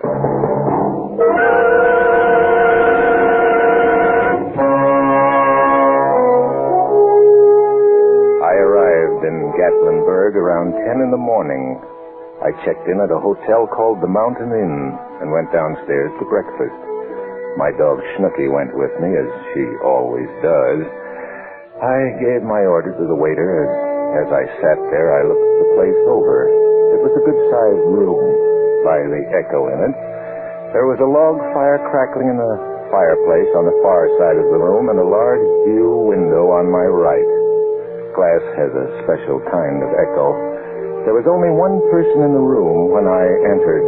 It was a woman, apparently a wealthy and rather vain woman, judging from her perfume. She was sitting at the table diagonally across from me. I looked in her direction, so to speak, I heard a man's footsteps approaching across the room and smelled fresh polish on riding boots as he went past me. He paused before her table. Well, if it isn't Miss Dennis Fillmore. Hello, Marcia. Walter Crane. Surprised to see me? What do you want? I hear your husband is thinking of running for governor. So what? Well, Marcia, I've got a newspaper clipping here. I thought it might interest him. It's about your pal, the late Eddie Hassan. What about Eddie? I'll read you the headline. Eddie Hassan killed in auto crash. Colorful Reno figure plunges from Mountain Road. Car out of control, say police. Dennis never knew Eddie Hassan. No. No, he didn't, did he? You know, Marcia, how you managed to keep those two apart has always been a mystery to me. And of course, didn't mean to eavesdrop. I never mean to. But as some people can read what's on the marquee of a movie theater 10 blocks away, the most intimate conduct and conversation comes to me from across the room as if spoken into a microphone. This is a dubious pleasure to me at most times, but as Marcia Fillmore and Walter Crane continued, my interest became more than casual. He was reading again from the newspaper clipping. Club is beneficiary of an insurance policy. Miss Hanley was the late Mr. Hassan's companion and was to have been married to him upon his divorce decree becoming final. Well? I was wondering if your brand new politically minded husband would be interested in the fact that you were known locally as a gangster's companion. You always were a louse, Walter, but I never thought you'd stoop to blackmail. Look, I lost a good job because of you, Marcia. When an insurance investigator gets fired because his employers think he's too susceptible to beautiful dames, he never gets back in the racket. I've got to look elsewhere for a source of income.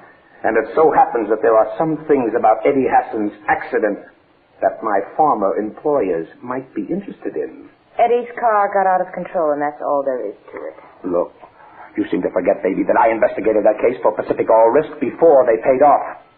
And I didn't tell all the things I know or all the things I thought because, well, you were making life very interesting for me in those days.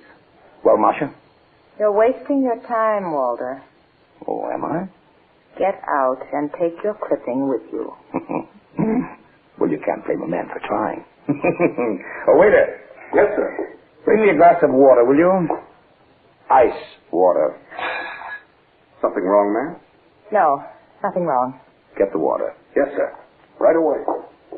Why did you do that? What? Nothing. Skip it. Oh, the ice water? Well, I'm thirsty, that's all. You're sure that's all? What else would I want with ice water? Oh, forget it.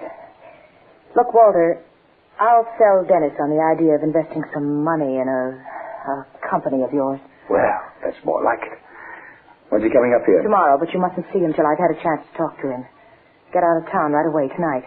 Where do I go? I have a fishing lodge up in the mountains. I'll give you the key to the place. Go up there and stay until I've sold Dennis on the idea. When the time's ripe, I'll come and get you. I'll cut you in on the deal, Marcia, if you sell them good enough. Women do things sometimes, Walter, that they don't want to be paid for. Lonesome women, maybe? Maybe. Oh, Marcia, you're still the most beautiful woman that ever led a man up a garden path. Let's drink to that, Walter? In ice water? In ice water.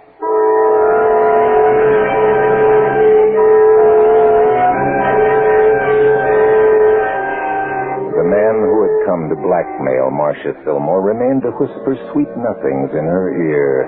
It didn't make sense at first, but then I remembered. I had been told that she was a very beautiful woman. Beautiful to look at, that is. There are times when I am profoundly grateful that I have no eyes to deceive me.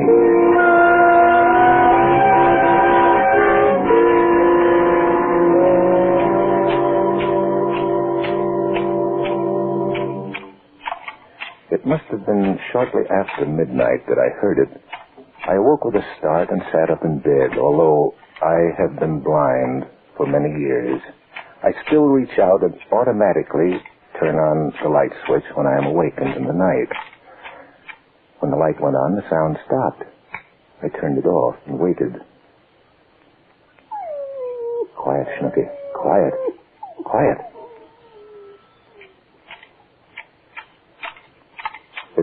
started again. It seemed to be below my window somewhere, down by the hotel garages. Through the years, I have finally trained myself to identify almost any action by sound. But this one stumped me at first. It continued for perhaps 10 seconds longer, and then it stopped for good, and a car door slammed shut. I made a careful mental note of the car's motor as it started up. It was a Packard, and one of the spark plugs was missing fire. But it got away to a fast start and was soon out of even my earshot. Of one thing I was certain. It turned off the main road onto gravel, and there was only one such turnoff within earshot of the hotel, the private road to the Fillmore's fishing lodge. Evidently, Mr. Walter Crane was going to have a visitor up there sooner than he had expected. As I dropped off to sleep, the memory of that sound came back to me. There was something strange and altogether sinister about it. It was still ringing in my head when I dropped off to sleep.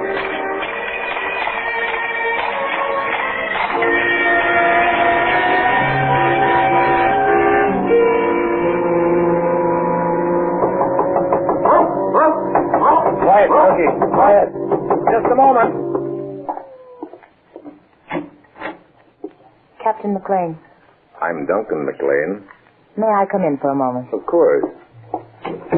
I do hope you'll forgive me for bursting in here like this, but I saw you in the dining room yesterday morning, and when I heard who you were, I hope you won't be angry with me. Not at all. Past my getting up time anyway. Must have been the mountain air that made me oversleep. Won't you sit down? Thank you. Cigarette? Yes, thanks. Oh, here, I've got it. You know, you're really amazing. One would never suspect that you're... Blind? Well, Mrs. Fillmore, we blind people can compensate to a certain extent by developing other senses more acutely. You know my name. I took the liberty of asking the head waiter last night who the lady was with the intoxicating perfume. Just as I asked who the man was with the police dog. Oh, no. Snooky here is not a police dog. I have a police dog, though. Dreist. Oh? I only take him along when I'm on especially dangerous assignments. I gather you're not on one now. Shall we get to the point, Mrs. Fillmore? Well, there's a man staying here in this hotel, or rather he was. His name is Walter Crane. He's a blackmailer. Yeah? Well, there's no need going into it, but he's got hold of something about my past. If it were published, it would ruin my husband's career. There's only one thing to do with a blackmailer, Mrs. Fillmore. Turn him over to the police. No, you don't understand. The police here is Sheriff Blackmer. He and my husband are political enemies. I'm afraid it would be too good an opportunity for him to pass up. Yes, I see your point. My first instinct was to get Walter Crane away from here. I told him to go up to our fishing lodge. I even gave him the key. I even pretended to renew an old interest which he once fancied I had in him personally. Always a mistake. Yes, but you don't know the worst of it. My husband came in from Knoxville early this morning. Without even waking me, went straight on up to the fishing lodge. Left a note asking me to join him there. My husband is a violent and unreasonable man when he's angry, Captain McLean. If he finds Walter Crane staying there in the lodge, he's likely to think that... Just what are you afraid of, Mrs. Fillmore? I'm afraid that my husband... Heaven forgive me for such a thought. I'm afraid my husband will murder him. There. Now I've said it. Yes. Now you've said it. Excuse me. Hello? Yes? Oh, Mrs. Fillmore. Yes, she's right here. It's for you, Mrs. Fillmore. Oh, no. Please, don't go. I'm afraid it... Hello? Oh, yes, Sheriff Blackmer. Oh, how dreadful. Why, no, we didn't know him.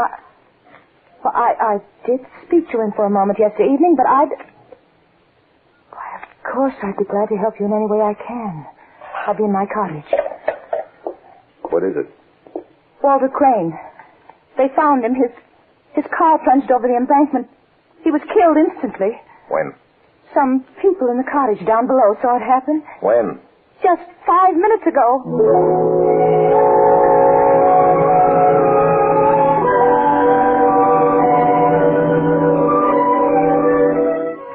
On the way over to her cottage, I stopped at the hotel desk and sent a wire to the Seeing Eye Kennel in New Jersey.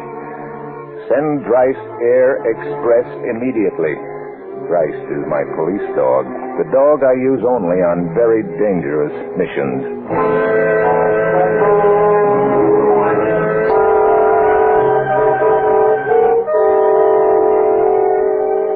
Sheriff Blackmer was a big, professionally cheerful man, but I could tell from his voice that he was plenty worried.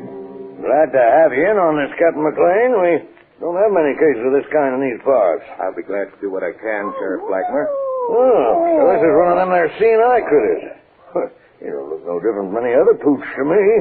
Nice pooch. Well, I thought those seeing eye dogs were trained to be gentle. I trained this one myself for special jobs. Oh, what kind of job? Now, don't bother to explain. I think I know the answer to that one. Yes. Well, now, let's get down to business. Mrs. Fillmore. I suppose you want some information about that road up to the fishing lodge. It's quite steep and hard to negotiate if you don't know it. I know the road very well, Mrs. Fillmore. But then what are you... You said you didn't know this man, Walter Crane. Sheriff, I was very foolish when I spoke to you on the phone. As a matter of fact, he's a very old friend of mine, or was. I think you'll understand when I tell you my husband was very jealous. Jealous enough to have killed him? Killed him? I thought he died in an auto crash. He was murdered and thrown into the car just before it crashed. He died with an ice pick through his heart.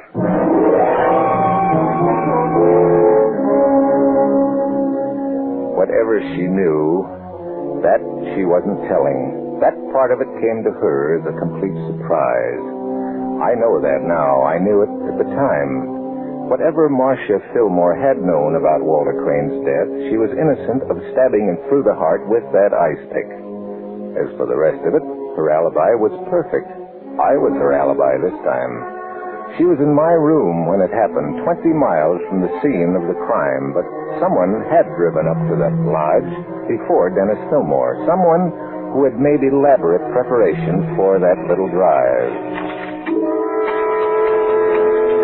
As I walked over to the hotel garage, the memory of that sound came back to me. The sound that I was convinced held the key to the mystery of Walter Crane's death, and Eddie Hassan's as well. I found a mechanic working on a car. Morning, sir. Hi, looking for your car? No, I don't drive. Oh. Mrs. Fillmore asked me to stop by. Is her car ready yet? Yeah, sure. It was only one of the spark plugs. Oh. This car? Yeah. Station wagon. Packard, isn't it? You've got a good sense of touch, mister. Thank you. Say, that's nice upholstery. Real leather, isn't it? Yep. That's peculiar. What is? The floor is wet and cold. Oh, maybe they went fishing this morning. They carry a chunk of ice sometimes when they go trout fishing. Ice? Of course. That's what it was. Ice.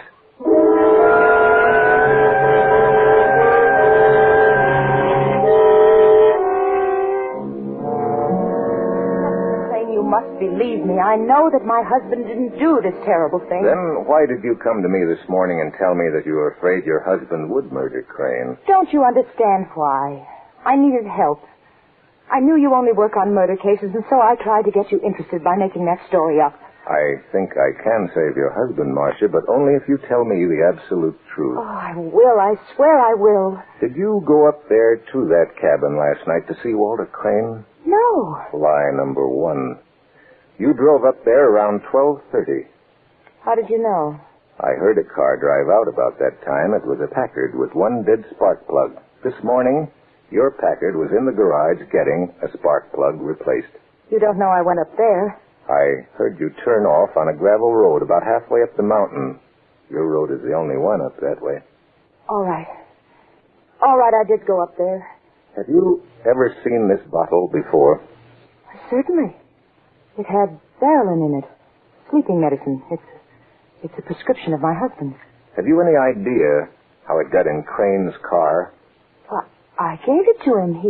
He said he couldn't sleep. How did you give it to him? In the bottle, of course. Are you intimating that I drugged him? I am only trying to find out what Crane did the last few hours of his life. If he took an overdose of sleeping medicine, it might account for the accident. He might have got up this morning, still woozy from the effects of the drug, got in his car, released the emergency brake, blacked out for a split second, as sometimes happens in a reaction to an overdose of sleeping medicine, lost control of the car, and crashed over the embankment. It might have been as easy as that. But that wouldn't account for the ice pick through his heart. No. Not unless... You took a chunk of ice up there last night, didn't you? I don't know how you knew... Yes. Yes, he needed some, especially if he was going to do some trout fishing, and Walter was very fond of ice water. Yes, I know. He ordered some last night at dinner. Is there anything you don't see with those sightless eyes of yours? I still don't see the murderer of Walter Crane. I thought for a moment there you suspected me. I'm perfectly capable of it. You had the motive. You had the ice pick. But you weren't there when it happened. No. They can't prove that Dennis was, can they? Well, he's a pretty likely candidate, isn't he, Marcia? Oh, I'm so worried about him. They have a posse out for him. Where will he go, I wonder? I wonder.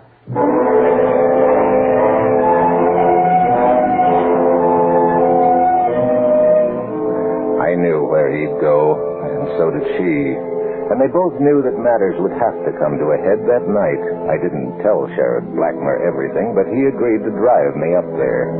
About 20 minutes after the sheriff left, a man came into the lodge. From the storeroom where I was hidden, I could hear perfectly. He didn't turn on any lights, but went out to the kitchen and started some coffee. It could only have been Dennis Fillmore, who paced up and down in that darkened room. Then I heard the door open and a woman's footsteps coming in.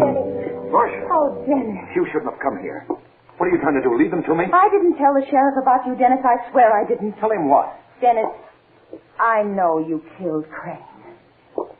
So you know I'm a murderer. Then what are you doing here? Dennis, I love you so much. I hated that man. I'm glad you killed him. What was Crane to you? I was going to tell you, darling, I used to know him. He's a blackmailer. It was perfectly innocent before I met you, but with your career, and I just didn't want you to get mixed up in it. That's why I told you to hide. Oh, I'm sorry, Marcia. Don't cry, I please. love you, Dennis. I made some coffee. Would you like some of it? Yes. You sit still, darling. I'll get it. Dennis, what are we going to do? Have you thought about it? I'm thinking as hard as I can, Marcia. You can't confess to this terrible thing, Dennis. I won't let you. I don't think the insurance company would pay if I were electrocuted, would they? Oh, Dennis, don't say such things. Here, drink your coffee. It tastes rotten, but it's hot. Oh. What's the matter with you? I don't know. I feel faint. I can't seem to get my breath. It's so stuffy in here. Well, it must be the wood smoke. I had a terrible time starting the fire. Come along outside. The air will buck you up. All right, darling. Yeah. Oh, yes. That is better. Would you like to drive somewhere? No, darling. Let's just sit in the car for a while. Air is so...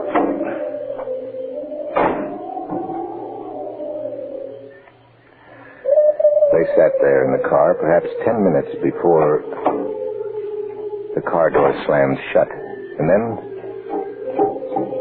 I heard it. The sound that had been ringing in my ears since that first night. But now I was hearing the real thing for a second time.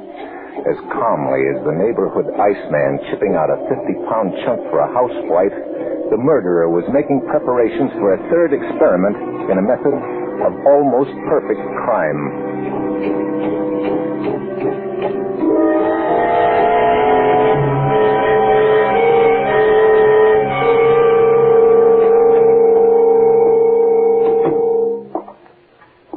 Hello, Marcia. You. How did you get here? I'm afraid I was eavesdropping. Then you heard what Dennis said. Yes, I did, Marcia. Oh, Captain McLean, could you forget that Dennis said that? Crane was a blackmailer. What does it matter who... Don't come any closer, Marcia. This dog isn't Snooky. This is Dreist, the dog I told you about, remember? The one you take on dangerous missions? So frightening me, Captain. You've terrified me for 2 whole days, Marcia. You're the most perfect killer I've ever met. But you said yourself I couldn't have stabbed Walter Crane. Eddie Hassan wasn't stabbed. You're bluffing. You can't prove a thing. No. That's the beauty of your method. The ice melts away before the accident happens. Ice? That's your method, Marcia. First, the victim is drugged with an overdose of sleeping medicine, then lured into the car and kept there till he falls asleep. The rest is simple. Put ice wedges under the front wheels and release the emergency brake. When the wedges melt away, the car rolls over the embankment with the sleeping man in it. You're miles away from the scene and the evidence has vanished, literally melted away. Only this time it's not going to work. What are you going to do? Phone Sheriff Blackmer. I want him to get here before the ice melts. Captain McLean. Stay where you are, Marcia. It would be a shame to have Dreist mutilate your beauty. Your beauty is your most powerful weapon, you know. I only hope it won't free you and turn you loose to start killing again. You. What do you know about a woman's beauty, you blind... Marcia, stay back. I warn you. This dog is a killer. I'll kill you and that mongrel with you. I hated you from the moment I first saw you. What kind of a man is it that looks at a woman with those cold, dead eyes? You'd be better off dead. I'm doing you a favor,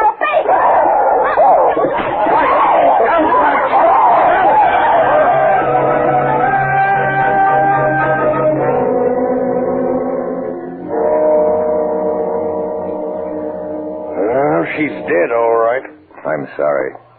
The dog, I guess I'll have to have him put away. That won't be necessary, Captain. She did that for you.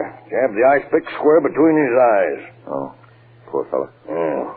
What I can't figure out, how did she manage to stab Crane and still keep her alibi? She didn't stab Crane.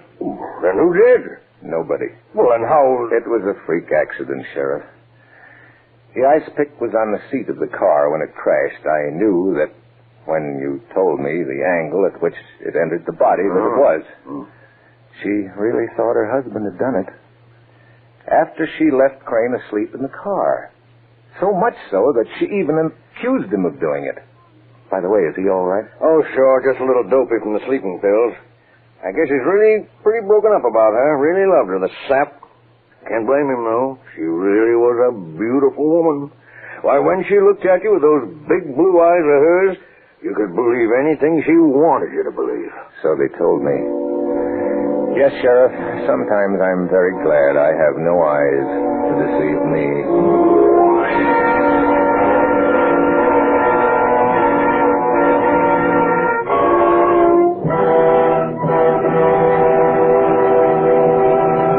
Suspense. Presented by Roma Wine. R-O-M-A. Made in California for enjoyment throughout the world. Brian Dunleavy will soon be seen in the Paramount Technicolor production, The Virginian. Next Thursday, same time, Roma Wines will bring you Miss Agnes Moorehead as star of Suspense, radio's outstanding theater of thrills. Produced by William Spear for the Roma Wine Company of Fresno, California. This is CBS, the Columbia Broadcasting System.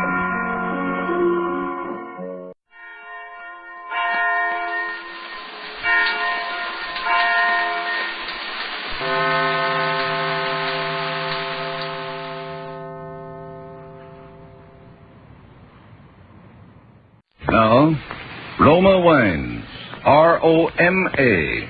Made in California for enjoyment throughout the world. Roma Wines present Suspense. Tonight, Roma Wines bring you the MGM star Miss Agnes Moorehead in Post-Mortem, a suspense play produced, edited, and directed for Roma Wines by William Spear. Suspense, radio's outstanding theater of thrills, is presented for your enjoyment by Roma Wines. That's R-O-M-A, Roma Wines. Those excellent California wines that can add so much pleasantness to the way you live. to your happiness in entertaining guests, to your enjoyment of everyday meals. Yes, right now a glassful would be very pleasant as Roma Wines bring you Agnes Moorehead in a remarkable tale of suspense.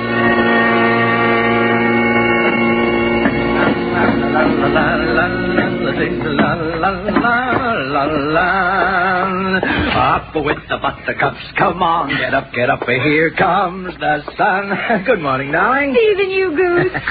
Your coffee, madame? Oh, Sergeant Crown, I wish you wouldn't insist on my having coffee in bed, Stephen. It makes me feel like a loose character, just like the old days when I was in the theater. Coffee in bed, then a long soak in the tub under the sunlight. That's old Doc Archie's prescription for those aches and pains of yours. Oh, but I haven't had any aches and pains for weeks now. Yeah, that proves that you can't afford to stop the treatment now. Besides, you look beautiful with a suntan. Well, if that's the case, have some coffee with me. Oh, I'm sorry. It's 9 o'clock. The train doesn't leave till 9:22. Ah, but the early bird gets the seat, my precious. I'll just start the water running and set up the lamp for you, my dear. You needn't go to all that bother. How do you like your water this morning? Warm, lukewarm, hot? Warm. Oh, I'm setting the lamp for 10 minutes. Mind you don't take too much. All right, dear. All right.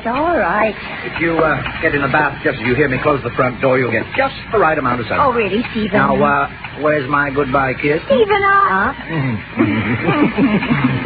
Bye now. Stephen. Up with the buttercup. Come on, get up, and you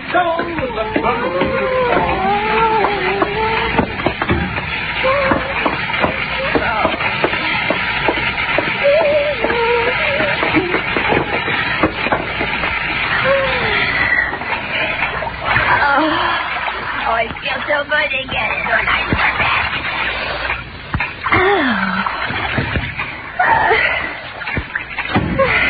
Yes? Is that you, Stephen?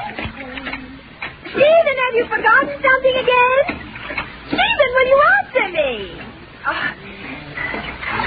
Can you hear me now, Stephen? Oh, I forgot my wallet. I think it's in my bathrobe pocket on the inside of the door. Oh, I'll hand it out to you. No. Stay where you are. Just reach around and get it. Stephen, don't open that door. The lamp, Stephen.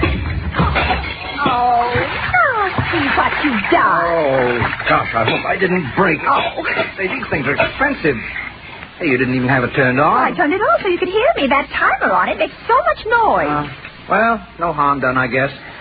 I've got everything now. Sorry to disturb you, darling. Well, you better hurry. You'll miss that train. Bye-bye, darling. Be good now. Come on. Get out of here. Okay, bud. I had the wind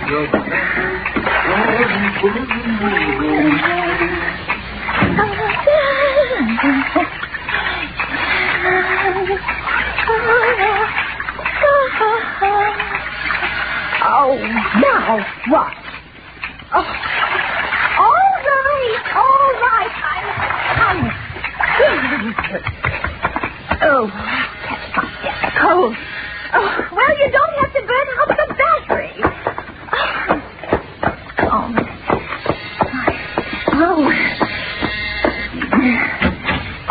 Mrs. Meade? Oh, I don't want any today.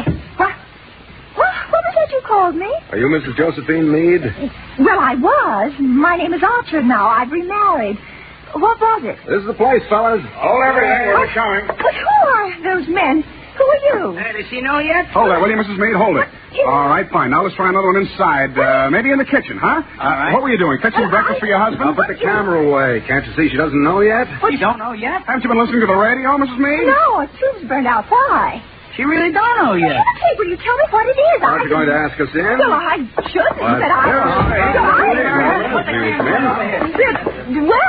Now, your husband, madam. My husband, he just left the house. Okay, had something happened to him? No, we got news for you, Mrs. Meade. I wish you'd stop calling me Mrs. Meade. My name is Archer now. I explained that to this man here. Westcott's my name, Paul Westcott. I'm from the Evening Bulletin. You're a newspaper man. Yeah. Oh, my stars and crown. I haven't been interviewed by the press since I opened in Bright Eyes in New Haven 20 years ago. You were an actress? Well, I gave up my career after I married Mr. Meade. I often thought I might go back to the theater, but things didn't work out that way. Yeah, well, that's very interesting, Mrs. Archer, but about the news we were going to tell you. Oh, don't tell her. Make a guess. Well, please, Can't you guess? No, and I wish I'll give you a hint. It's the day the Derby is run off. Derby? Now, can't you guess why we're here? Your horses come in first. Oh, you must have the wrong party. I don't own any horses. Look, no. Don't you understand? The news just came over the ticker from London. You're one of the 3 Americans to hold a ticket on Robinall in the sweepstakes. Oh, there must be some mistake. Don't you understand? You've won $150,000. 150. My sauce and crown. What's the matter? Don't that make you happy? Boy, what a catch. And housewife wins sweepstakes. Must be mistakes, she said. Oh, no, there really must be some mistake somewhere. It must be somebody else with the same name. You see, I haven't any ticket on that. Well, I haven't any ticket at all. Well, sure, you must have. Where'd they get your name and address from otherwise? You don't just make up those things out of thin air. What are you trying to do, kid? Now, wait a minute. You say the winning ticket is in the name of Meade? Yes, Mrs. Josephine Meade. You said that was your name. Then it must have been my late husband who bought the ticket. Huh? You see, the house is in my name, and I stayed on here after I lost Harry and after my marriage to Mr. Archer. Oh, well, that's all right. Meade bought the sweepstakes ticket in your name. Anyway, you're the winner. But I don't even have the ticket. You don't have it? You mean it's lost? I never even knew he bought one till now. He never said a word to me about it. He died quite suddenly, you see. Well, gee, you better look around good and see if you can find it. Yeah, you can't collect the money without it. You got any of your late husband's effects around the house, Mrs. Archer? No, they've all been disposed of, but I went through everything very carefully. If there'd been anything there, even sewn into the lining of one of his suits, I'd have found it. Think, Mrs. Archer, if your late husband never told you about it, he must have been intending to surprise you in case it won anything. So he would have put it somewhere where you wouldn't be likely to find it, wouldn't he? Well, he would in any case. I didn't approve of his gambling. All right, now, Mrs. Archer, think hard. Wasn't there a suit he didn't wear very much? One you might not have sent out since the ticket was bought? Put away in mothballs, maybe? There was his dark blue. His dark blue. He'd only worn that once or twice. I never looked there. You see, I sent all his other clothes to the Russian War Relief, but the dark blue was in such good condition it's practically new, Mr. Weston. Oh, that's where that ticket is? I'll bet any amount it's in that dark blue suit. Let's have a look right now. Well, I'm afraid that's not possible. Not possible? Oh, really, Mrs. Archer? Because that's the suit Mr. Meade was buried in.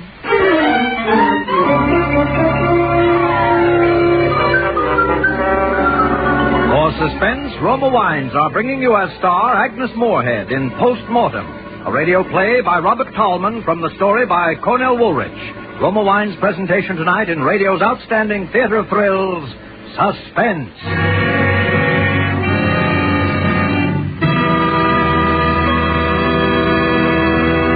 Between the acts of Suspense, this is Truman Bradley for Roma Wines.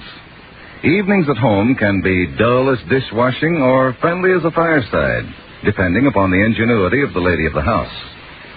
Well, here's a simple suggestion many smart American homemakers follow to brighten stay-at-home nights. As a high spot in a quiet evening of restful reading or listening to favorite radio shows, serve Roma California Sherry. For Roma Sherry helps an evening along, adds a welcome note of warmth to friendly companionship. Yes, there's something about glowing golden amber Roma Sherry with the rich, mellow, nut-like taste that everyone enjoys. Roma Sherry, the favorite of millions as first call for dinner, is a delightful entertainment wine, too. So delicious with cheese and crackers or any simple snack. And Roma brings you a glorious sherry that is unvaryingly fine, bottled at the famous Roma Winery in California to assure you sealed in goodness always. Give your family a pleasant surprise with fine Roma Sherry tomorrow. Delicious, easy to serve, so inexpensive.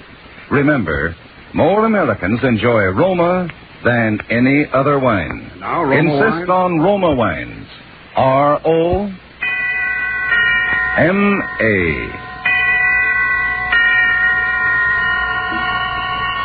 And now, Roma Wines bring back to our Hollywood soundstage Agnes Moorehead as Josie Archer with Joseph Kearns as Stephen in Post-Mortem, a tale well calculated to keep you in Suspense.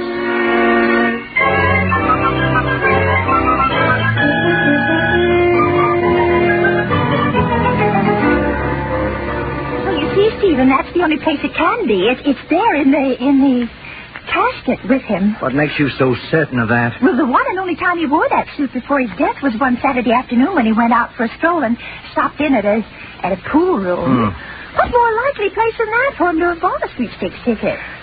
Well, if it's buried with him, we might as well kiss it goodbye. But $150,000, You haven't Stephen. any right to disturb a grave just on a hunch like that. And anyway, Harry might have lost the ticket. Oh, I tell you, I knew Harry. He'd no more lose a thing like that than... Well, he just wouldn't, that's all. Well, if it's there, it'll just have to stay there. Why, Stephen? All we have to do is get a court order and... I tell you, I won't pay for it. It's sacrilege. If we've got to disturb the dead, we'll just have to let the money go. But it wouldn't be like desecrating a grave. Harry would have wanted us to have that money. After all, you were his best Now, look, friend. Josie, as your husband, I forbid you to disturb that man's remains. Stephen, really... Forget that there ever was such a sweepstakes ticket. Is that understood now? Well, all right, Stephen. Yes. Whatever you say. If that snooping newspaper man comes back here, you're not to let him in this house. Yes, Stephen. Is that a promise? Yes, Stephen. It's a promise. Well, I've got to go now, or I'll miss my train. We'll talk about this more tonight when I get home. All right, dear. Don't forget to take your sun lamp treatment. No, I won't. Bye now. Bye, dear. Oh. Hello? Oh, Mr. Westcott. No, I have not reconsidered. I definitely have not reconsidered. Stephen and I have talked it over, and he's deeply shocked, and so am I. I must confess it's the very suggestion of disinterring poor Harry. Now, you'll simply have to go elsewhere for your front page scoop, because I'm absolutely adamant on this point, and no amount of persuasion will make me stand by my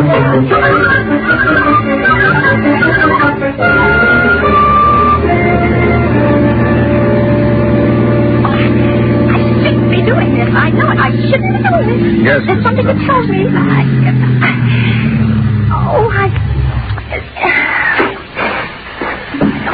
You wait here, Mrs. I Archer. shouldn't be doing this. I know I shouldn't. Now, don't take it like that, Mrs. Archer. We have a court order all properly signed and perfectly legal. Well, I shouldn't have let you talk me into this. I'm just weak, that's all. I'm just weak. Stephen is sure to suspect something. That $150,000 ought to go a long way toward making him forgive you. Well, will it take long? No, the workman is supposed to have it all ready. All that has to be done now is... well, it won't take long. Would you rather wait in the caretaker's house? No, I'll come along with you. All right.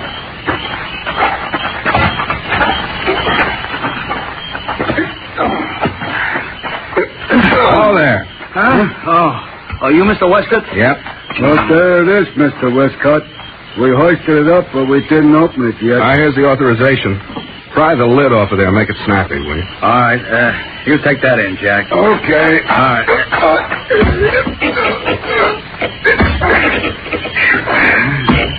What's the matter? Is it stuck or what? Take it easy, lady, with it. It's coming.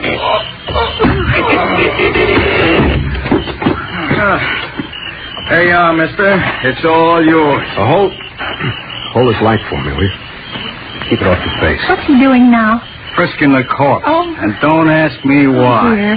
Keep that light off his face, will you? Sensitive type. Yeah. Okay. I got what I came for. Oh, please, get that light off his face. Okay, mister, okay. Hey, if you're all finished, we'll tuck him in again. Wait a minute. Huh? Put the light back on him. On his face. Now, on his face. Hey, what's a big idea? Oh, Harry. Okay, you can douse that light now. Now, listen, you guys. Leave this just as it is. And stick right here until you hear from me.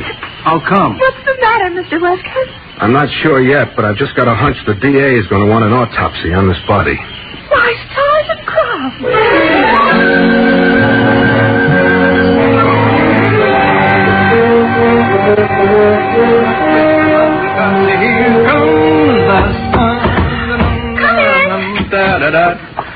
Hey, what's this? Up and dressed already? Well, I bought some things in town yesterday afternoon.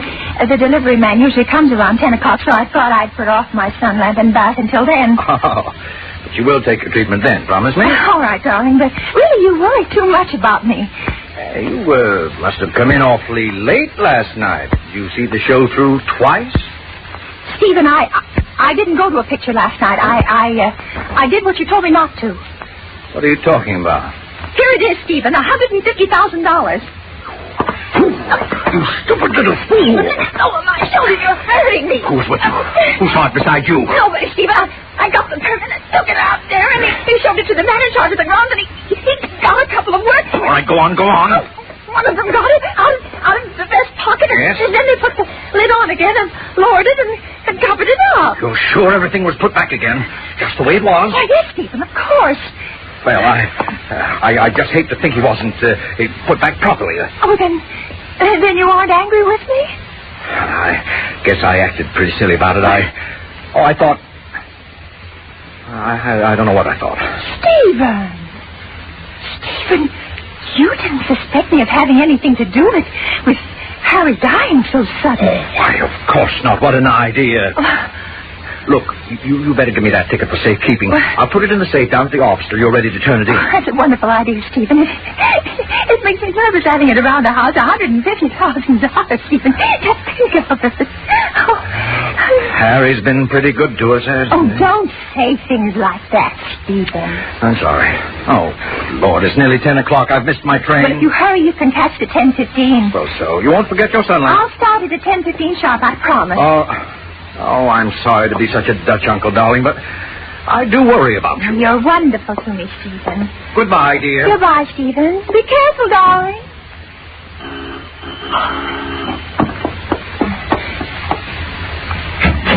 Come in quickly. He just this minute left the house. I suppose he took the ticket with him. How did you know?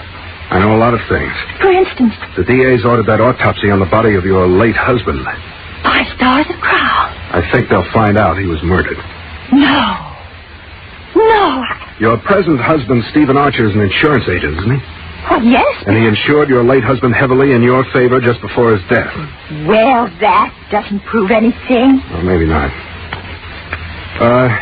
He's pretty good to you, isn't he?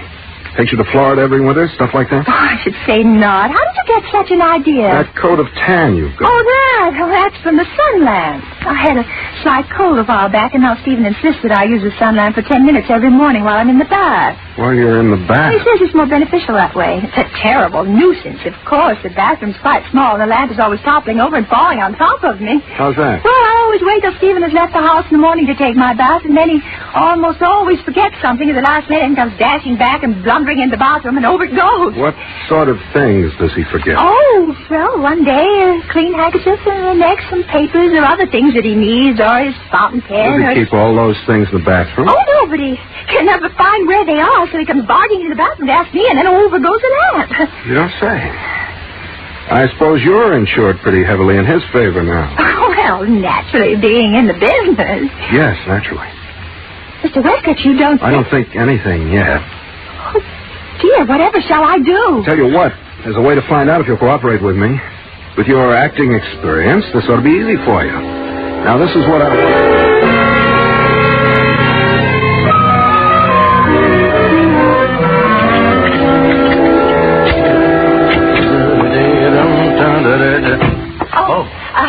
Stephen, this is Mr. Westcott. He's with the Bulletin.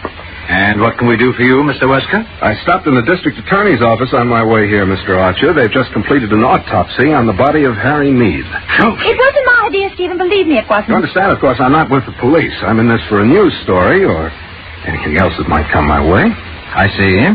I might be able to help you people if you'll tell me the truth. What was the result of the autopsy? The report isn't made out yet, but I think they'll find he died of a blow over the head. Sit down, Mr. Westcott. I might as well tell you everything. Josie, you don't have to tell this man anything. Stephen, let me do this in my own way. You see, Mr. Westcott, it was all my doing. Stephen was in no way to blame for what happened. He used to come over in the evenings to see Harry. Not me, but the more I saw him, the stronger the feeling grew on my part.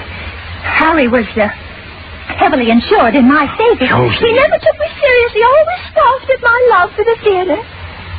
I couldn't help thinking how opportune it would be if anything took him away from me. Josie. Do I make myself clear, Mr. Westcott? Go on. Well, the night Harry died, he had gone out and back at the house to get some air, and I was doing the dishes. And it came over me all of a sudden what I had to do. I dried my hands and went upstairs and got out an old flat iron I no longer used. And I came downstairs with it hidden under my apron and went out to where Harry was. Well, I stood there talking with him for a moment. And I waited until he turned his back to me.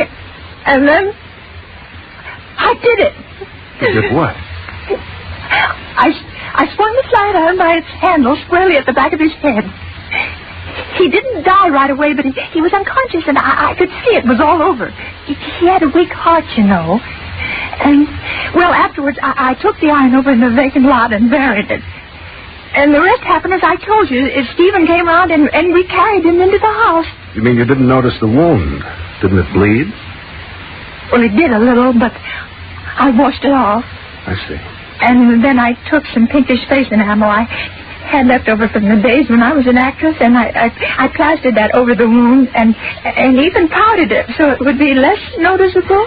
I made a good job of it because, after all, I do know something about those things, you know, makeup. So that's why the doctor never noticed it when he examined Harry's body. Josie, I can't believe it. Forgive me, Mr. Westcott, but this is a terrible, terrible choice. Well, now you know everything. I suppose you may as well drive me to police headquarters. Why should I? You mean you aren't going to turn me in? That dent in his head could have been made by the men who exhumed the body. You and I are the only witnesses to that, Mrs. Archer. Yes, but look here, can't they tell? In most cases. In this case, the body happens to be in a remarkably fine state of preservation. Besides, if I do you a favor, maybe you'll cut me in for a little of that sweepstakes ticket. Oh, anything you like at all. Good. I'll come back tomorrow and we'll talk it over. Good night. Good night, Mr. Westcott, and thanks. Thank you from the bottom of our hearts. Good night, Mrs. Archer. Good night. Well, my dear. Stephen. I've got to do a little thinking, Josie. This changes things considerably. It won't make any difference between us, will it, Stephen? I did it for us so we could be together. But you, of all people, and going out there and then looking at his body. But he was so well preserved, Stephen. He just looked as if he was sleeping. Oh, that's peculiar. What is? Well, that he's looking so well. After all, it's been some time. It's just like in the Emerald Snuff Box. What? The Emerald Snuff Box. You remember I played it for 33 weeks at the Court Theater, opposite Henry Dixie? That was how they knew that it was poison, because of the way the body looked after all that time. Poison? Well, those bungling police doctors will never find it out. We can shut up that fool of a reporter with the sweepstakes ticket. That was a windfall anyway. We'll never miss it. But, Stephen, we can't count on things turning out the way we want them to. I made that confession just to give us a little time. We could take a plane in the morning and be in South America in a few hours. Oh, that'd be very foolish. No, my dear. Our best strategy is just to go on as we always have. I'll take the train into the office, you'll take your bath and sun lamp, and we'll be the same loving couple we've always been.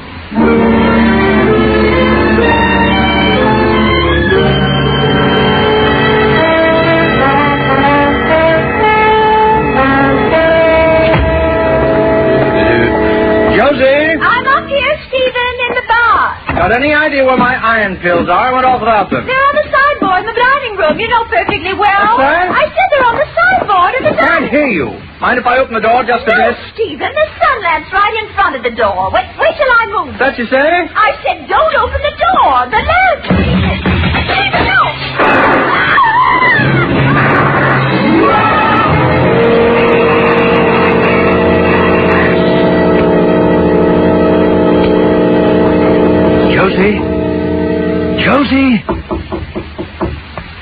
Josie! Well. That's that. Now, who the devil is it? All right, I'm coming. Up with the buttercup.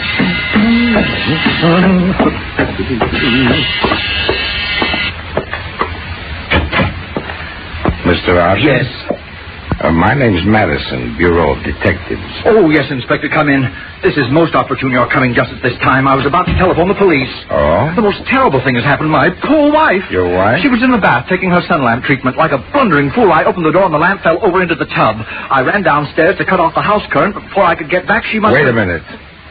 You went all the way downstairs to cut off the house current? Why didn't you just pull out the plug? Oh, I don't know. I was panicking. I got confused. There was a dreadful glare of light, sparks flying all over the place. I was half blinded. Where's she now? Well, she's still in there. I was trying to get up my nerve to go in when the doorbell rang. I couldn't bear to see her like that, Inspector. Electrocuted. It's just too horrible. Well, let's go up and have a look. Let's probably too late, though. Yes, Inspector, I'm afraid it is too late, but as you say, we must do all we can. Yeah. Well, Mr. Archer, this certainly happened at an opportune time, as you say. A warrant has just been sworn out for your wife's arrest for the murder of her first husband, Harry Meade. This reporter here from the Bulletin says he got a confession out of her. Oh, poor Josie. Poor Josie. Perhaps it was just as well it happened this way. Is it, Stephen? Is it just as well? Josie. Well, Mrs. Archer, congratulations. You carried it off with flying colors. What do you mean, carried it off? My stars and crowns, Stephen, I wasn't even in the tub. I just stood behind the door and screamed when the lamp went out. Josie, you ought to be ashamed of yourself giving me a fright like that. It's no good you're pretending any longer, Stephen. Mr. West, I was absolutely right. You're nothing but a common murderer.